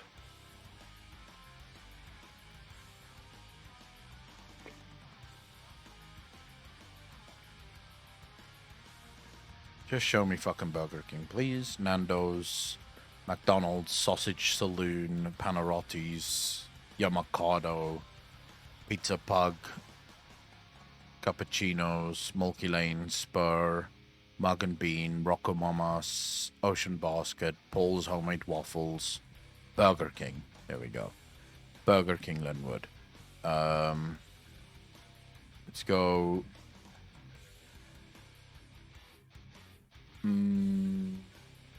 Beef burgers. We want to go for the Bacon King large meal, right? Okay, so the Bacon King would be $136.90. So $8. So I would say Burger King is in line with your prices.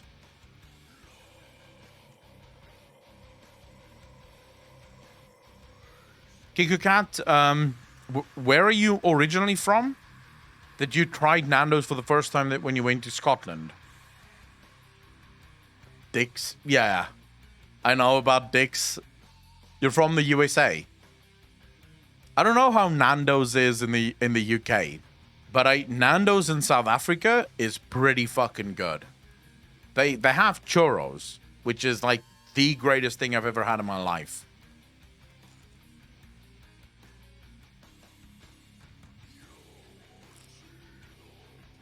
Wait, a king meal at Burger King is $20?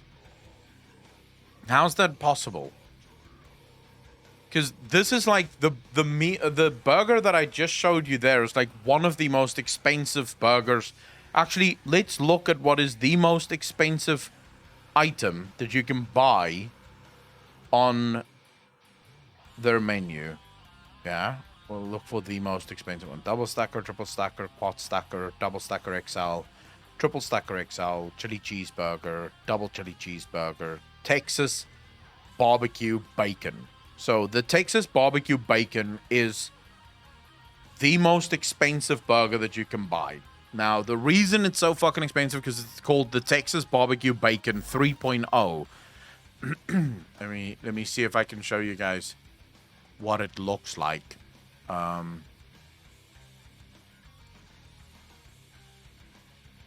Could I find it here? Probably not, because it's usually their fucking what's new. Here we go. Texas Barbecue Bacon King 3.0. So it's this one. Yeah. So this is the burger that I'm giving you the price of now, which is, it's fucking large. All right. So it's like, if you hold it in your hand, it's like this. Like, it's a proper fucking burger. It's like a huge, huge burger. Mike, thanks for the follow, dude. Really appreciate that. Welcome to the channel. Thank you, thank you, thank you. And the price on that one would be $11. That's for the whole meal. So that's for a large fries, the burger, and a large drink. Would be $11. And pizza, so any large pizza in South Africa will never cost you more, unless you go to like massive restaurants, like Michelin star trying restaurants. If you just go to like a normal pizza store, this is about the most expensive that you'll pay for a pizza is $9. And that's very expensive. Like usual price, like my usual pizza is $6. That's a pepperoni double cheese.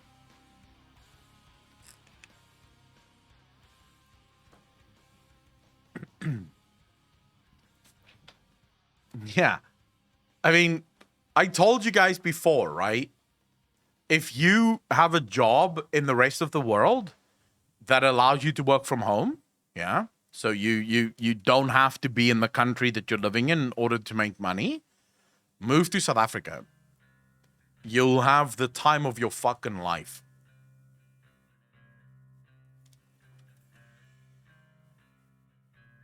$30 in Jersey for a lodge?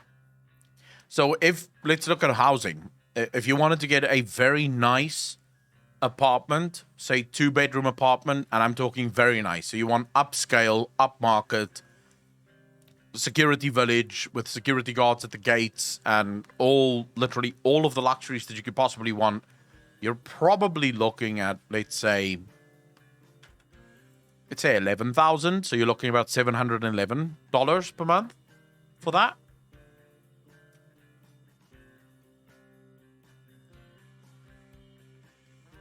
That's quite expensive, actually. You could probably get a much better house. If you wanted a 4-bedroom house, like the one I'm living in, that's going to cost you $905 a month. But then you get a yard outside and like a massive fucking house with built-in barbecue and shit.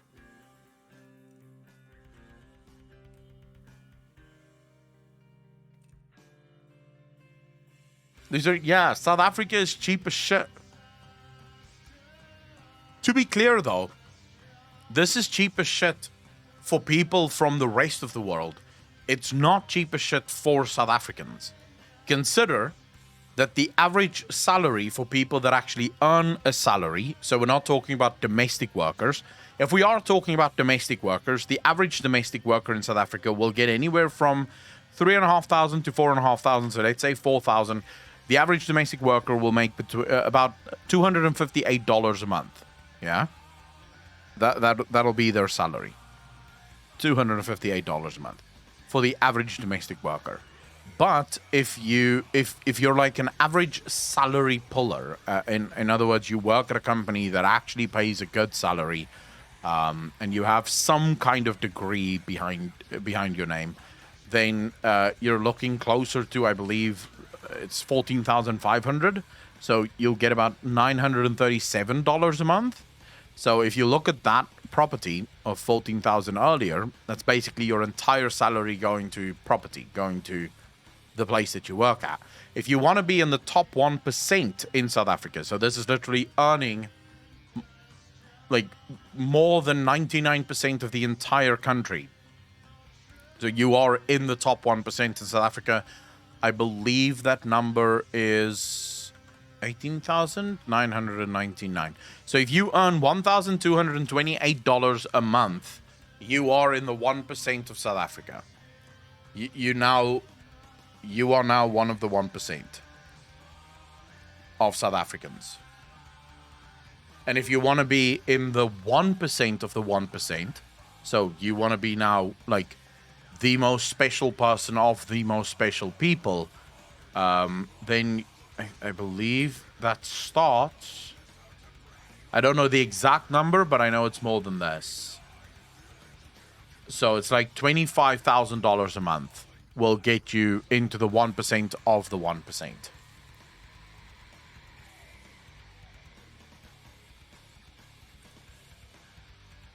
Would be the place based not near a shore or something like that, and not near the lakes. How much costs the apartment? So as I just said, if you want to live in a really, really beautiful apartment or something like that, maybe $600, $700 a month. If you want to be like, so for example, the place that I live near to is called Somerset West, and Somerset West has the best retirement village in the world. So we were sort of wondering, because when we got here, we were told that, you know, be careful who you speak to in Somerset West, because you'll meet a lot of Germans and a lot of British people in Somerset West. Now, Somerset West apparently has the largest collection of Germans outside of Germany, and specifically the largest collection of Germans in South Africa. Like, there's an entire neighborhood that is just German. So there's a fuck ton of Germans that live in Somerset West, and also a lot of British people. And all of them move here, buy homes here, because first, cheap, but also because of this retirement village, which is the best retirement village in the world. But for us, it's rough. Yes, for a South African, this is rough. How much would I need to save up to retire and move there without having to work? Oh, that would depend on how much interest you're going to get from your investments, right? I'd say, so if you want to have a pretty decent lifestyle, so you want to get a pretty decent lifestyle, considering the fact that you've already saved up, you've bought a house, you've paid back the house, you've bought a car, you've paid it off, you're probably going to look at, for retirement money, you're probably going to look at about 8 million? Probably like 8 million. I think 8 million. No, will 8 million be enough? I think it's 8 million. Because 8 million on the stock markets will probably give you an annualized return of anywhere from 10 to 20,000 rand a month to live on. So yeah, I think about 8 million should do you fine, which is about $517,000. If you never want to work again. So you literally just want to live and never work again.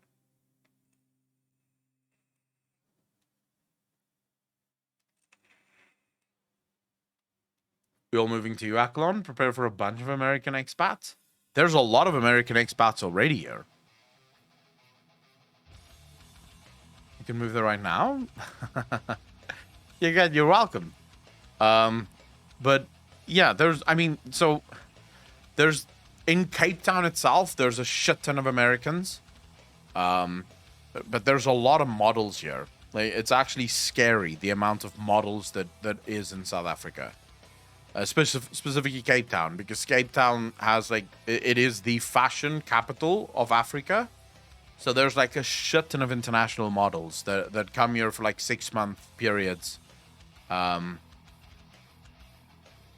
basically take pictures and crap on the beaches of Cape Town before they have to go back home.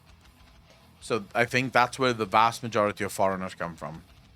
Yeah, get ready for load shedding. But then again, you can sort of combat the load shedding if you have the money.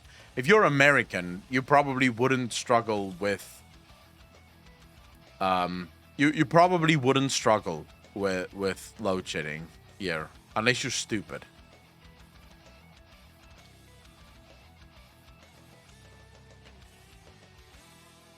Smoke, not gonna lie, there is some beautiful women in Cape Town. This is true. This is genuinely one of the few places where you sit on the beach and you have coffee, and just every second girl that walks past you, like, Jesus, wow, what the fuck was that? Now there is some, like, at the gym is fucking torture, dude. You go to the gym and almost every goal in the gym is just like, fuck. It's rough, dude. So yeah, it's definitely a good place to be. It'd be your motivation. I'm not saying if I was younger, probably that would have been my motivation. But I have learned quite early on in my life that outside motivation don't fucking last. If you make a goal your motivation to do anything, you'll never do it. Like, it's just not enough. That's where you go to the gym now? No, Death Knight. I go to the gym because I want to be healthy. I mean, I don't speak to any of the women there. So, I don't see what the point would be of me going there for the women. Like, this is literally me at the gym. I just look down. I don't look at anyone. I literally just look at the floor. I have my earphones in, listening to podcasts and just fucking working out. I usually get startled whenever people want to fucking talk to me. As soon as people want to talk to me, I get startled because I'm in the zone. I'm just doing my own fucking thing. And then someone taps me on the shoulder like, hey, how many reps do you have left? How many sets do you have left? I'm like, whoa, 2 or 1 or whatever. Yeah, I share a lot more gym stuff on Instagram when I can remember. Every once in a while, I'll send something through on Twitter. But on Instagram, I do like, usually at the gym, I'll do those, what is it called? You know those, on Instagram, the icons that's at the top of the screen, you click on it and you see like a little, is it stories? I want to say it's stories, but I do a lot of those when I'm going to the gym.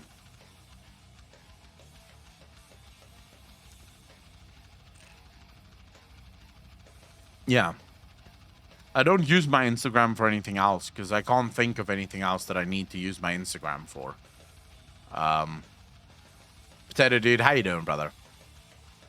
No, I'd say if you can afford to move to South Africa and you don't need to live in the country that you're in, you'll have the time of your life here. My Instagram is not on my socials? No, it's not. That's true. But it's literally the same as my name everywhere else, Aquilon. But I don't advertise my Instagram because I don't know what to do with my Instagram. Like, people take pictures of themselves. I don't see why I should take pictures of myself. So I have to force myself to take pictures of myself. Or people will take pictures of the places that they go to. I can't even fucking remember. Like, usually after I've been out, I'll remember that, oh shit, I should have taken a picture of that.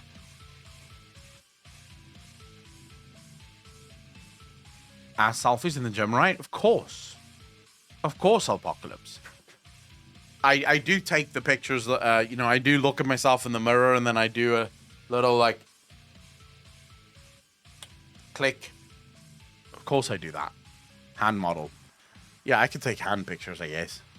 No, I never do that. Like, I'm very aware of the fact that other people can see you fucking do things when you're taking pictures. But I literally saw a guy the other day at the gym. So there's this new trend in South Africa. I don't know how girls feel about that, so I'd like to know. Guys in South Africa now at the gym are wearing these incredibly tight pants. And when I say incredibly tight, I mean skin tight. You know, like, we used to call them ski pants. I don't know why we called them ski pants, because I don't think you could ski in them. But they're like skin tight. Like, you can see everything when they're wearing those pants. And the guys are wearing those to the gym now. Every guy that I fucking see is wearing that to the gym now. Not Speedos. No, not Speedos. Literally, like, long, like, skin-tight pants that they're wearing to the gym. Not even skinny pants. I think these are too tight to be skinny pants. They're like fucking tight, bro. It's like taut to shit. But anyway, so this guy stands there, yeah, with help me look tough shirt. Yeah, you know those shirts that don't have like the wife beaters. Those shirts that don't have any sleeves for no reason other than to not have a fucking sleeve. So he has no sleeves on his shirt and obviously nipples sticking out everywhere because clearly that shirt is way too small for him. And then the pants that hides nothing. Like you could see if he's Jewish or not just from the pants. And he's standing in the mirror, like, you know, making muscles and taking pictures. And I've never seen a guy, like, I've seen girls really take pictures to make sure that they get the right angle. This guy is moving inches to make sure that he gets just the right fucking spot, you know, in the mirror. And at one point, I did want to tell him, bro, you don't look good enough to really put that much effort into that picture. Your muscles are not big enough for you to actually fucking, like, do that much effort. Just take the picture and leave. Just take a fucking picture and leave. That's it. You really want to send someone a picture, go for it, you know. Finish it off in the showers with a dick pic and tell her, hey, just went to the gym. Here's my body. Here's my dick. Want to meet up. Well, let's go fucky. But don't stand there for almost 5 minutes getting just the right fucking angle, you know. Buddy, how you doing? Well, here in Brazil, we call it Look Mommy, I'm Strong shirt. I like that. In South Africa, so in Afrikaans, we call it Help my sterk lyk MP, which directly translates means Help me look strong t-shirt. And then the English, I think, call it wife beaters. At least in South Africa, they call it the wife beater shirt.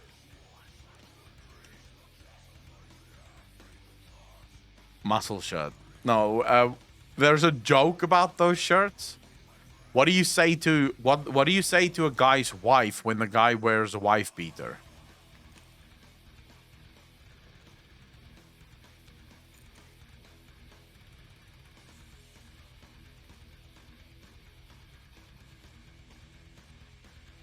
Nothing. She's already been spoken to.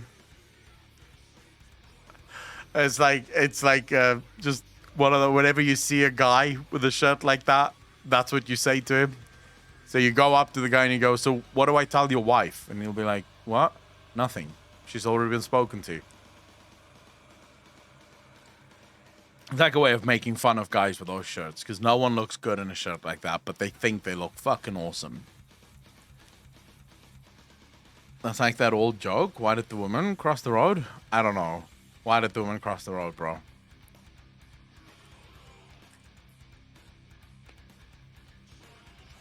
I don't know, but what's she doing out of the kitchen? I feel like those jokes, I don't know, actually. Girls, how do you feel about jokes like that? Like, do you take it as just jokes, haha? Or does it cause some level of offense? Maybe not overly offensive, but it does cause some level of offense. How do you feel about jokes like that? Because it is rarer and rarer that you'll hear jokes like that. Just joined. What jokes? Moonhunter, how you doing? Jokes, for example, Papa Shango just said it's like the old joke where why did the woman cross the road? And the answer is don't know what she's doing out of the kitchen. Or far too many offensive jokes. I mean, means it, or if it's also a joke for him. Depends on the tone. I personally never get offended. I just laugh. Oh, those. Yeah, like, you know, stereotypical sort of ha-ha jokes. To be fair, if you ever meet a man, clean, that actually believes in the joke that he's fucking telling when it comes to those things, you're hanging out with the wrong men. Like, you should get yourselves better friends. Because I don't think there's a single guy that actually believes that. Depends on who I'm talking to. It's only funny at the right context when you're already open for his for this as a punchline. Otherwise, it's just whatever. What do you do when you see a waitress with a black eye? Yell your order. Yell your order. She clearly has a hard time listening. Jesus. I think we still need to laugh at ourselves. I mean, there's just as many jokes about guys as well. Yeah. So I do agree with you. I think people don't. I think far too many people take themselves far too seriously, and people just sometimes have to be like a little, like, loosen up a bit. You know, sometimes a joke really is just a joke. Why did the pervert cross the road? He couldn't get his knob out of the chicken. Jesus. There are guys like that, and then you just know that you have to avoid them. Are there really guys like that, though, occultists? I'm genuinely not trying to argue, but are there really men who still believe that women belong in the kitchen and that, women can be beaten or some shit like that? I'm not talking about guys actually beating girls. There obviously are assholes like that. But it must be rare, right? It must be very fucking rare. When it is in a channel like this, where you know it is about these jokes, that's fine. What happened when a woman is in the living room? Chain in the kitchen is too long. There you go. I heard that one before as well. Then there are, unfortunately. No, they are my friends. No, I would assume they aren't. But I don't know why any guy would believe that. You see, the problem that I have with men believing that is your mother was a woman. Did you not love your mom? Did you not respect your mom? You know, maybe you had a sister who was also a woman. Do you not love her? Do you not respect her? Why those stupid fucking beliefs? I'm of Asian descent and I have to deal with my relatives telling me to stay in the kitchen and having kids? Wait, Asian women are expected to stay in the kitchen and have kids? I know there's actually like a massive cultural thing where once Asian women have children, they will leave their job and they'll become full-time moms, right? Common culture in Asia. Meanwhile, I have family members that think I'm gay because I love cooking. Hey, I like cooking. And if anyone thinks I'm gay, I'll be speechless. Because that is literally the only refined thing about me. If we can use the common... What's the English word? Fuck my life. Why? Some days are so hard. If we can use the common stereotype that gay men are refined and sort of very fashionable, right?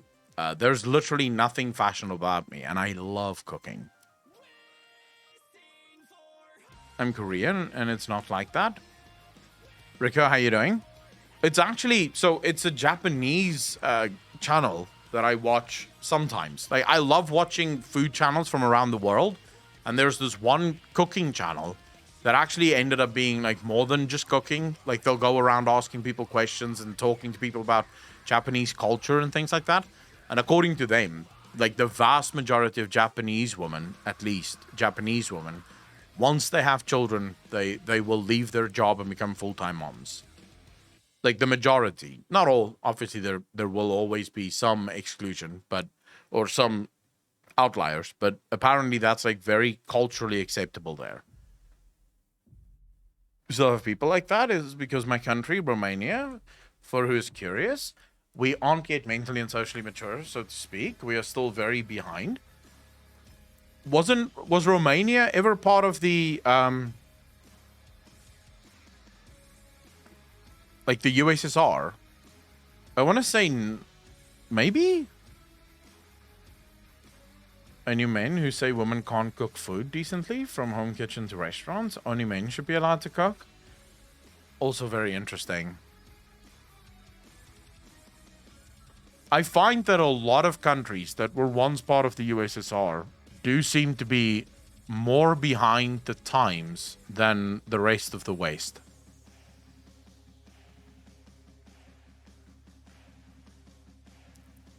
I think in the West, it's a luxury to only have one parent working. Oh, it's definitely a luxury. Most people would not be able to afford anything if the woman stayed at home and did not work, right? You almost these days require two parents to work, which I don't know exactly if that's a good thing for the kids, though. We'll probably have to wait and see how that works out for children. Do children do better when they have a parent with them 24/7 to raise them and to teach them, or are kids fine even without it? I don't know if we can answer that at this point.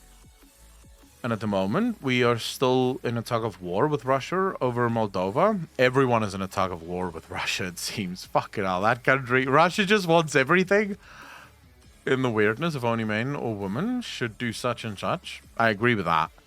In some Catholic areas in Germany, you have very strict mindsets still. Women, housewives, stay at home, take care of kids, do housework, main work.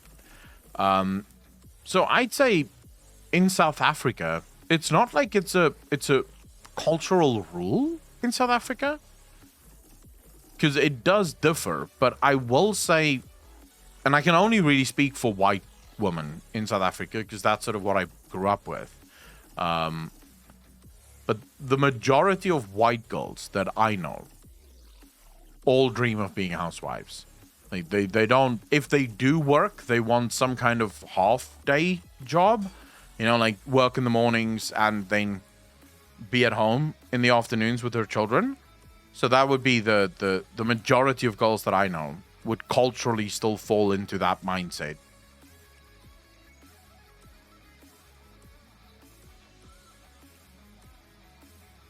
Miku, that, by the way, is what I believe it should be.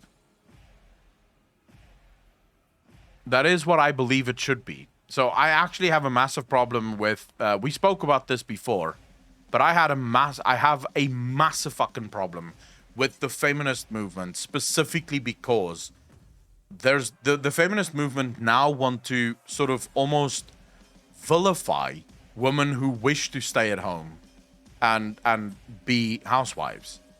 And my thing is sort of like, isn't the whole point of feminism that women get to choose how they want to live their lives?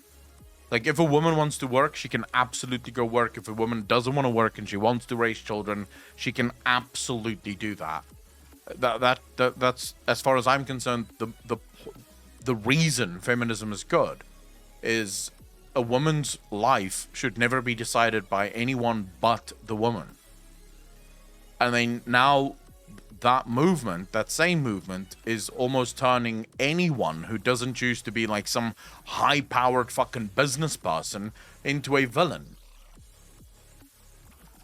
I thought that was my life. Gigacat, how old are you now? You're in Brazil. We mostly don't have this women go to the kitchen attitude, but there's always some very vocal idiots spitting some sexist shit that they actually mean it. That's very weird. To college and experienced a bit of the world and realized I didn't have to live that life my parents raised me to be. People should do what works best for their life. I agree. 100% agree with you. I feel like every movement has become the opposite of what they strive to become. I agree with that. 100% agree with that. There is one part that most people forget. How do you make a plan for happiness till you die? Find someone that will be with you for the rest of your life.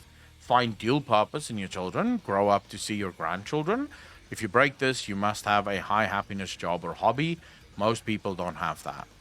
I'll be 36 this year. So you have crossed, I think, that Rubicon where it's no longer just sort of a rage against the machine. Your genuine stance is, I don't want to be. Which I can absolutely respect. What I usually do whenever I meet someone that's like 21, 22, and they go, I don't want kids, I don't want to be a housewife, I don't want this, I don't want that. I'm like, yeah. Let's talk in a few years when you've grown up, and then we'll see.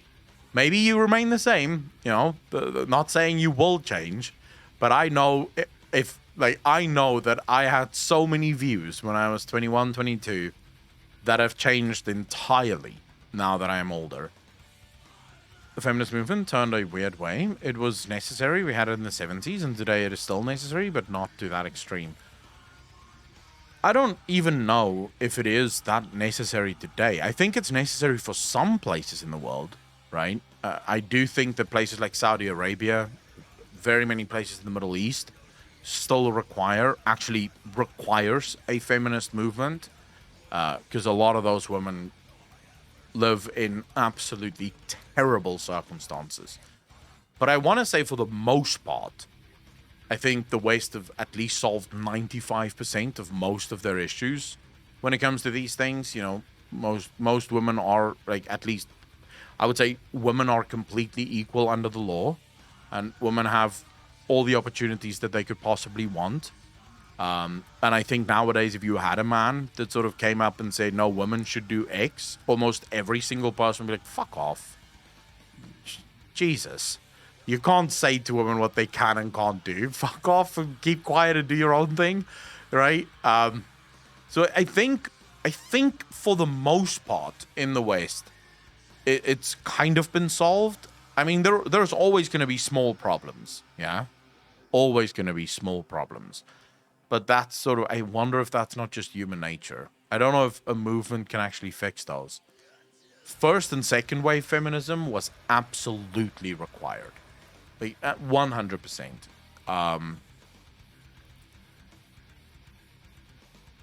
Because they actually were the ones who fought for equal rights, who fought for women to be equal. A lot of the feminist movement now, and I realize I'm saying this and I'm probably going to get crucified by some feminists, but it feels like a lot of the feminist movement today wants to elevate women above men. It doesn't feel like it's about equality anymore. It feels like it's actually about being better. They don't want to be equal. They want to be better. They want to be treated better than what men are treated. And I don't think I agree with that.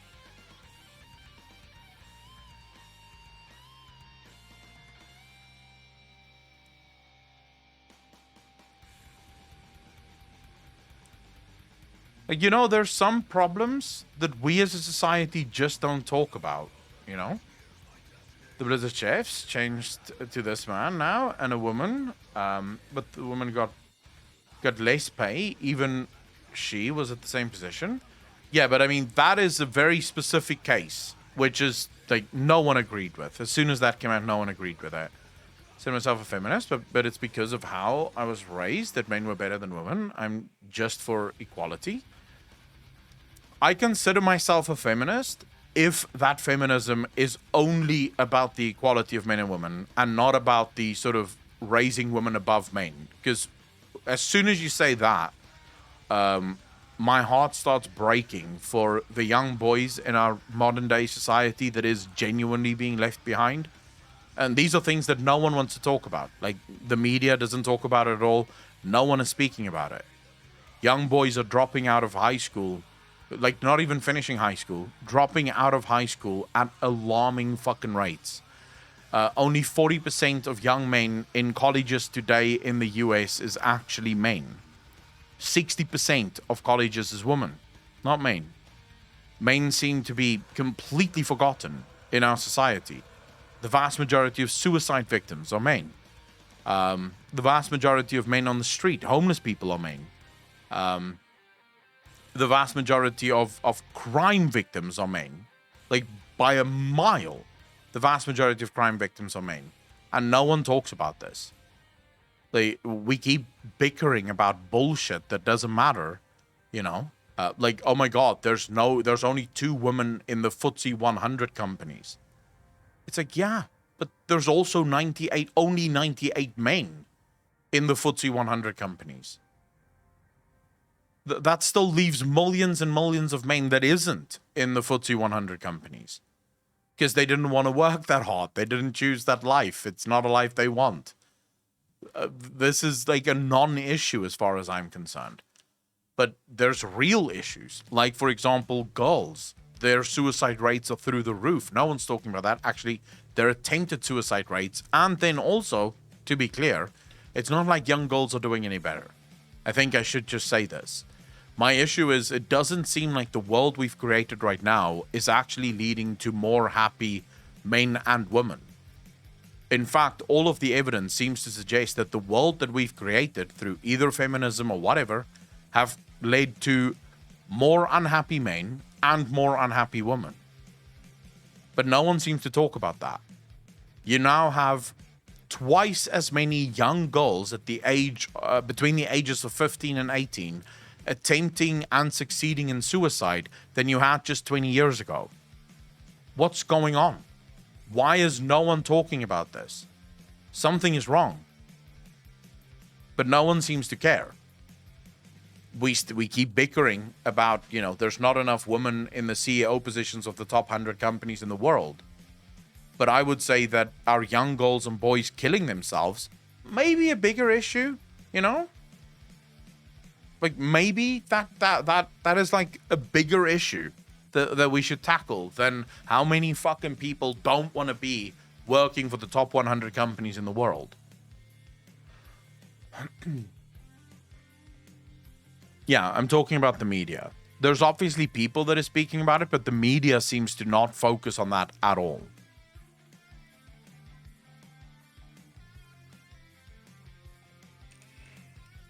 Oh, Eric, yeah, I saw that. I saw that talk. Maybe a bigger issue, but you can work on both problems at the same time, so both are important. Moonhunter, my thinking about this is... Are we sure we're going in the right...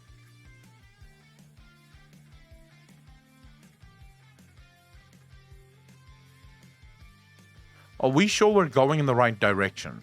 Is more my question. Because what it seems to me is... Okay, so we keep pushing and pushing for equality, yeah? And in some ways, as I've already explained, it seems like we're pushing now for more than just equality. We keep seeming to push young girls into different fields. We want them in science, we want them in medicine, we want them in engineering.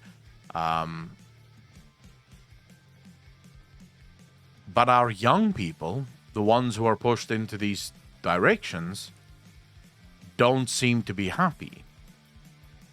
So are we not making something, aren't we making a terrible mistake here? Are we not pushing something that is actually causing unhappiness? That's the question. You could say we can work on both. The truth is, I don't think any amount of work is ever going to lead to a 50-50 of men and women in the top 100 companies in the world. I don't think you could ever get there. Just to be clear, I don't think you will ever get to a place where you'll have 50 men and 50 women in the CEO positions of the top 100 companies in the world. And it will have nothing to do with sexism.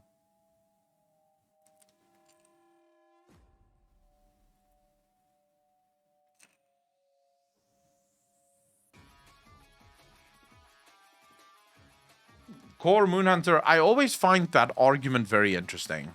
Men should be more emotional. They can ask for help. It's not like we know we can't ask for help. We're well aware that we can ask for help. We just choose not to. So I'm actually not a fan of this whole men should embrace their emotions. I don't agree with that at all. I don't embrace my emotions. I deal with my shit like I should. If I'm sad, I deal with it. I figure out what the fuck am I sad about and what do I need to do to fix that. I'm not going to sit and cry to someone else about my fucking problems. That's nothing to do with them. You will never know if I have a problem in my life that I can't solve. Right now, I have about 4 or 5 massive problems in my life that I will not talk to fucking anyone about. I just deal with it. It's my job to deal with it. I'll deal with it. I'm going to feel like a failure if I start talking to people about my fucking issues. I want to fix them myself. That's what makes me very proud to be who I am. It's because once I've solved that problem, I feel proud of the fact that I've solved that problem. But they don't have less suicidal tendencies. Women attempt suicide far more often than men. Men just succeed far more often than women. This is why the male suicide rate is as high as it is, and why it's higher than the female suicide rate. Not because women aren't like committing it as much or trying as much. Young girls try to commit suicide far more often than young boys. They just don't succeed as often. Because the difference is, a young girl will oftentimes attempt suicide not because she wishes to die, but because she wishes for help. A young boy doesn't wish for help. When a young boy decides it's time to die, it's time to die. So they find a way to make sure that it is permanent. They don't drink, they don't take tablets, they don't take medication, they don't slit their wrists, they shoot themselves or they jump off a building. They make sure it's permanent, it's done.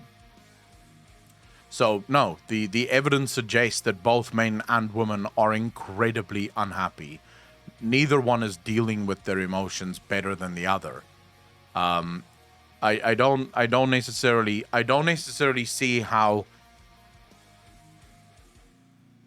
I don't think trying to get men to be more emotional is going to lead to anything. And what's more, I don't even think that the vast majority of women would be at all attracted to more emotional men. To be honest. And again, there's been studies on this. When they show women, men who are crying, their libido literally falls. In other words, they get less horny. Women are not attracted to crying men. It's just one of those things. Like, it's nice to say, hey, I want men to be more emotional. But what if we weren't designed to be more emotional? What if men just aren't more emotional, you know? Actually, yes, Clean. It actually shows that when a man sees a woman crying, he becomes far more open to his own emotions and actually becomes far more protective over the woman. Like, crying women have an incredible impact on men. It's one of the reasons why there will always be these jokes where one of the strongest tools in a woman's toolbox is to start crying, because it will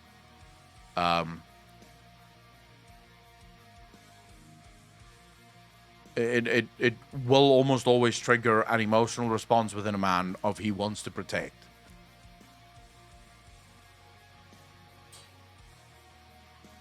Clean, but it does lead to attraction. It can actually increase your attractiveness to someone.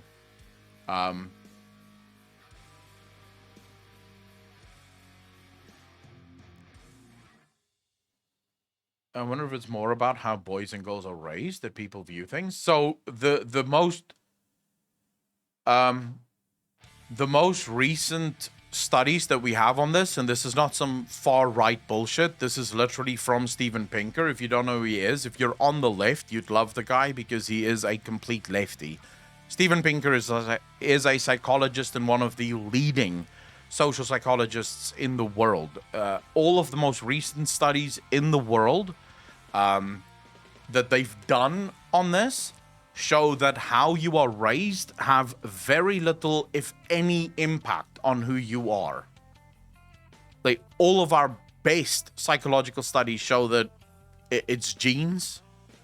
It's not really how you're raised. How you're raised seem to have very little impact on who you will become. And these, I mean, the conversation about nature versus nurture is about 2,000 years old. So it's not like it's only recently. They've been trying to figure out, is it nature? Is it nurture? Is it sort of a mixture of the two? And the answer seems to come out the whole time. It's literally nature. You have specific genes, and those genes are present, and they will determine who you are. Now, it's not that how you're raised has no effect. There's definitely an effect, but it's not as big as people have thought it was.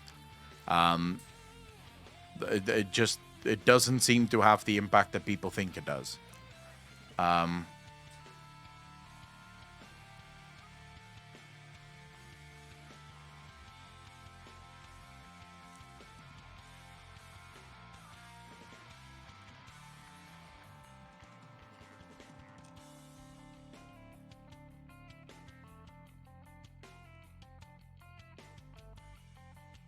So my question to all of you would be,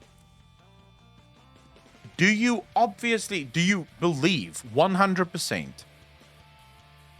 that men don't speak about their problems simply because they were raised not to speak about their problems? Is that your genuine belief? So you believe that there's no chance whatsoever, so you don't even leave a single slight possibility in your mind that men don't speak about their problems because they literally simply evolved not to.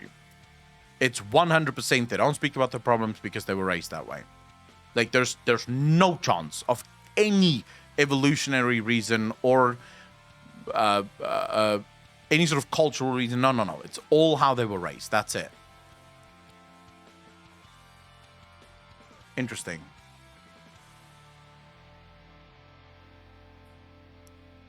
I wonder who decided to raise the first kid that way then.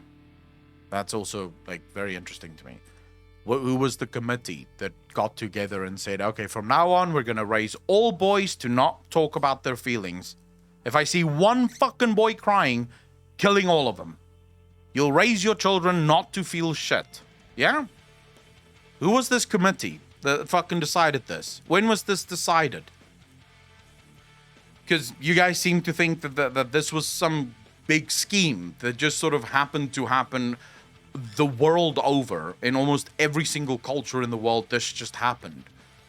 So when did this happen? Who decided this? At what point was this decided? Because it have to have been decided somewhere. If you guys are saying that this was the result of teaching, right? So raising kids this way, then it must have been decided by someone. Someone must have chosen it.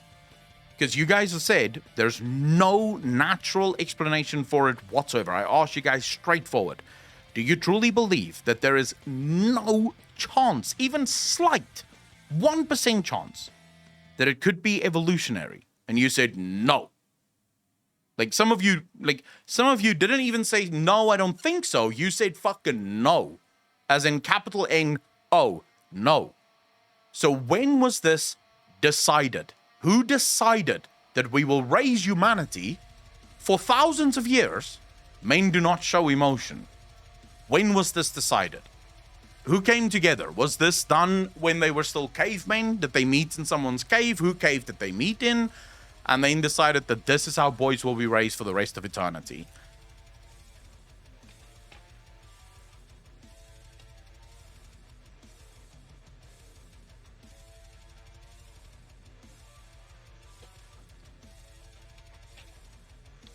Or is it possible that it is simply in our nature? Is it possible that our society and culture is set up in a way that adhere to our nature, to our base instinct, that fathers were not emotional because they evolved not to be emotional, and that their boys are not emotional because they evolved not to be emotional? And that we simply were brought up this way because it is who we are. Is that possible in any way, shape, or form? I'm not saying do you believe in that. I'm asking you, is that possible? Because, just to be clear, it's not as if men are not emotional. Men are very emotional, but only with certain types of emotions. Men have no problem showing anger. They will show anger in a flash, which is a byproduct of their testosterone levels. And if you go back in history and you look at why they would have had that specific trait, and why that specific trait would most likely have been chosen by the vast majority of women at the time, which again, you would have to understand how evolution works, because evolution exists and the way we are today is because of how women and people made choices thousands upon thousands, if not millions of years ago. And the way they chose would have influenced the genes that survived moving forward. So is it possible that women didn't choose the man that sat there crying like a little bitch whenever the barbarians were at the gates, but instead chose the man that got angry, ran out and killed 500 men on his lonesome? Because I would think that guy would probably have had a chance much better to procreate than the guy who sat crying like a little bitch while the barbarians were at the gates. So there is a chance, however slightly, whether you believe in it or not, but there is a chance. You have to at least be open to the possibility that we are not just the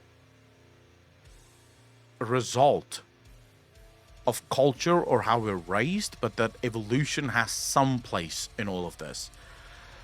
Look, men often don't show any kind of weakness like crying because people often react negatively around them. You're a sissy. You can't call that reaction caused by genetics. Of course you can, Moonhunter, because that reaction could 100% have a genetic origin. Everything we do is genetics.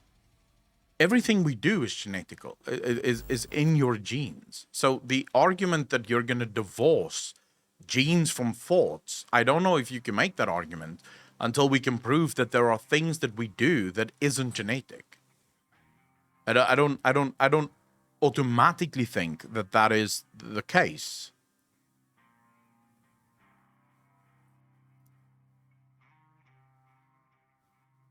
But how can you not agree to that?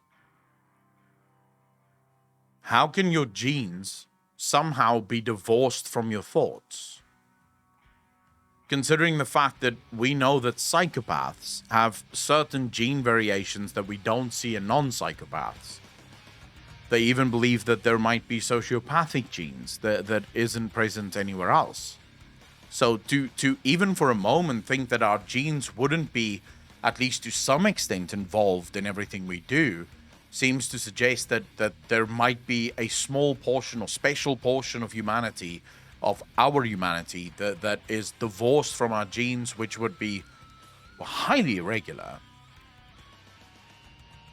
All other animals make decisions 100% based on their genes, and it's far more easy to track because their actions and their decisions is primal based on the genes that they have.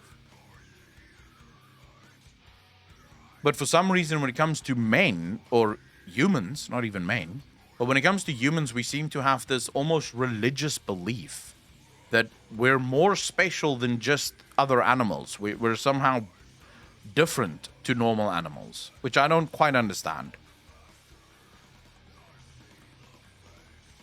Apocalypse, what did you say? When men were the sole provider, you didn't have the luxury of having an off day, so you were conditioned to repress it and continue.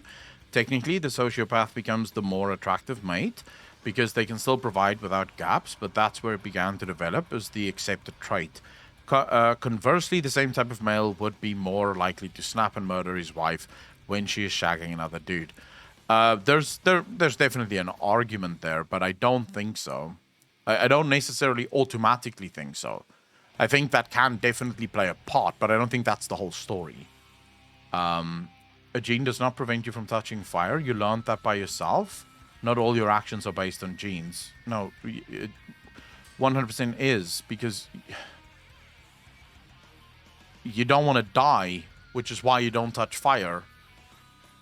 That is a genetic response. If all animals, even stupid ones, don't want to die, that's a genetic imprint. We want to live, we want to survive.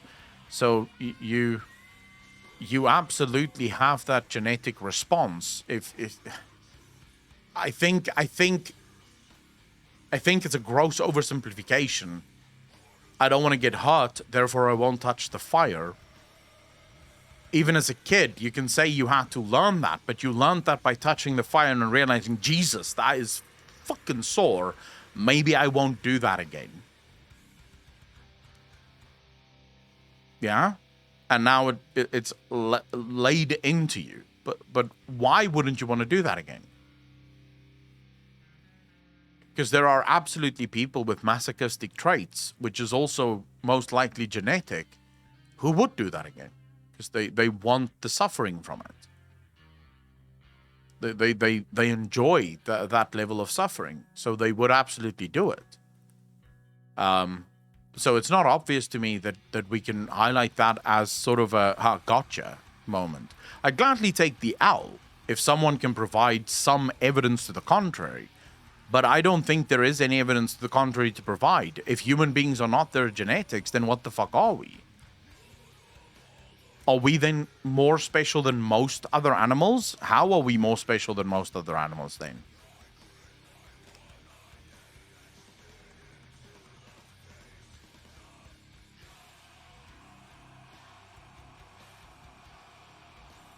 Apocalypse, the question is why? Why did the other kids rib the boy for crying, but not the girl for crying?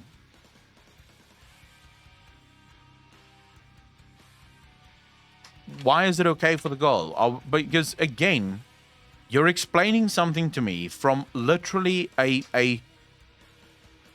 you're basically saying ignore the past and look only at what is happening today, because it's only today that this has been the truth. But that's not obvious to me, because even Plato spoke about the emotions of women. Even Plato, and this is what, 2,000 years ago almost at this point, 1,000 years ago, spoke about the emotions of women and why men didn't have these emotions and why that was better. Now, today, we don't automatically agree with that, because I actually think emotions are good. And it is good to get two different viewpoints. But even 1,000 years ago, this was observed by the philosophers of the time. So clearly, it's not a modern day phenomena. So when did this phenomena happen? Who started this phenomena and why? Because everyone seems to think it's society today, but you can go back in history to at least 1,000 years, if not more, and find the exact same reasoning. If you go back to the age of the Bible, which even if you don't believe in Christianity, is widely considered to have been written at the very least 2,000 years ago. And most of the books that they found in the Old Testament go back even further to about 3,000-4,000 years ago, right? If not older at this point. Even there, they speak about men not being as emotional as women. So clearly for the last 4,000 years, we have history and evidence that men and women aren't as emotional as one another. But you guys are saying, ignore all that, Akalon. We don't give a fuck about that. Today, when a boy cries in school, people laugh at him and call him a sissy. And that's why boys aren't as emotional. And I'm thinking, okay, but if for the last 4,000 years this was true, what happened then back then? When was it decided that boys are not allowed to cry? Because someone must have decided this. If we are to say, so I'll throw you guys a fucking bone, yeah? I'm going to give you guys an opportunity to dunk on me right now, to make me eat that owl. What you're saying is at the beginning, before this was decided, so when men and women were first men and women and human, yeah? They were completely the same. Correct? They were completely the same. Boys cried, girls cried, everyone cried, and everyone was very open with their emotions. And then something happened. What happened? Because something must have happened. You guys are saying that the natural order of men and women is to be equally as emotional, right? They're equal in their emotions. So then what happened? What changed? You can't say society. What the fuck does that mean? Are you saying society is something handed down by God? Because if society is a collection of human beings, then society would not look different from human beings. If you had a bunch of men who were overly emotional in a society, that society would still be overly emotional. It's not like a bunch of emotional men are going to decide that men can't cry anymore. They cry, so why wouldn't they want the other men to cry? So society is not a word that you can use as an explanation here. You have to be able to provide me with the evidence of who came together and decided that men cannot be as emotional as women, and then we raised our kids to not be as emotional as women.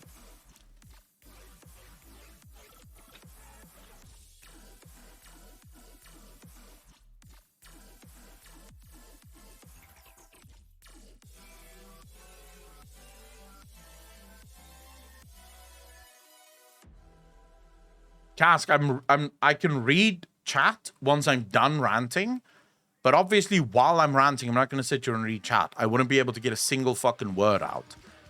So you can either have me read chat or you can have me talk, but you can't have me do both. That makes it very difficult. But I always stop to talk to read chat. Always. Did you ever consider that society can develop naturally? If society developed naturally, and society had men that were very emotional and women that were very emotional, then society would be the same. Men and women would be very natural, because society is created by individual people. So why the fuck would you have emotional men and emotional women, but somehow, when they form society, they decide, hey, fuck men's emotions. We no longer want that. I don't understand. What do you guys not get? You can't have a society that is 100% for slaughtering cats, yeah? Everyone in that society eats cats. And then somehow, when all of the cat eaters get together to form their society, they decide, no, stop eating cats. Where would that happen? Like, what the fuck is society? Who makes society? Is it some group that sits up here, yeah, and decides for the rest of society and then fucks off once that society does what it does? Or is society a collection of people? And would society mirror what that collection of people believed? Because I'm not following. What I'm asking is evidence. You guys keep throwing out the word society as if that fucking means anything. The word society is not evidence of what you're fucking trying to prove. The word society means fuck all. Give me the evidence. That's what I'm asking for. So stop using the goddamn word. Give me your evidence. When these people came together to start living in society, who decided that men may not be as emotional as women? Because according to you, before all these people came together to become society, they were equal. Men cried just as much as women, and no one judged the men for crying just as much as the girls. When did this happen, and how did this happen? That is the question. You can't just keep throwing out the word society and think that proves something. It doesn't. It's a word. The word means when people get together. When you have a group of people together, you have society.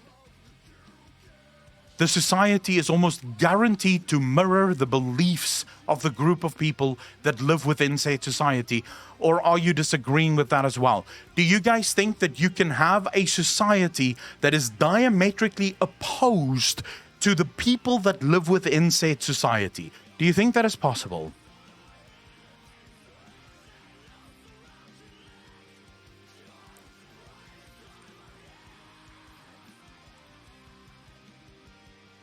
All right, so if you don't think that is possible, then I ask again. Who made that decision? Who made that decision? Someone must have made it. Ladies and gentlemen, someone must have made that decision. Who made that decision?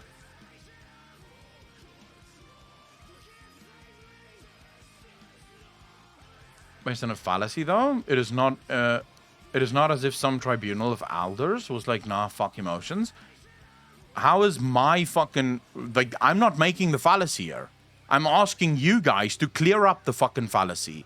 Because you're making the fallacy. You're saying, society decided this, bro. And I'm asking, what society, where? Because someone must have decided this. You wouldn't get a bunch of people that believe exactly the same shit to get together as a huge group of people and then somehow decide, hey, you know, let's all do literally the opposite of what we believe. That makes no sense.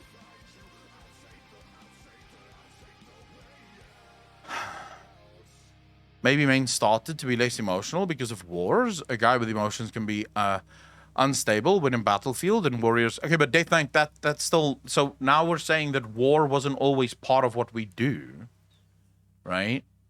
You're saying war wasn't always part of what we do, which is not true. We probably waged war when we were still animals.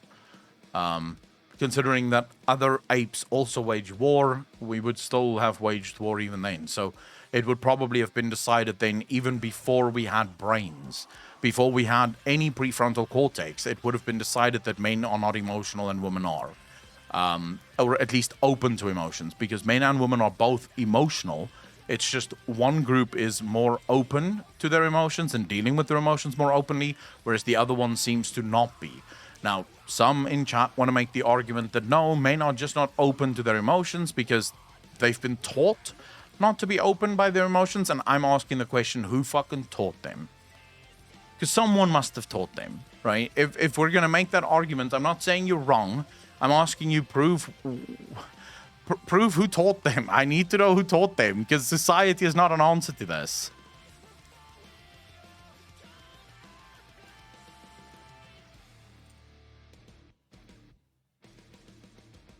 No one said women are unstable because they're openly more on the most extreme ends of our spectrums. Men are far more unstable than women. The vast majority of serial killers are male. The vast majority of psychopaths are male. So no one is saying being more emotional makes you more unstable, right? I know you're not referring to me. I just want to clarify. You basically brought up a point that I wanted to clarify. No one is saying that more emotional people are less stable. That's not the argument. I'm not trying to make a judgment here on men is better or women is better and how they deal with things. I'm trying to say maybe we are different in how we deal with things. Maybe we are different in how we deal with things. Mel Human, thanks for the follow, dude. Really appreciate that. Welcome to the channel. Thank you, thank you, thank you. We don't know. All that we know is that right now, or for some time, it is considered weakness for a man to show emotions. Not saying just cry. I mean, things like, for example, asking for help for some big issue. But you can't say now. You can't say that it's only now. Do you have proof that it is only now?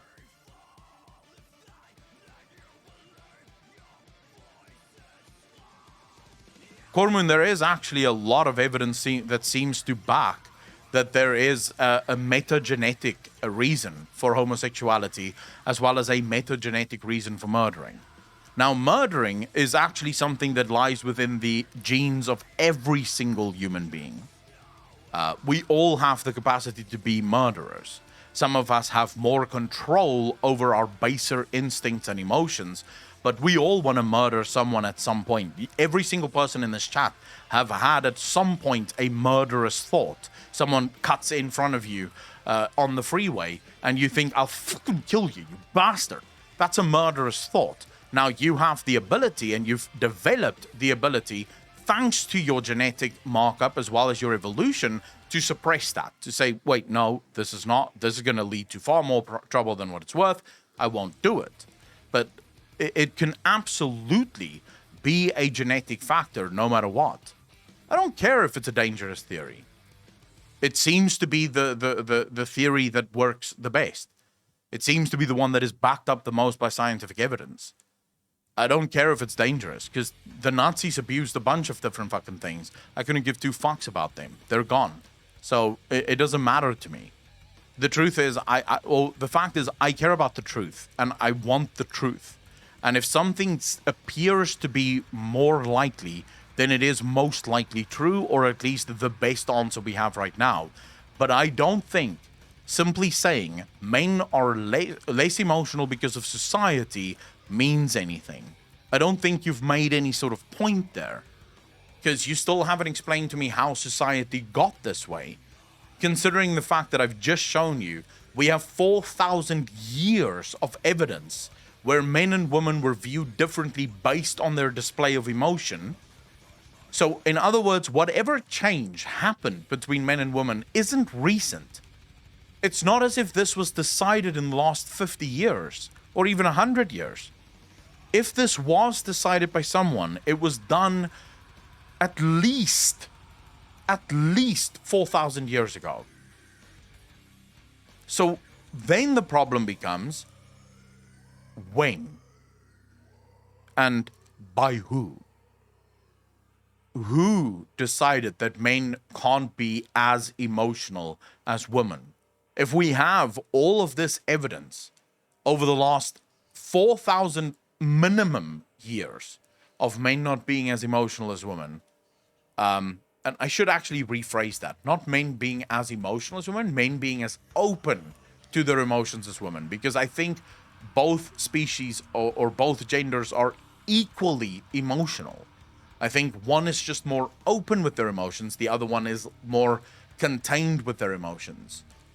But it's not obvious to me, like, no one has been able to show me when this happened. And there's a bunch of you in chat that goes, I don't think anyone can say when this happened. But then you can't say it. If you can't prove, right? If you can't prove when this occurred, you can't use it as an argument.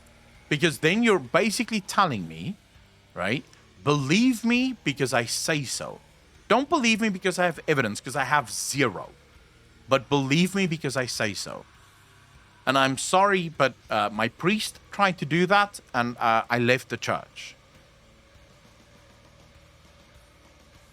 So you're not going to get me with that, believe me. That's not an argument.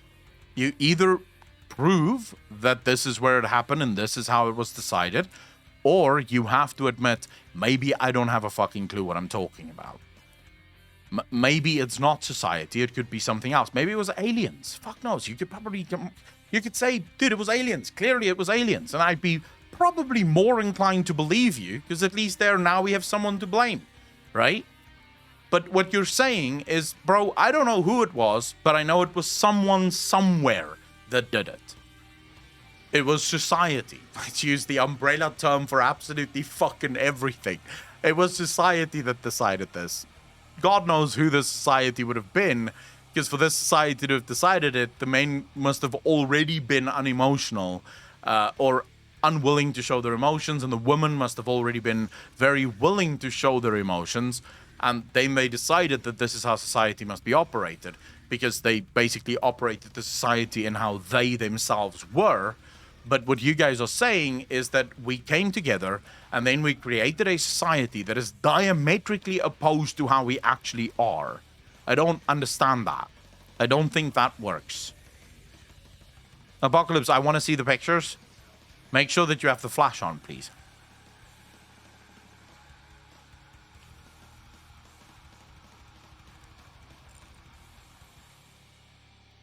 Why do men not wear skirts? I mean, men used to wear skirts. Like, long ago. Like, 2,000 years ago, men walked around not in skirts, but in full fucking dresses. Scottish men still sometimes wear skirts. So, are you saying that fashion is somehow similar to societal beliefs and structures? Because I don't think that's true. Why do you wear some kind of skirt this year, but a different kind of skirt next year?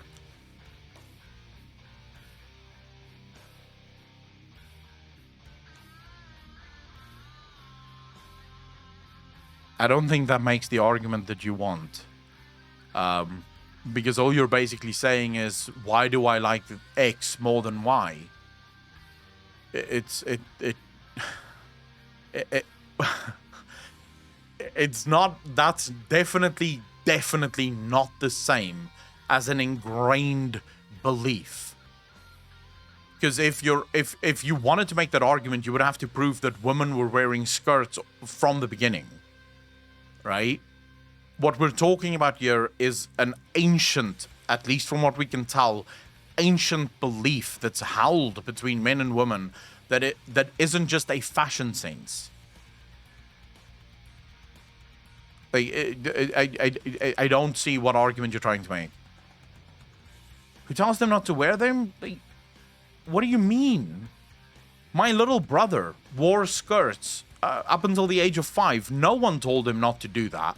Just to be very clear. My mom was very clear from the beginning. You will not tell him that it's wrong. He can wear whatever the fuck he wants. He reached the age of about 6 and just done. Stopped wearing them entirely. And my mom was very clear. No one fucking mock him. No one tell him. He was still at home. He wasn't going to school, so there was no one mocking him for it. He just decided one day, hey, I want to look like the other guys. I don't want to look like the girls. I'm happy to be a guy. And he decided that. But that's a fashioned choice. That's like saying, why do people enjoy eating chocolate and other people don't? But your argument, so you're still ignoring the fundamental question, which I still don't quite understand why no one seems to want to touch this.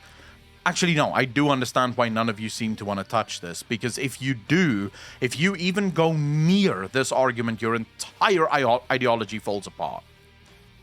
So I will ask it again. I will bring us back to the original argument.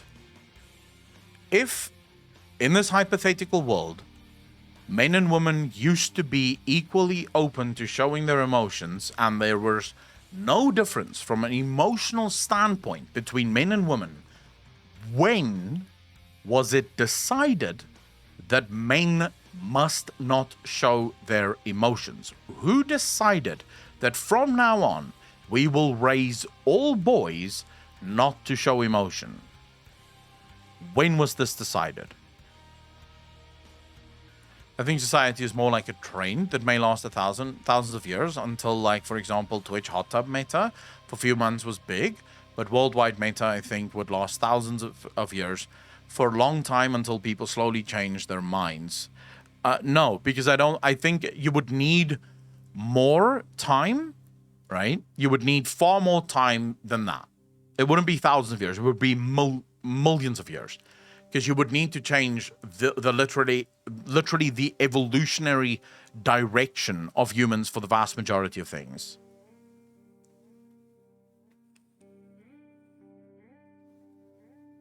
Fred, how you doing? Thanks for the first chat, dude.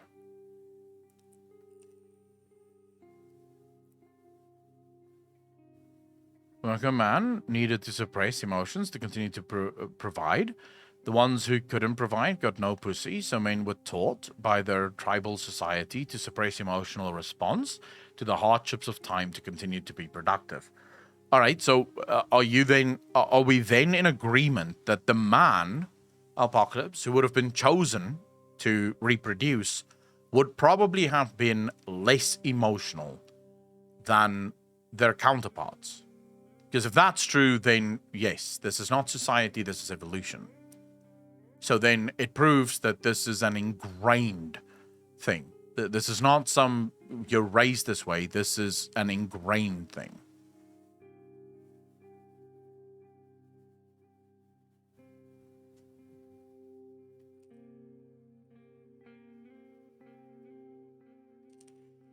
Because that's all this argument is about.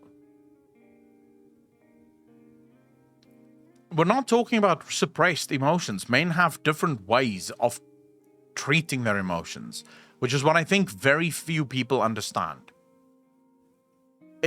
I said from the beginning, it's not that men are less emotional than women. They're equally as emotional, but they have different ways of dealing with it. For example, a woman would easily go sit with her friends and cry about something that had happened. Her friends will be there for her and it'll be okay.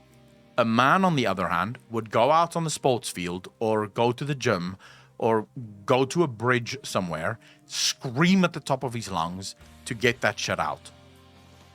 They're still dealing with their emotions. They're just using different vehicles of getting it done.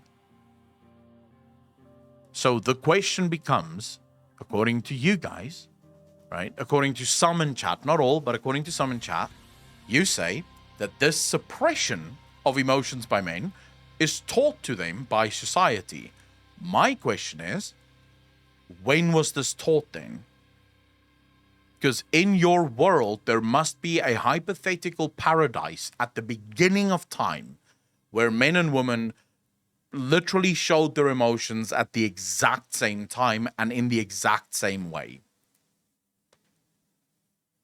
Like that's what you want me to believe. Because if it's any other way, it cannot exist. It has to be. So then we have to decide who came together to do it. And when did they come together to do it? Hormones would be an argument that they don't want to have. Okay. Don't bring up hormones. Ladies and gentlemen, welcome to the fucking stream. Let me explain something to those of you that is here for the first time or brand new to this argument specifically. The people that we're arguing with now, so there's two arguments going, or one argument going on in chat.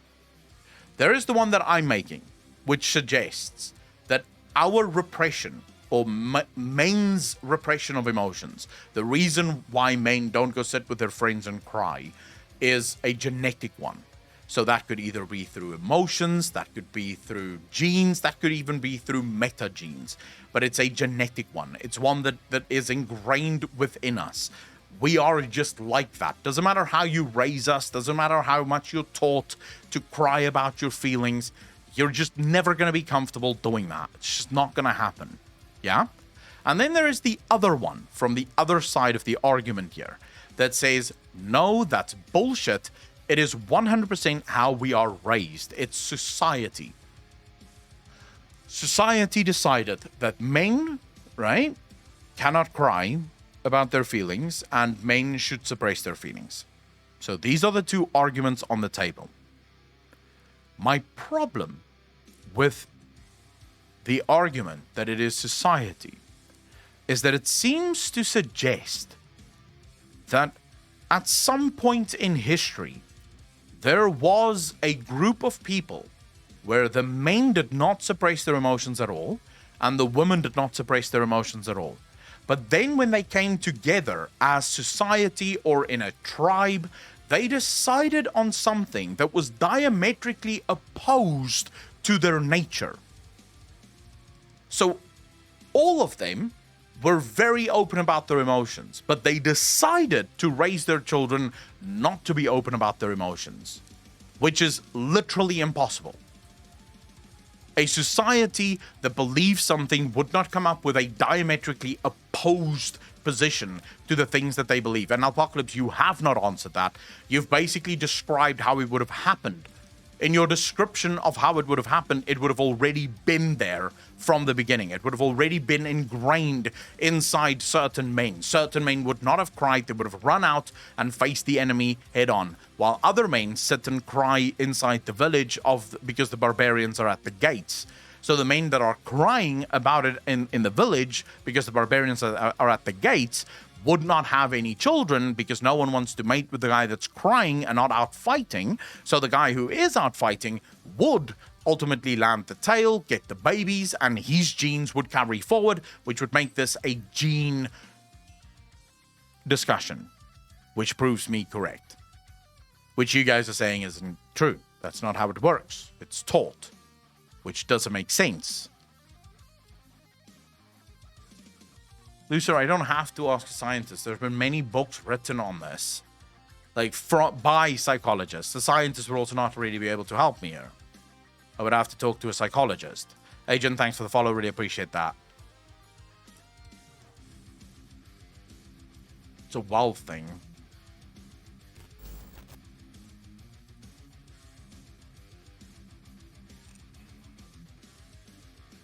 Okay, but who taught... Okay, Apocalypse, who taught Monkey Man to suppress his emotions?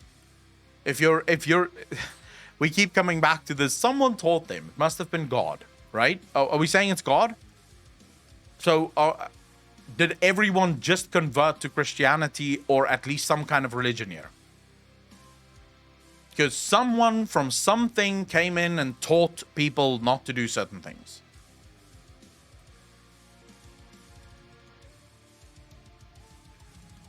You cannot learn something that you are diametrically incapable of learning. Humans will never be able to fly because our genes are literally not adapted to flying.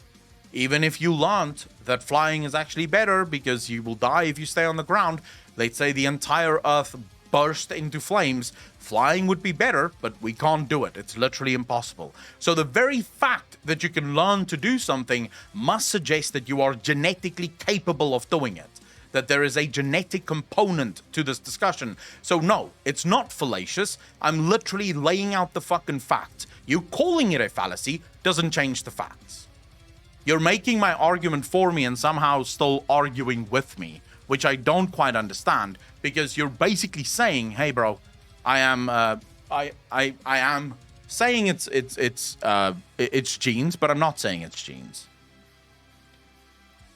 Exactly was it, Akko? Tell me the person. Otherwise, I don't believe religion exists. No, you don't have to believe. I don't believe religion. Well, religion obviously exists. It's the question of, is God real? I'll jump into voice. Apocalypse.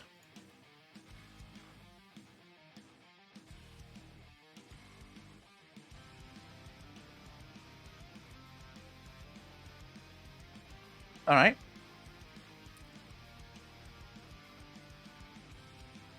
I can't hear you, Apocalypse. Can you hear me now? Yes, I can hear you. Good. Yeah, So hold on, I've hold on, not should got I much check- time, hold up, but before you go. essentially the fallacy Wait, on wait. your end is assuming that we're Apocalypse. Wait, Yep. wait. Let me just make sure the chat can hear you fine. Give me a moment. Chat, can you hear Apocalypse fine? Chat don't want to hear me. Like, that's not what they came here for.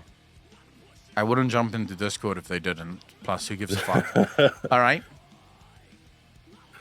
So your fallacy is assuming that we're implying some all-knowing teacher type, some kind of wise master that sat down the tribal monkey man and was like, don't show emotion, otherwise you won't get a pussy. You can learn a behavior without this mentor type. I can learn No, not but to cut my dick off because it hurts. I Yeah, don't but need someone to tell me that. That's not a fallacy. That's That an is 100% implication. a fallacy. No. Because we're not arguing no. that whatsoever. No, my implication is that your argument cannot work without it. Well, it can, as I've just said. You can learn a behavior No, without but in someone order, telling you and no, but teaching this you. is literally what I'm telling you. In order to learn it, there must have been a genetic component involved. You would not be able to learn something that you are genetically incapable of learning.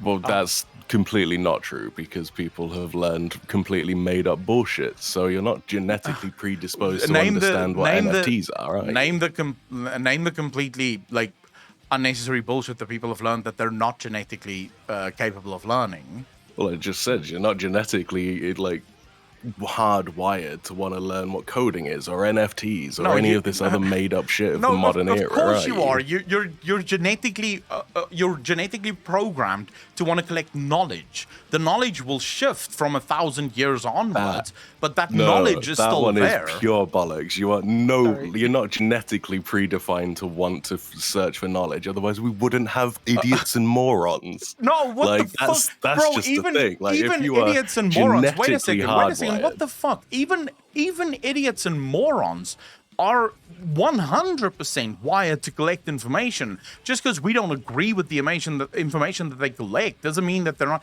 Human beings collect information all the fucking time. Then there wouldn't be willfully ignorant people. No, you can't say that. You can't say that. If you're trying to say that every human is predefined by their genetics to want to harvest knowledge, then there would be no willfully ignorant people ever. That's a fact. Just a little bit. That is. I think I may have a bit of an explanation. Please clarify that, because that is a fucking bonkers take. But anyways. So I actually want to take it back to when he said he's not genetically wired to not cut his dick off because it hurts. I actually think that's a bit factually incorrect, because at the end of the day, the fact that you feel pain is a genetic disposition. Like, you are genetically wired to feel pain. No, that's a biological response. That's not a genetic disposition. No, there's actually there's people who actually there are actually people who do not possess the genetic necessities to feel pain. This is actually genetic. That's not genetics. That's a brain malfunction. That's not genetics. Hold on 1 second, please.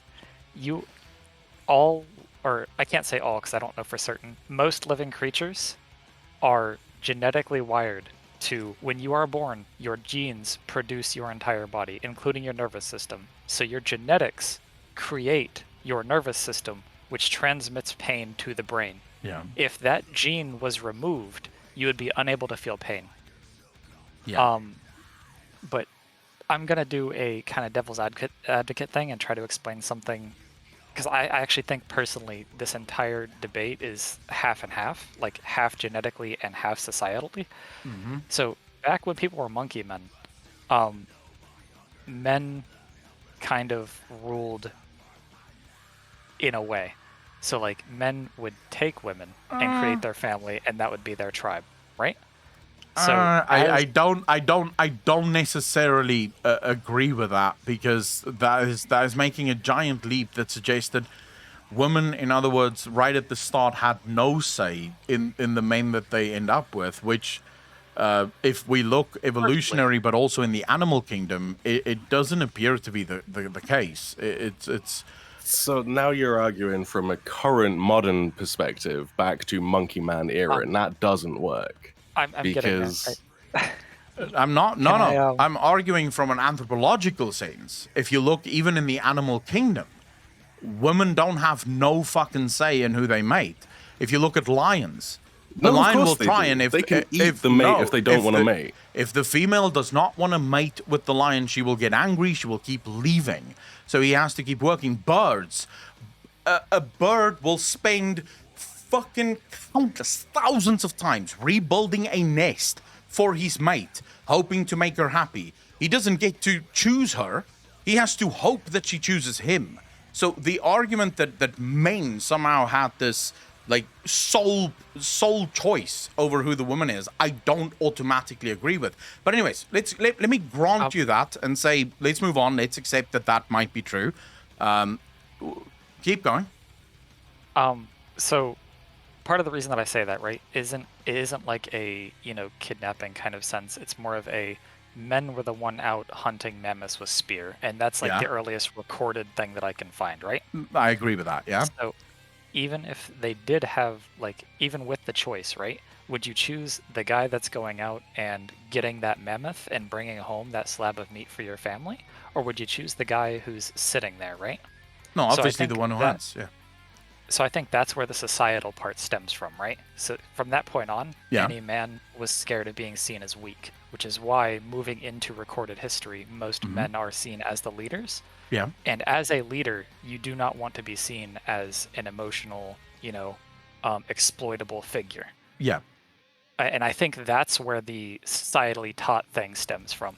Now, genetically speaking, goes all the way back to the start where I was talking about where, like, only the ones that were out hunting were the ones that were reproducing, and they were the ones teaching their children, you have to go out and hunt, you have to be strong, you have to, that on and on. So I think it's a half and half kind of situation and not heavily leaning to one side or the other. You don't need Monkey Man parent going, listen, son, go out and hunt the mammoth so you can get your choice of the women. It's because the ones who didn't live, they died. Yeah, so the genetic pool that you're latching onto is now dwindling. That's literally the genetic argument, Apocalypse. But it's because not, the woman because chose. You don't have to have the same genetics as your parents. No, wait.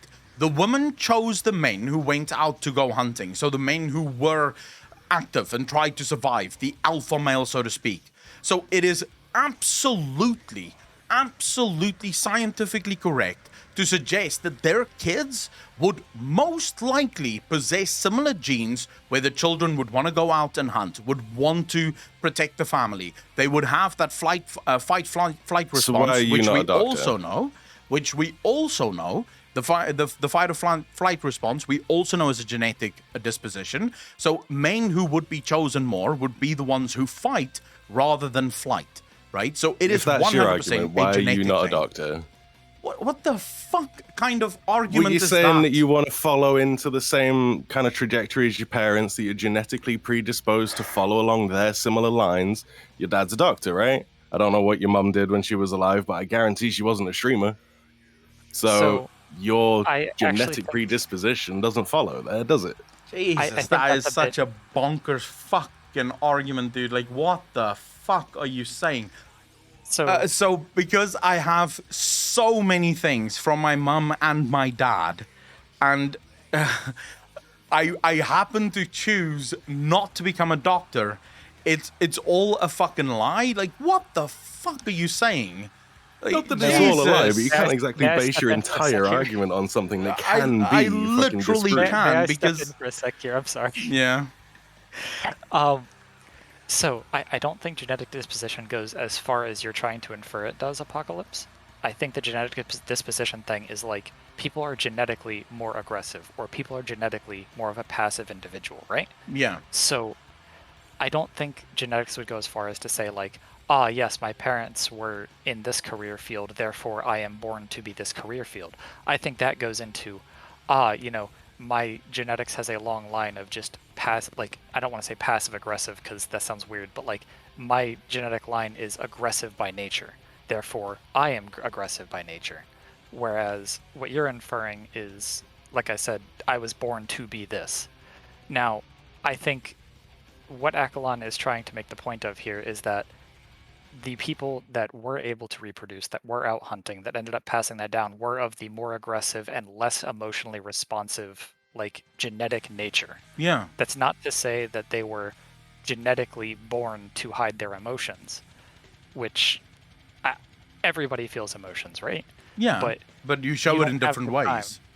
Exactly, but you don't have the time, like back in the old days, to sit there and be upset about something when you're going to starve tomorrow if you do not go get that bison. Yeah. Your city is going to fall if you are not standing strong, like showing support for your country by like, or nation or whatever. Like if you, like soldiers in Rome, if you were not out fighting for Rome, Rome would not have become the empire it was. True. So that's where the societal aspect jumps in though. Which would also say that the societal aspect supersedes any genetic predisposition you have, because now we can translate this all the way going back 50 fucking years ago. Take it to the equivalent, right? Instead of Akko becoming a streamer, he became a radio presenter or some other entertainer, clown on the street for all it matters. Would he have chosen the same thing, or would he have bowed to society's pressure to actually get a performing job, which in today's day and age actually is considered as a streamer a performing job that earns you money? So the society pressure to him to have a productive income, a productive life, is exactly the same. Bro, can I just stop you there? What you're fucking saying is, in other words, a society that predates the genetic code, the society then favored more aggressive men, yeah?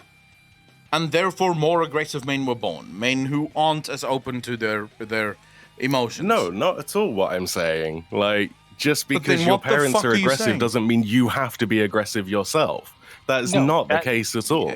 Societal expectations, and this goes back to the nature versus nurture thing, right? The way you are raised can supersede your genetics. There are plenty of people that have schizophrenia or other disorders like that should, like, by all genetic means, be out there being like a serial killer or murdering people. And this goes back to the thing we were on the other day with the JCS videos, right?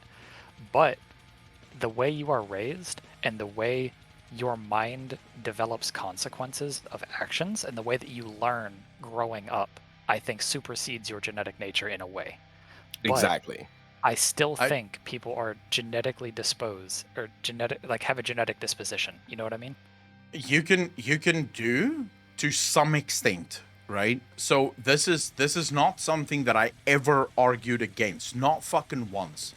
There are definitely, so for example, the belief that women can't lead because they're more emotional, that is 100% a taught thing. It's not something that would be judged in any way, shape, or form by the genetic code or by any sort of genes. This is a belief that's held societally that we have proven over and over again isn't necessarily true. Women can absolutely lead and make great leaders as a result of that. So that's not true. But that was never the argument. The argument was never, is there societally learned things? The argument, from its very core, was that men don't show their emotions, or at least don't show the right kind of emotions, because men absolutely show emotions. They just don't show it in the way that most people think, or most feminists think is the right way to show their emotions. Right? And that argument from people in chat was that absolutely it is taught, which I am saying it is not. It is genetic. It's ingrained in every man. Now, could you try to teach men to show their emotions in different ways? We have. In the past, a man would show his emotions by challenging someone outside, shoot him with a fucking gun, fuck you. We've taught men, hey, that's not okay. You can't just go around shooting people you don't fucking agree with. So at first we sort of went, okay, well, can we hit each other? And now we're in a place where we're saying, well, no, maybe you can't hit each other even. How about we find a better way to deal with this shit? But you're never going to be able to fully fucking change. Males are 100% taught to suppress their emotions. As a kid, as a baby, you yourself, Akko, little chubby baby Akko, male boy, you showed your emotions. Perfectly reasonable, exactly the same as a female baby. And yet, as you grew up, dude, you were taught to suppress it. You were taught to stiff up a lip. You were taught to push through. That is bullshit. That is so obviously bullshit. Because you're basically making... You're basically making the argument that, again, this was decided somewhere by something. Someone decided this for the whole world. We've been through this, dude, with the monkey man thing that you are now going back into your fallacy of there must be some teacher. Dude, please learn what a fucking fallacy is before you accuse me of it. I'm bullshit fucking your statement argument, that is not the logical progression that is anyone is putting out apart from you. Bro, you are putting out a fake statement to try and disingenuise Can you fucking let me argument. speak? Can you let me speak? Stop talking and trying to sound fucking interesting or intelligent. Let me speak and then make your fucking arguments. I'm not trying, dude. I'm proving your my point, you're and not you don't want to hear it. You're not at all. You're making an absolute fucking mockery of whatever the fuck you think you're doing, because it's not an argument.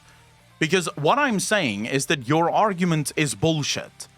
100% bullshit. That's not a fallacious argument from my side. That is me saying that your argument is based on fucking zero logic. Because your argument suggests that somewhere, sometime, society decided, but that this society that decided it was diametrically opposed to the very thing that they fucking decided, which we literally 5 minutes ago agreed wasn't the case. Society was based on men should go out and fight. Men should not show emotions by crying in the middle of the corner when the barbarians are at the gate. You agreed with this. And now suddenly you're going, well, it's absolutely proven because a baby that can't communicate, that its only form of communication is to cry until it gets what it wants, is somehow taught. Now, here's another thing about babies, if you want to be so fucking...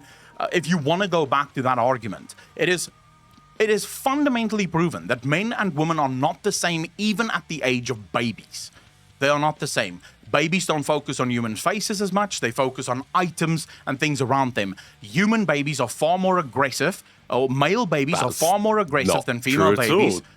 Actually, at the age of 2 years old, they become far more aggressive when they don't get what they want, when they don't get their way. They become far more aggressive. Are you saying that there's parents out there that's teaching their 2-year-old kids to be more aggressive? Female babies focus on faces and people far more than babies. So there is an absolute difference between men and women, at even a baby level. So to say that babies cry the same, boy babies and girl babies cry exactly the same, therefore they must be equally emotional. You're literally saying that a baby's only ability to communicate somehow proves that it is exactly the same as the other, which isn't the case. I am sure if babies could speak, they would have a different way of dealing with things, but they can't speak. They can cry and they can sort of maybe at some point point to the thing that they want, but that is just about it. That is literally all they can do. So I don't think your baby argument proves what you think it's going to prove. Not if you're going to take only the first sentence and then just go on a fucking massive triggered tangent on just that part and ignore the rest of it. I 100% went on to say that as the child grows, the male is sought to self-soothe more than the female. Females are given much more attention as a child than males. They are taught to self-soothe, repress, suppress, and deal with it themselves. That's as they grow. Slightly disagree with that one. So I get the point you're trying to make, right? And I agree with parts of it and I disagree with other parts of it. Because you'll see that like when female babies are like 3 or 4, they're not fist fighting their siblings. But male babies are most of the time the ones that are getting in fist fights, getting in scuffles, wrestling, like that kind of shit, you know? Yeah. But at the same time, so I think we should like collectively find out what everybody agrees on and then move from that point for this to take a productive we can't agree collectively because there's some group of my chat that thinks that the brain and the genetics of a human being is in no way, shape, or form connected to one another, which is diametrically opposed to the actual evidence that we have. But for some reason, that is still the case. I'm not saying like find the solution, like the answer to the argument. I'm saying like find what points everybody collectively agrees on and then move forward from there. Because so far it's just been arguments that go back and forth and then back in a circle. So Can I say something real quick? Yeah, go. I can pretty much tell you that both of you are wrong and right at the same time, because genetically, obviously, men act differently than women baseline, right? And as evolution dictates, women find certain traits more appealing than others. Yeah. And those who do not possess the traits are instead socially taught to have them, which means emotions, right? Even if you present your emotions in such a way, and this way is different from a female's, it might be your full capacity, but it might not be somebody else's. And instead, they get taught to suppress their feelings, because women look for men who put the women's emotions before their own, right? Yeah.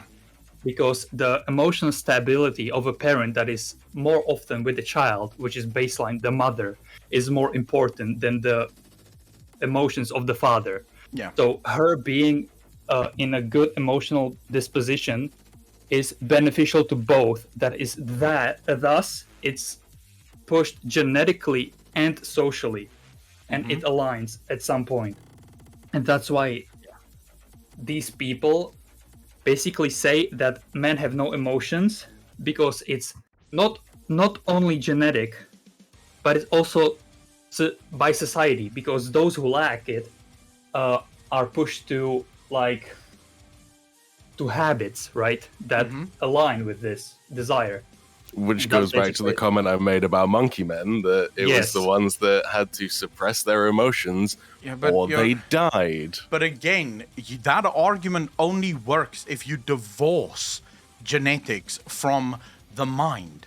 Because you're basically, the argument you're making is, even though for thousands, if not millions of years from monkey men, right, the human species, the female species, chose men who did not sit in the corner and cry and went out and fucking hunted that bison. Even though all of that, it is still taught.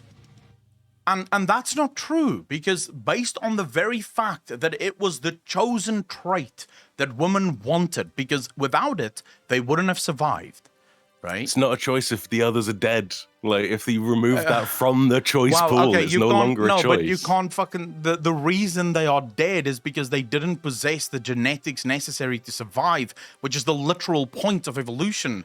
It is why it's called survival of the fittest. Because if your genes are not capable of adapting and surviving, you won't survive. It's still a choice, because it could 100% be that on a different planet with a different ecosystem, there may have been women who chose men who are more soft-hearted, more emotionally stable, and less prone to war. And if that is indeed the case, alien that would have physiology, been, and that doesn't make sense. No. That would have 100% led to a very different species to the one that we have today.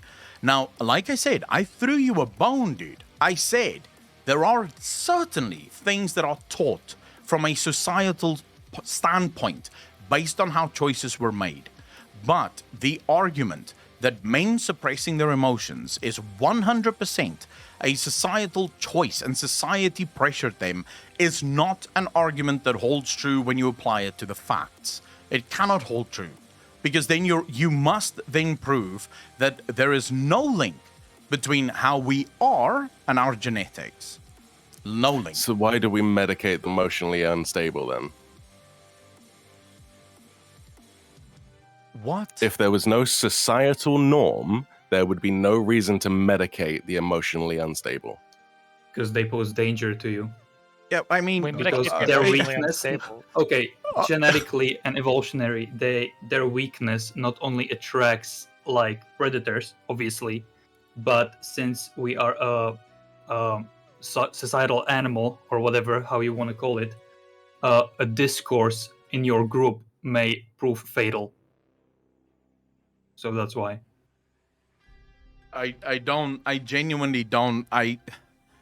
Bro, you can't keep throwing out arguments like that. I mean, why do we medicate the schizophrenic, because if we don't, they go on. If it's just 100% genetics and society doesn't have a hand in it whatsoever, then why would you need to medicate them and change them to a norm or a societally accepted norm? I don't think the fact that society has no play in it has ever actually been anybody's argument. I think we've all agreed that society has a play in it, but I think you're both trying to make the same point, right? Yeah, Where kind of. It started out as a genetic thing, and then it turned into a societal norm, and now it's a taught thing. Yeah, but where- I don't know. I cannot say that it is a taught thing, because I don't. That again divorces society from the people that live within it, which is not the case, right? Can I make a small point Yeah, about of being course. taught? Okay, so growing up as a child, as a male child, how many times, in your infancy, or not entirely infancy, but growing up, right? How many times have you been taught, hey, suck it up, don't cry, be a man? I remember my father saying it to me once, and I was like 12, I think. But we recognize that statement as a norm, yeah? Yeah. So I think that's where it being taught starts to fall into play, where it's just what we expect. And then when we get to the age we are now, where we're starting to have kids, and then we accidentally, I don't know if accidentally is the right word, but we just conform to the norm because it's what we've seen all our life. So if you had a child and he was crying and he was 7 years old, you'd be like, hey, suck it up, be a man. And you'd say it jokingly, but he's going to take that seriously. And then it'll develop in his mind and he'll pass it on. And I think that's where it is taught by society starts to fall into play. Yeah, but you see, the thing is, from the beginning, my argument was that bit, right, where your dad tells you, hey, grow the fuck up, it's time to stop being a baby, yeah? That is genetical. It's in your genetics. It's part of who you are, which is why I said I don't think, right? So let's take schizophrenia, for example, yeah? If you raised a schizophrenic not to be a schizophrenic, do you think that would have any influence on the if you told a schizophrenic, listen, you're not hearing voices, don't worry about it. No matter what you're teaching them, they have a genetic defect that basically overrides everything that you taught them. We're in agreement there, yeah? Now, I know I'm we're not hyperbolic. talking about I'm being what people actually feel. Wait. I'm being extremely hyperbolic to make this point, and I 100% recognize it. It is a hyperbolic argument, yeah? May I cite something that actually kind of contradicts that? Yeah, sure, of course. So a while back, there was a study where they took children with mental disorders such as autism or schizophrenia, anything like that, and they had a disabled, a MRI machine that they tore apart and then made it look a lot fancier. And they put the kids in there and left them in there for 20, 30 minutes. And these kids were anywhere between 8 to 12, right? And through a kind of placebo effect, the children improved. So I do think it's possible to bring people back from that state. I'm not going to say it's 100% cure or anything like that. Yeah. But I do think you can placebo people out of that kind of state. You know what I mean? I think to some extent. I mean, teach them we to all act normally. Yeah, but improved somewhat is not completely stopped it, because there's still the genetic component that is going to be there. It's like depression. People that suffer from depression can take medication for it, and they can change their diet slightly and maybe start exercising, and it'll become better, easier, but you won't fix it, which is the point that I'm making, and the point that I've been making from the beginning, is without the genetic predisposition. So if the genes themselves do not exist, no matter what you do, you won't be able to teach something that isn't within the gene component. If the genes don't allow for that to be taught, I don't think you can teach it. I don't see how you would be able to, because there is literally no framework from which your mind or your body or anything can draw from to make that a possibility. It physically can't, because it's not within your genes, which is why I said you can absolutely break down the mechanics of flying for a human being to the point where they have it down to a T, and they will still not fly. Why? Because they don't have wings. Their genes are just not that way. You can't teach that. It is just not possible. Which is the whole point of this argument from day one, was it doesn't matter that you say, look, society brought up boys to not really show their emotions. If boys didn't possess the genetic markers to suppress certain kinds of emotions, you would not be able to teach them to suppress it.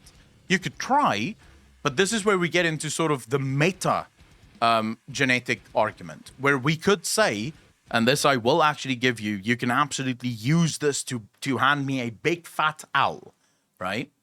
We could say that what if those genes are meta genes, in which case they are not active until they are taught to be active. Now, that's a whole different discussion, and the science is still quite split on what exactly meta genes would do and how exactly they would function. But if that is your argument, I can't argue against that, because we just don't know. It is possible that all boys are born 100% with the ability to show all kinds of emotions, and through teaching, certain genes activate and certain genes deactivate that would turn boys into what we have today, in which case I'll happily take the owl, based purely on the fact that there isn't enough information on it. I don't know enough about metagenes to make that argument personally. Exactly. That's why I said I'll take the owl. Definitely not the argument. Further than that's fine. But from what I've understood of your argument, essentially you're saying that a person who lacks the ability to empathize with others cannot be taught to display that emotion. In a very sort of roundabout way. So, for example, whenever psychologists work with psychopaths, right, what they usually try to do is they try to lay down certain rules on right and wrong, so that the psychopath or sociopath, whichever one, so that they understand right and wrong and why certain things are right and wrong, knowing full well that they'll never actually be able to feel experience the right and wrong of that, right? Because that is, again, their genetic markup goes too far to the other side. So let's look at it as a percentage thing. Most men, say, for example, on the aggression, emotional suppression gene is about 50-50. Now, a sociopath would be 0 or 100% on the aggression and about 0 on the emotional understanding gene. So they have no gene that allows them to understand the emotional state of another human being. Yeah, and you can't really, there's things that they can do. I was watching this talk by I can't remember her name, but it's a psychologist that works specifically with psychopaths and sociopaths on this, and it's basically exercises that they do to sort of lay down a sort of law system, a rule system, which helps them cope. But they will never actually have the ability to go, oh my god, they're sad and I don't want to make them sad, because they don't have that empathy. The empathy gene is just not there. They have 0 empathy towards this person. They see them crying. Actually, through history, there have been plenty of people that have shown the ability to act like that is not the case, even though it is. So it's a taught behavior of visible emotion, which is what the argument has been about, how it's been displayed, rather than what has actually been inherently felt. Because as we both said multiple times, men and women both feel emotion, they just show it differently. It's a very unique example where the person who doesn't feel it, based on his knowledge and societal norms that he knows, can act perfectly as if he did, even if he doesn't. You wouldn't be able to tell on the outside. Even then, you usually can tell, because they can't do it 100% of the time. They do slip up on that. But I don't understand, are you using this as a gotcha? No. I don't understand. Sociopaths can learn how to basically fake empathy, is the gotcha moment that goes, see, men learn how to suppress their emotions. No, it's not the be-all and end-all. That would be taking the entire rest of this conversation and throwing that out the window. This goes hand in hand with that. So no, it's not a gotcha moment if you want to keep using your buzzwords to rile up people, but it is another highlight of a point. Like, people can 100% be taught how to display this emotion and conform to societal norms. So it is a taught behavior, even if their genetic predisposition runs contrary to what they're visibly displaying. Yeah, and that's not possible for all of them. Which is, again, something that you have to understand. With most sociopaths, this is not possible at all. Can I make a weird correction here? Yeah? Sociopaths feel emotion, and they're very, very charismatic, right? Yeah, not talking about emotion, empathy specifically, so the lack thereof. They either find it difficult or unable to understand other people. Yeah, sorry, Yeah. I don't know. I might have just misunderstood. I thought you were saying... no, like, it was feel 100%. So this is the thing. Certain sociopaths, right, can be taught to some extent to fake it. Not all, though.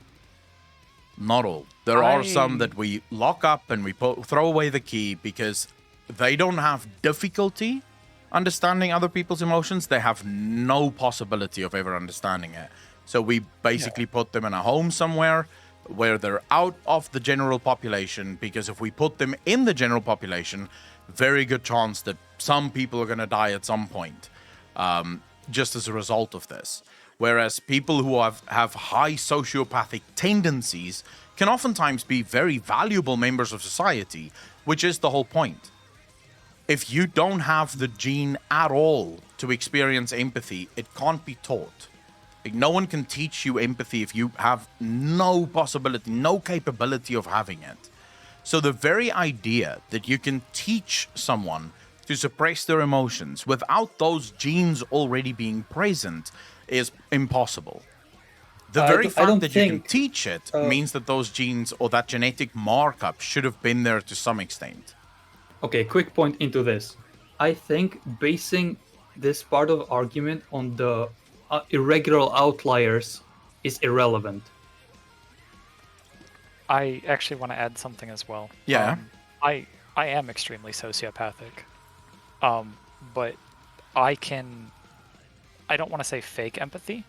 Yeah. But through logic. So I'm not saying this as like some kind of brag or anything. I'm extremely intelligent. I know a lot of useless information that I just, like, if I see something, I memorize it nearly instantly.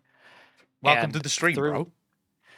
Through logic, I can understand empathy, if that makes sense. So, like, I don't personally empathize. Like, for example, if I see somebody that's, like, homeless or something like that, I don't personally empathize with them on an emotional level. Yeah. But I understand their situation logically, and I can understand why they are feeling the way they are feeling, and I can somewhat transmit that emotion to myself. So I don't have, like, zero ability for empathy. It's probably, like, 10% empathy, 90% personal emotion. Yeah. But I can kind of justify their feelings through logic, if that makes sense. To bring it back and to sort of close it off, because I think we've been on this fucking bane for long enough now. So I'll say this, and then whatever people want to believe, they can believe, and they can leave feeling very, like, proud of themselves or not proud of themselves, whichever way. Doesn't really bother me. Go with God, as they say. I find it hard to believe that you can, in any way, shape, or form, divorce the genes from the mind. I don't think that it can be taught if it is not there in the genes already. And I think it's even more impossible for something to exist within society if the individuals within said society do not already possess the capability for that thing to exist. And I think to try and divorce these things from each other, to try and say that this is 100%, because remember how this argument started, and I think it's important to lay out. I asked a fundamental question. This is how this entire thing started. I asked chat, do you believe fundamentally that there is no chance whatsoever that the suppression of male emotion And when we say suppression of male emotion, we are talking about specific emotions. Do you believe that there is zero chance that that could be genetic? And some people in chat went not even fucking like slightly. They went, no. There is no chance that it is even slightly genetic. That was the whole way through the argument. So you could say that, hey, maybe 30% of it is taught, but for it to be taught, it had to be genetic. There had to be some genetic component for it to be taught. So I don't see how any of this actually made any point to the contrary of that. Because at the end of the day, if it is not genetic at all, so if we are saying that there is zero genetic component to this entire argument, then we are effectively saying that there was a group of people somewhere in a room that decided this and then forced everyone else to accept it. This is just how it is. We're never going to change. The very fact that we don't have that and that we almost guaranteed didn't have that means that our society isn't just... Certain things are not just taught. There's a reason why they exist. And that reason is genetic. To some extent. Now, like I said, we can argue about the extent to which that is. You can start going on about meta genes, which is a whole different discussion. If you want to get into genetics, that's going to take a long time because we first have to try and figure out how true or how truthful meta genes are, because the science themselves don't necessarily agree on this at all. But anyways, I want to thank all of you for coming in, for giving your opinions. Thanks for having us. It was fun. Yeah, I'm not going to leave chat. I'm just going to mute myself in case some of you have something that you disagree with later on in the chat, that I can just unmute and we can go again. Yeah? It's been fun. Love you all. Sounds like a good time. All right, chat. So let me hear it. Mike Rock, how you doing, brother? No, the expression of emotion is not genetic equals double negative. Harakuma. I don't agree. I don't even agree with Akko. I just think you're doing this in bad faith. That is all. It was fun to listen.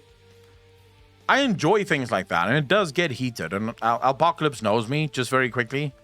I don't expect Apocalypse to ever hold punches when it comes to us debating stuff, and he doesn't expect me to hold punches at all. So when I say to him that he's being fucking moronic, I know Apocalypse doesn't take that personally. If he does, that's his problem. And when he calls me out on shit, I don't take it personally. But I would rather have people just say it like it is than have people fucking pussyfoot around me. Because that pisses me off even more. We should do a debate with you sometime. Would be fun as fuck. Hey, I'm open to debates. Obdopi, how you doing, bro? And those who say yes is the contrary. Heraguma, what do you mean those who say yes is the contrary? What do you mean by that?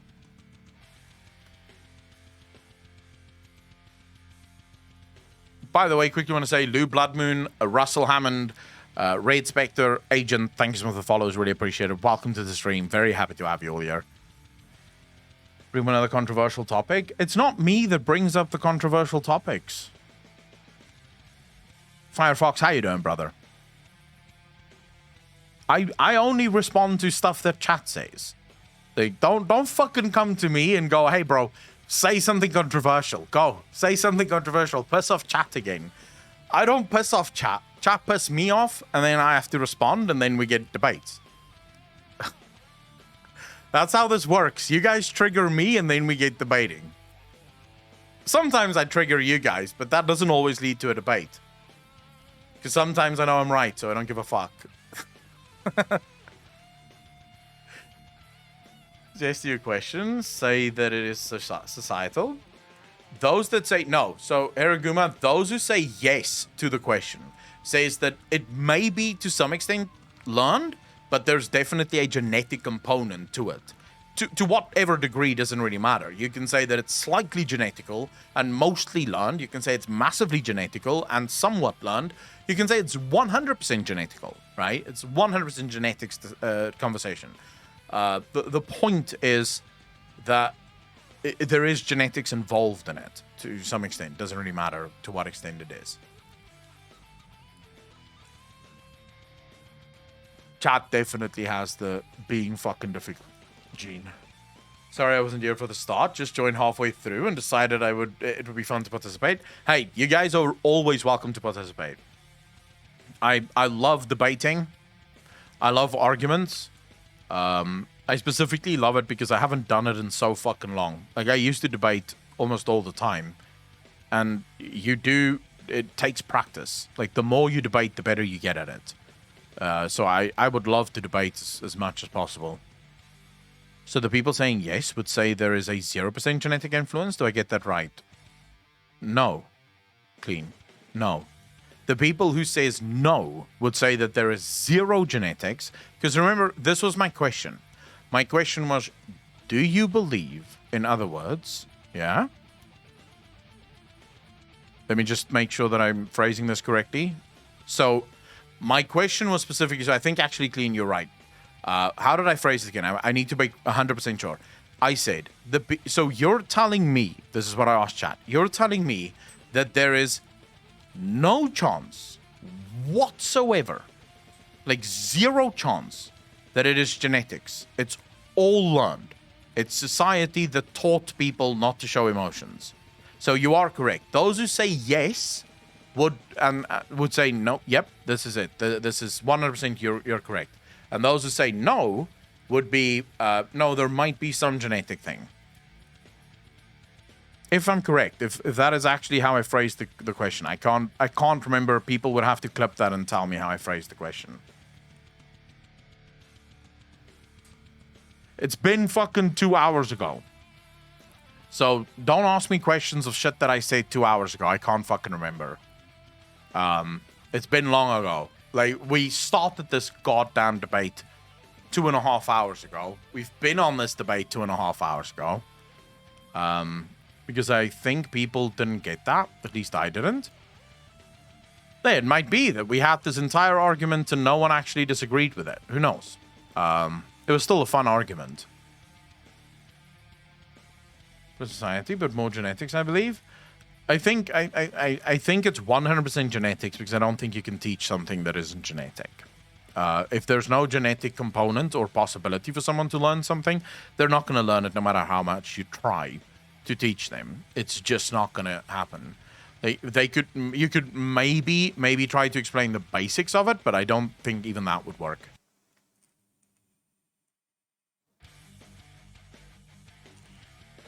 Like, for example, you could try as hard as you want to teach a monkey philosophy, right? But no matter how hard you try to teach a monkey philosophy, the monkey will never learn philosophy. Never. It will never understand it. Because it literally does not have the genetic markers to create the brain that would then lead to the understanding of philosophy. You could try, but that's not going to work. In fact, most of the studies we do on monkeys and chimpanzees seem to suggest that there is some faculty for decision making and some form of thinking, but critical thinking and things like that is something that they don't really possess.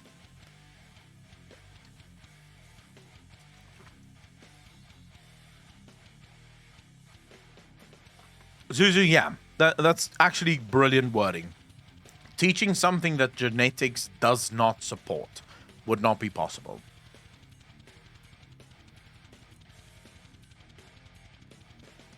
Sergeant journalists? I do apologize. I can only apologize. There was a study of monkeys could create an economy. Forgot what the name is. The results were very interesting. I'd have to check that out. I love studies like that. Like anthropological or psychological studies on animals is always very interesting to me.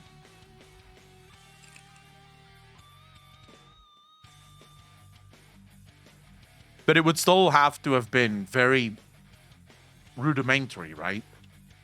I believe it's genetic, but mental conscience, which with enough knowledge, you can supersede your emotional responses. So I'll even make a concession here and say that maybe in a million years from now, men do become more emotional. Maybe in a million years from now, men become 100% like emotionally open creatures. Because look at how females are choosing today, right? How do females choose their mates today? We no longer have a need for men to go out and fight. Not really, right? Some societies still, but most of the societies no longer need this. Yeah. So men who are overly aggressive, generally these days, sort of find themselves outside of the gene pool. Not always. Obviously, there is still women who like the bad boys and want a guy that can beat everyone else up, you know? But for the most part, these days, women don't like overly aggressive men. They tend to choose, like, differently, which is almost guaranteed going to have an impact on society moving forward. And in a million years from now, the male of a million years into the future is going to look very different than the male today. And they might look back on us and go, what the fuck were they doing? Like, what were these people? They were cavemen, right? That is also possible. That's very possible. Would leave me if I was overly emotional. Most women don't find over emotion hot or attractive at all. What do you mean you're fucked, Mike?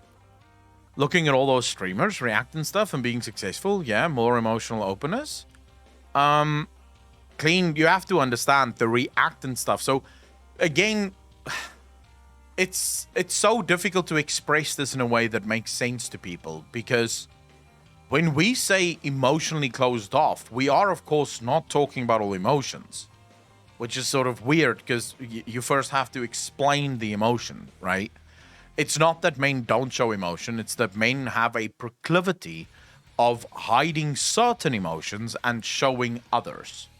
So, for example, men have no problem showing happiness, men have no problem showing anger, men have no problem showing love even. Just not very open, but they don't have a problem with showing love. Affection. Men don't really have a problem with affection either, but usually men prefer affection behind closed doors rather than for all the world to see. And that doesn't make men less emotional. I hate when people say men are less emotional, but I get why we say this, because it's easier than having to explain that whole fucking train, right, before you get to your point. So it's easier to just go men are less emotional, which anyone that knows any men ever knows that's not true. Men are definitely not less emotional. I think men and women are basically the same level of emotions. We just have different ways of showing our emotions.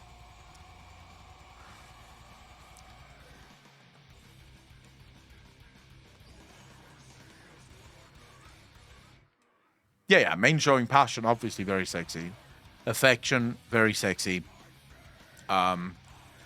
Laughter, happiness, things like that, also very attractive to women. But a man sitting there crying, oftentimes not as attractive to women.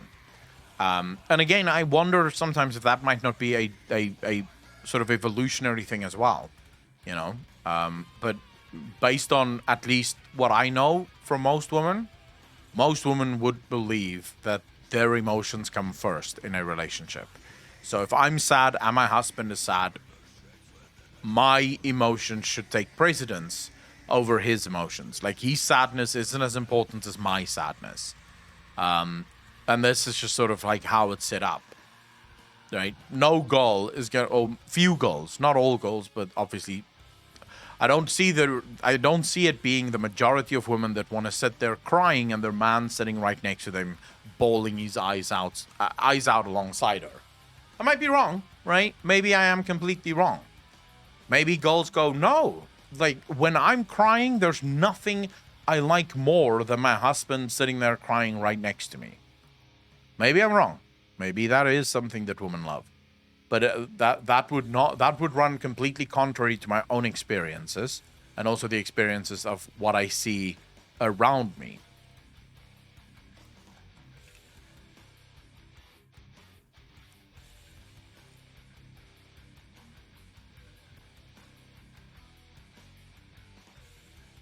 I mean, I don't know. It's always fun to talk about, but people should just remember in this regard, none of us are experts. We're basically debating stuff here that's just for fun. And if you want to get fucking angry about stuff that is supposed to be just for fun, I get getting emotional. I get emotional myself. I was emotional multiple times to this argument because people say shit that makes me angry, and then I have to respond to the shit that people say that makes me angry.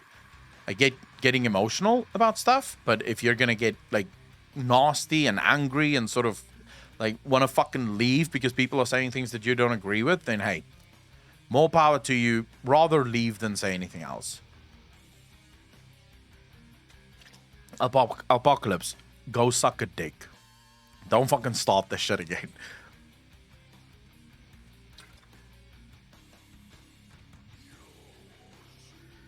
Agreeable, which also means more compassionate. That's not actually... So, yes, women are more agreeable. You are correct on that, Clean. But that does not equate to happiness. So, women are more agreeable, but that does not always lead to their happiness. So, a girl might quiet her own emotions because her man is also being emotional. But that does not mean that that's going to be sexy for her. Or even something that she wants to live with long term. She might keep quiet because she wants to, like, she doesn't want to rock the boat. And so she'll sit there and go quiet so that her man can cry. But that's going to be a massive problem for her. And if it continues for too long, she might leave him and go find someone else. That does actually put her emotions first. Because it not just being agreeable doesn't always equate to happiness. It's just, yes, women tend to be more agreeable.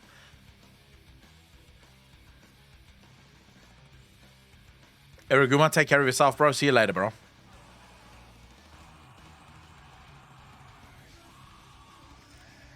Yeah, men in general are more disagreeable. That's true. Wow, Mike, proving the opposite point. I love that, Mike. Thank you. Mike, that was actually so fucking well timed, dude. That was so well timed. I have to give you props for that one. Men are more disagreeable. We are not. With an exclamation point. 100%.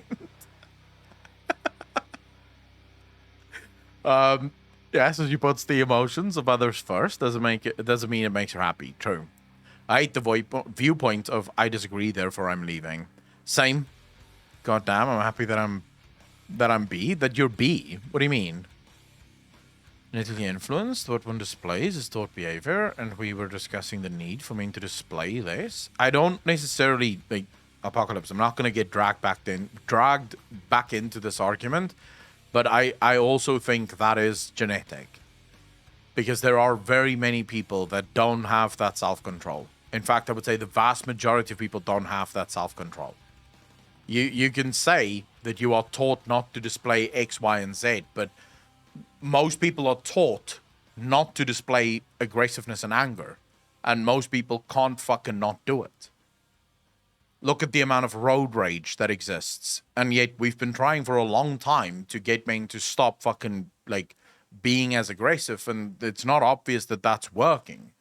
To some extent, you can teach them not to kill people when they're really getting angry, but we've not been able to remove the anger entirely from men, which suggests that men's genes are overactive when it comes to anger. So suppressing that would take a genetic modification, which we're not at yet, you know? The only place that says Z instead of Z? When Americans say Z? Why would you, like... Why would you say Z? Z. Zed makes more sense. Yeah, I wouldn't say Z. I would say Zed. Take care, dude. Enjoy the D&D. And can I say Z as well? Opinions on Jordan Peterson, Echo? Butterbeans, how you doing, bro? There's some things that I really like about Jordan Peterson. I think whenever Jordan Peterson speaks about psychology, I find him to be, like, well-versed and definitely knows what the fuck he's talking about. He's by no means, though, my favorite psychologist. If I'm going to go with favorite, it would be Jonathan Haidt. If one could have a favorite psychologist, it would be Jonathan Haidt. But I do think Jordan Peterson is very intelligent. But then there's sometimes these, like, specifically when it comes to political stuff that Jordan Peterson will do, where I just sort of, like, sometimes his politics don't seem to me to be as well thought out as his psychological opinions. There seems to be, at least to some extent, a bit more of a religiosity in his approach to politics that I'm not 100% in agreement with, right? Because I don't, it's sort of one of my, so to give you an example, I think someone like Ben Shapiro is also an incredibly intelligent person, right? He has some incredible views and points that he makes about politics, but a lot of his politics get muddied because of his religious views. He adds his religion to his politics, and that's usually where his politics go completely fucking mental. Right? Which is sort of always my problem with so Ben Shapiro, when it comes to politics, sort of strong arguments. Whenever he talks about social issues, his arguments can sometimes fall apart so fucking quickly. It's just like, bro, I don't know if you like. I don't know if I can agree with those. Like, your points here doesn't make sense. You're making this a very, very religious argument rather than just, you know, sticking to the social issue at hand. So yeah, that sometimes, like, but I have issues like that with almost everyone. You know, there's almost no one in this world that I actually agree with 100%. Actually, I don't think I've ever met a person. So someone that I'm recently very, very, like, hooked on is Destiny. I don't know if you guys know who Destiny is. Besides, how you doing, brother? The streams are one of the best. Hey, really appreciate you being here, brother. Real talk about religion. The Bible Belt here in the States is insanely fucked up. I don't know about that. Like, I don't know enough to really argue about that, Daddy. Social arguments are mostly built on religion, which doesn't always stand the test of time. Agreed. Espartico, thanks for the first time chat, dude. Really appreciate that. Welcome to the channel. Thank you, bro. I'm almost never agreed with Destiny, and I think he is great. So Destiny is one of my favorite lefties. Me and Destiny disagree on many things. But when it comes to liberal, he's actually one of the, I think, most intelligent liberals I've ever come across. And he has so many arguments that I find very difficult to refute. Like, when I listen to his arguments, there's very many arguments that I go, fuck, that is so well stated. That is so well stated. He does have arguments that I don't fully agree with, but most of the arguments that I don't fully agree with is because I don't think his solutions to certain issues is the best solution to the issue. You know, so for example, when he wants to, like, when he's talking about the poor and how government should be the one to solve poverty, I agree with him that poverty is an issue that we should solve, but I don't necessarily agree with how he wishes to solve it.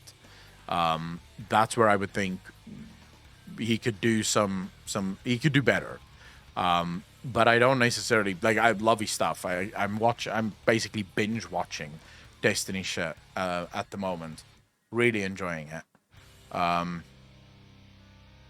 some of the small town religious communities, if you get outed as an atheist, you lose your job and just get shunned from society as a whole in that area. Happened to a coworker of mine, and that's why he moved out here.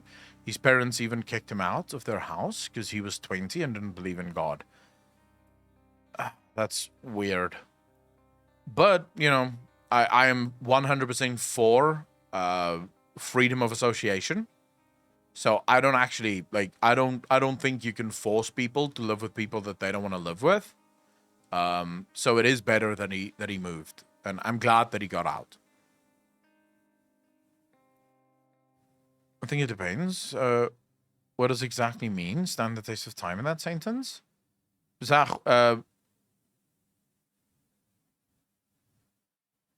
Judaic and Christian views were originally meant to help organize their society, so it makes sense it bleeds into politics when you bring it to modern days. So I get that. My problem is that, so when it comes to conservatives, my biggest problem with conservatives is most conservatives, when you ask them, will tell you that they want small government and they don't want the government to interfere in their lives. And then you ask them about something like trans rights, yeah, or gay rights.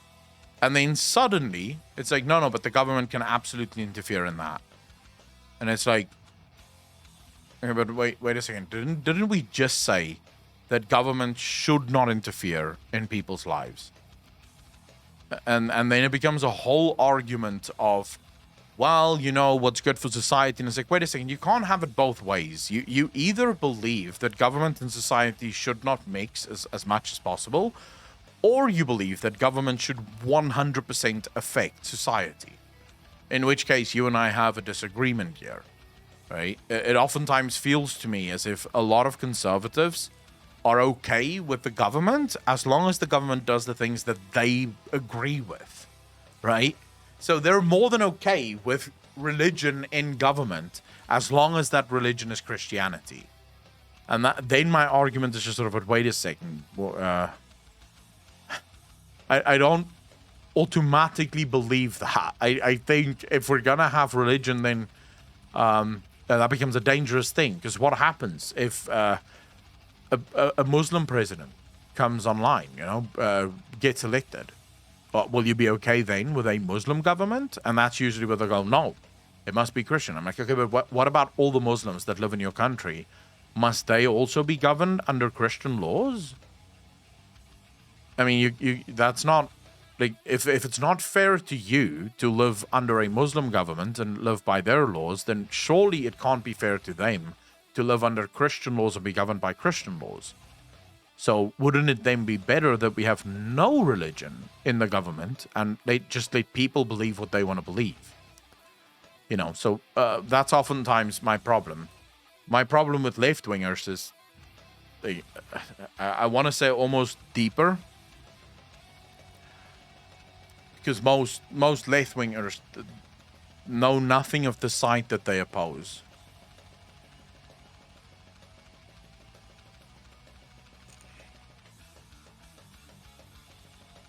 Often government, but if the government must have a religious view, I would be more okay with an atheist government than any other. You can extrapolate that out of religion and into any belief, and by that point, you're arguing against democracy itself. Zuzu, I would be happy to argue against democracy itself, as I believe democracy is simply the ability to vote for your dictator. I'm not a fan of democracy, to put it mildly. I don't think democracy is this great invention of the 21st century. I think democracy is simply the ability for dictators to be elected and not die at the end of their reign.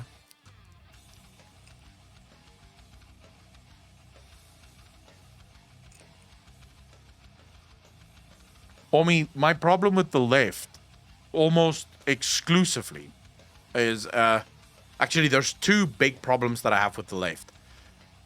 On any single issue in the world, I can tell you how a left-winger is going to respond to the issue before they even respond. Their responses are so fucking boring because it's basically copy-pasted no matter what, right?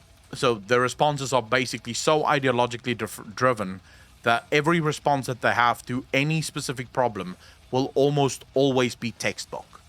So that means that they didn't think about the problem. They did not really think about their thoughts and feelings on the problem.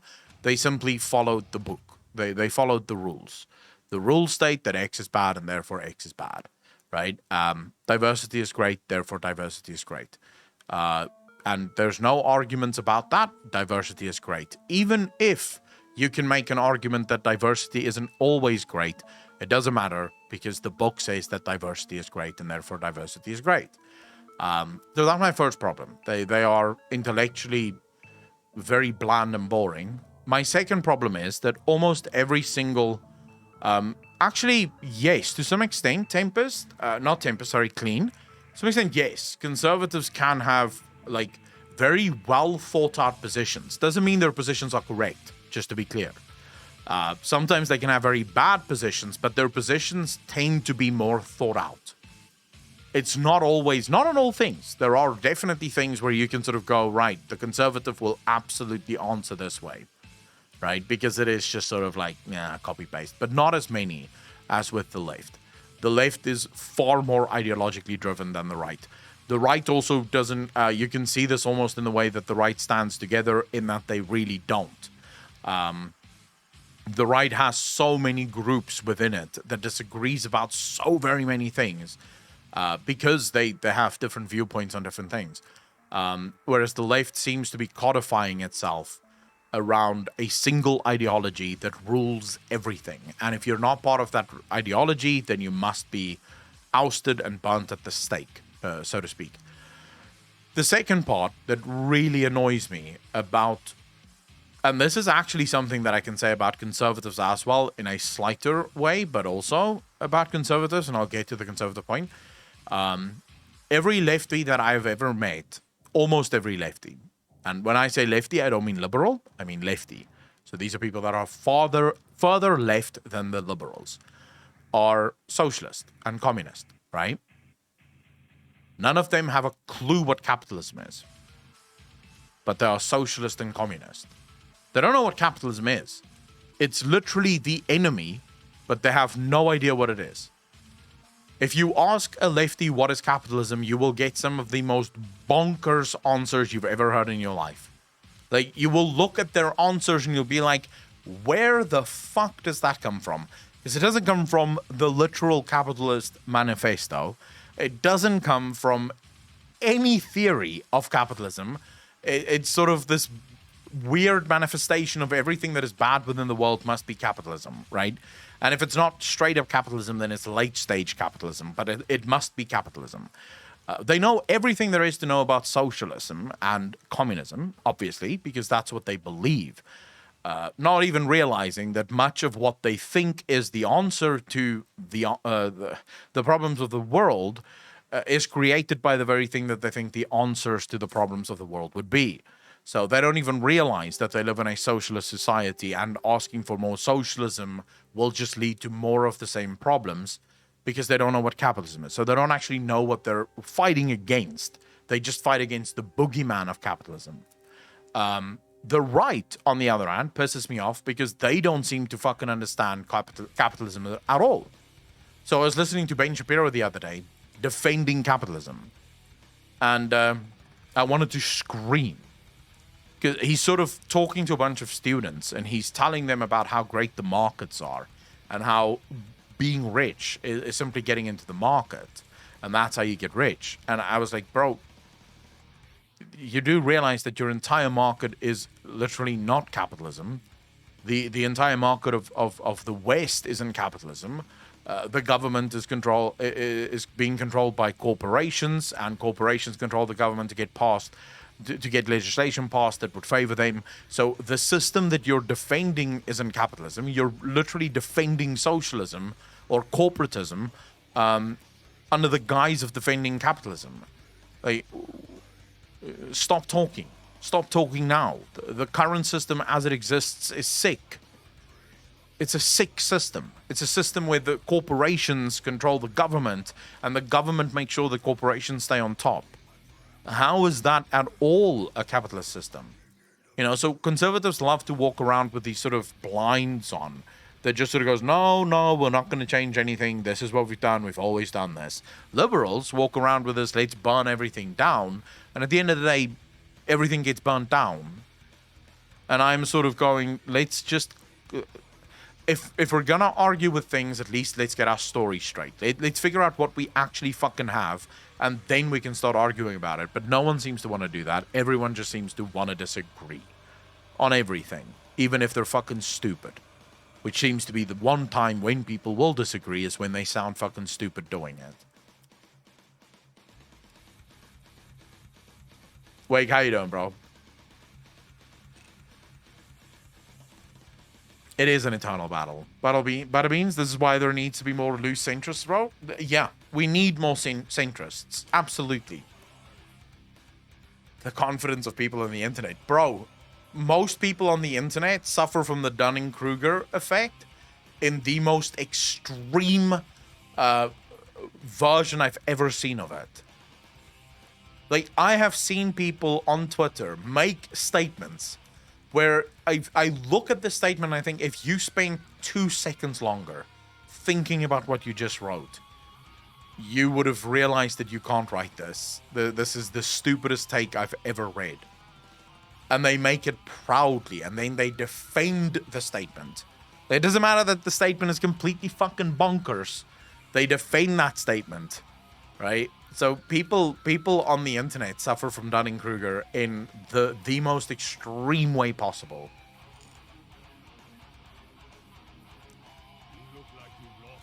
Wake, thanks for the $10. I really appreciate that. I watch you all the time on YouTube, but never am able to catch your streams. My info contribution. Bro, I really appreciate the $10. Thank you, Wake. And thank you so much for the support. You watching, really appreciate it, bro. What do you think about people who call themselves transracial? I think it's bullshit.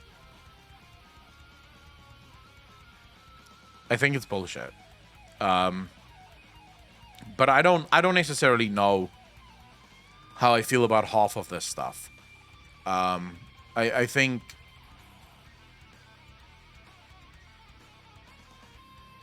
think there's way too many people that walk around these days proudly claiming to be victims or minorities of some kind of thing just for the sake of being a victim or a minority because of the brownie points that it would get them, rather than actually understanding the thing that is wrong with them, or actually understanding the repercussions of what they're arguing for.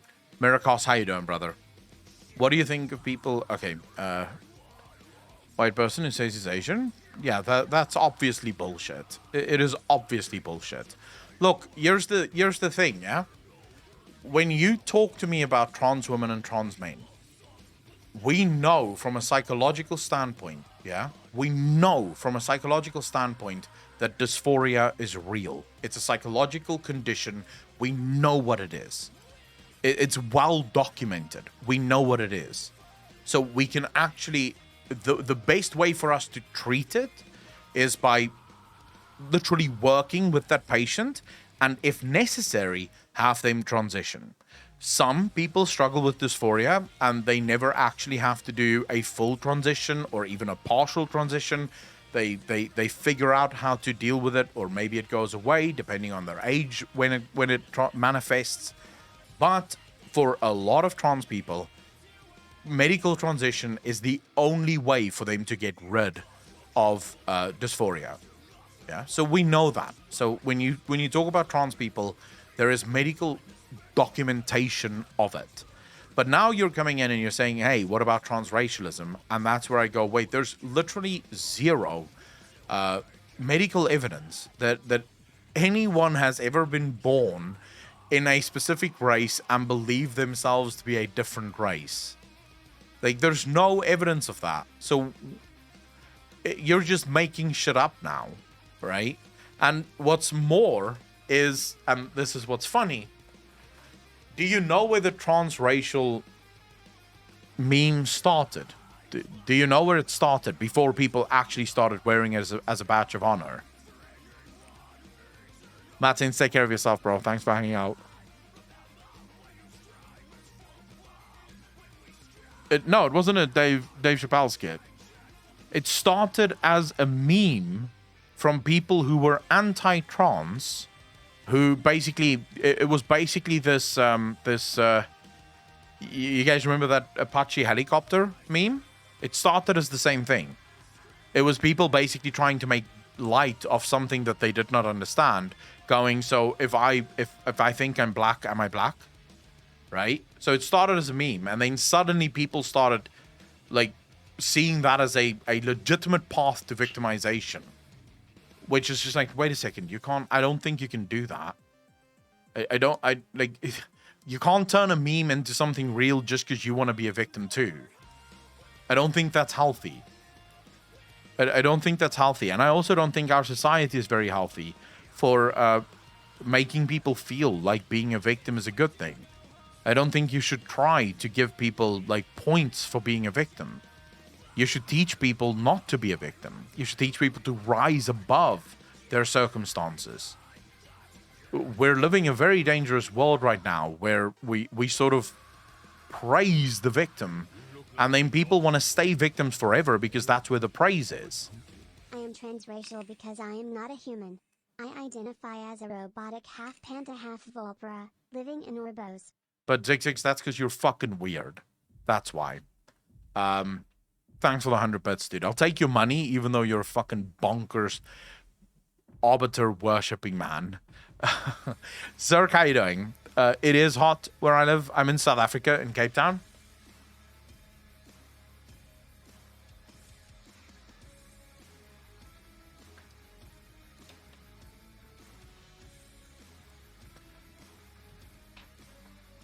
Miku, of course you can have like traits. Maybe you had friends that were very Japanese while you were growing up, and you learned some mannerisms from them and sort of weird stuff from them.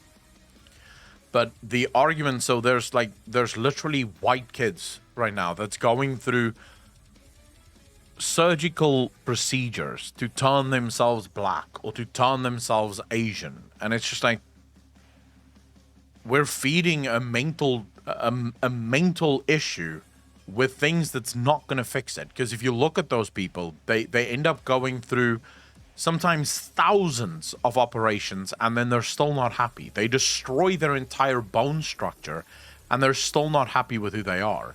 Because at the end of the day, what they're suffering from isn't curable. Not through medication, not through surgeries. That's not how you're going to cure that.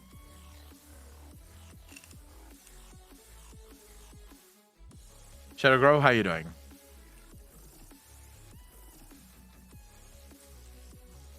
Nevershare, thanks for the primes. I really appreciate that. 3 months in a row. Thank you, Nevershare. How you doing, bro? Female Centaur serving Odin? Well, you can't be Blue Days. That's just not possible. In the end, you have to learn to love yourself, and victimhood doesn't do that. No, I think whatever happened to toughen up, whatever happened to sticks and stones may break my bones, but words will never hurt me. These are, as far as I'm concerned, valuable lessons that for some reason have just completely disappeared.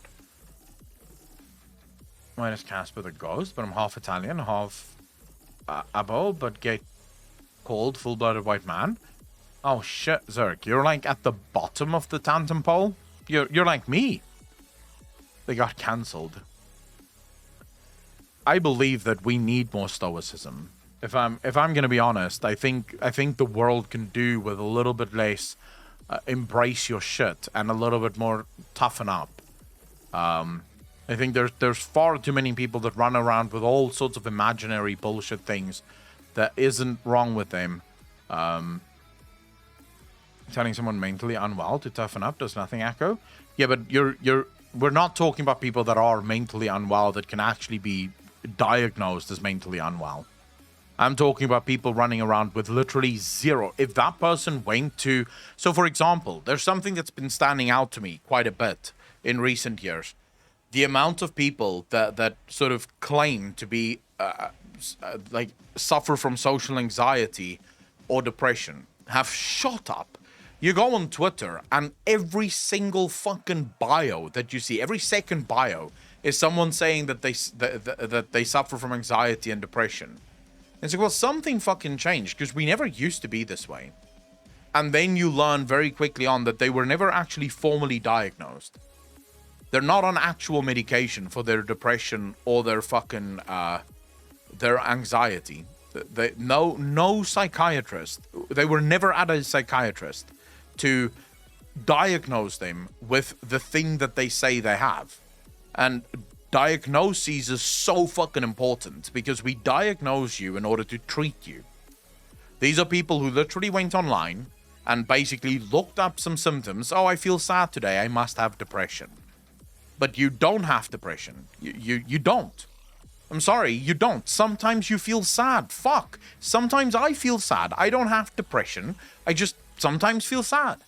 Depression is actually a real thing, and there's people that actually fucking suffer from it day in, day out. It ruins their lives. Even with treatment, it ruins their lives. And you're out here pretending to be depressed because you sometimes feel a little sad. Well, surprise, surprise, motherfucker. Life's hard. Sometimes shit gets sad. You know, there's nothing I can do about it. There's nothing you can do about it. But that's not helpful. You're not helping anyone, because if I did send you to a psychiatrist, they would say you don't have depression.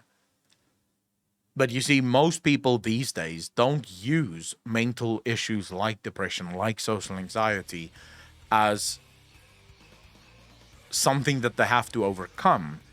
They use it as excuses for being shit people.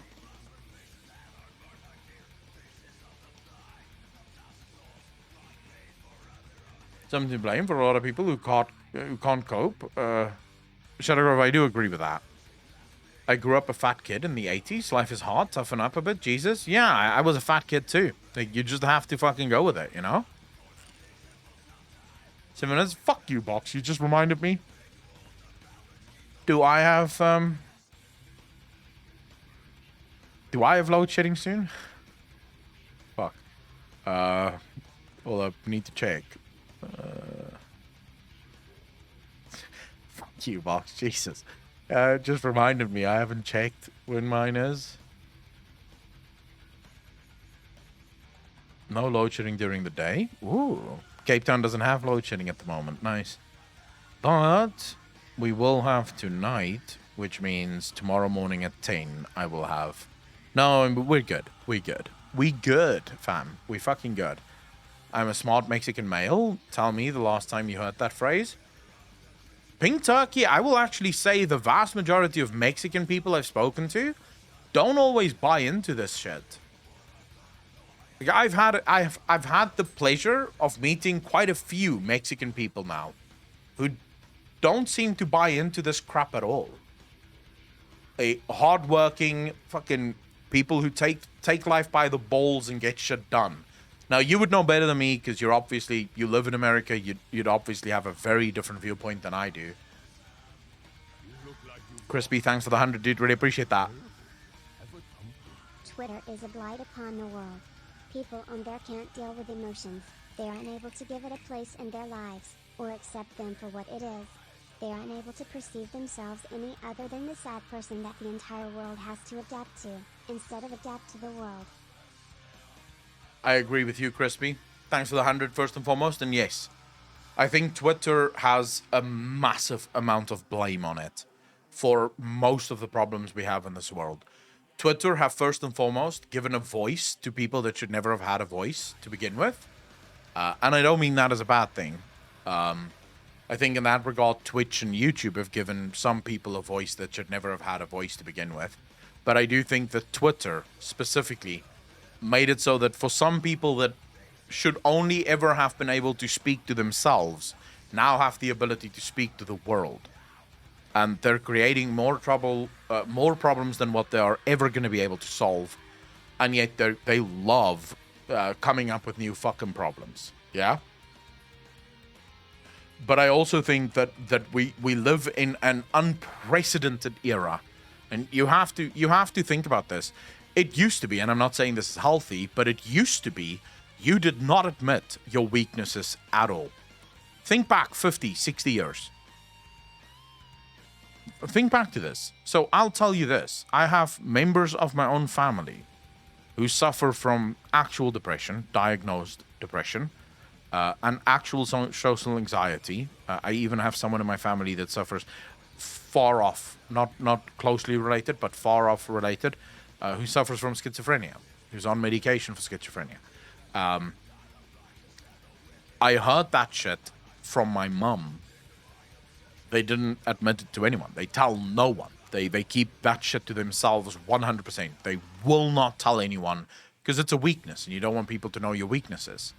We nowadays live in a world where people proudly display their weaknesses, even perceived weaknesses, on their Twitter bios.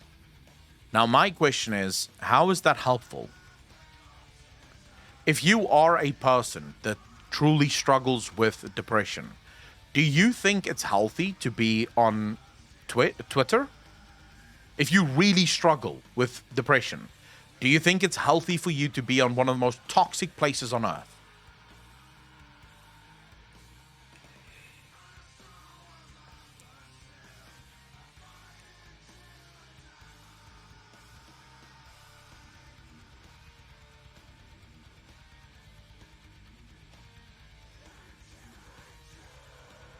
Yeah, even if you are completely normal, no problems, it's not healthy to be on Twitter, right? So if you actually struggle with depression or social anxiety or any sort of mental disorder, you should not be on Twitter at all. You're literally dealing with the scum of the earth on Twitter. And I include myself in that. I am a fucking bastard on Twitter. But you're dealing with the scum of the earth on Twitter, and you're expecting things to go better for you. It's not going to go better. It's going to get much worse. And you could say that Twitter needs to try and make things like safer, but really they won't be able to. No matter what Twitter does, it's always going to be a bunch of scumbags on Twitter. There's no way around that. And I hate the fact that there are, I hate the fact that it's become such a fun little experiment where everyone just lists off all of their victim statuses and whoever has the most amount of victim points wins. And it's like, that's not really how this is supposed to work. We diagnose you with things because we want to help you, not because we want to give you excuses. Because most people who actually suffer from things like depression don't want to use that as an excuse. They don't want to live their lives like half lives. You know, they want to get back to normal. They don't, like, I know a few people that actually have been diagnosed with depression, and you know that they are literally, you know that the people that I know with depression are the only people I have ever met that have never used their depression as a reason for something. Like, never. Every single person that I know that have actually been diagnosed with depression have never told me, oh, you know, I can't, I'm depressed. Or I'm having one of those days, you know, so I can't really do this. Never. They might come up with other excuses, but their mental illness never becomes a fucking excuse. Never. Because they want to conquer it. They know what it's like to live with this absolutely, destabilizing fucking mental issue. They don't want to have it. So they try their best not to have that ever ruin their lives.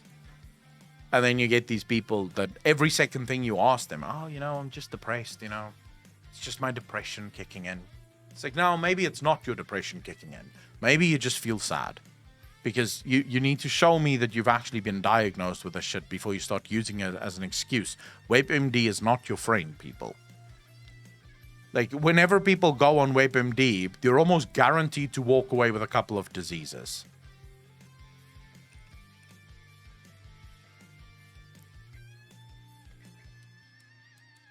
How I am? I'm fine, is my typical reply. Oh shit, I have a rash on my ankle? You must have AIDS, Miku. Don't go to WebMD. You will fucking walk away with HIV, cancer, and maybe a couple of other fucking diseases as well, just for good measure. Definitely not. Like, WebMD is not your friend. The worst disease of them all, common sense. These days, it is that is a disease. These days, sadly, that is a disease. You want to know what else is a disease? I'm hungry. I need to go eat. So here's what you make. Right when you follow idiots, you get idiots. I don't know about that. The idiots seem to be on my fucking timeline the whole time. Gets me fucking going, bro. Like, I enjoy it. Triggers me, so I say things that I shouldn't say. But at the same time, it is sort of like, fuck my life. So many idiots here.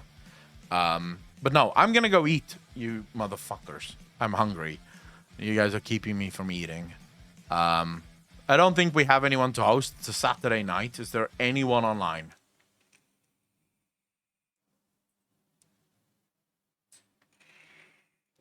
Actually, I have someone. This is a girl from South Africa. Met up with her quite recently, actually. Not met up with her, but discovered her quite recently. She's playing Witcher Wild Hunt, so you guys are welcome to go say hello. I will see all of you. I don't think I'll be live tomorrow. I think I'm going to the beach tomorrow. Prinny, you bastard. Thanks for the Prime sub. Did really appreciate that. 2 months in a row. Thank you, thank you, thank you. She just got accepted into Scotland, from what I understand, to go study there. So go say hello to her at least before you go off and go do whatever the fuck you guys want to do. Because I'm sure you all have shit to do, you know? Anyways, I'm going to see all of you as... like probably on Monday again. Please take care of yourselves. Thank you so much for spending your Saturday with me. It's been an absolute pleasure to have you here. And as always, ladies and gentlemen, take care of yourselves. Be kind to each other. Be good to each other. Love you all. Peace out, fam.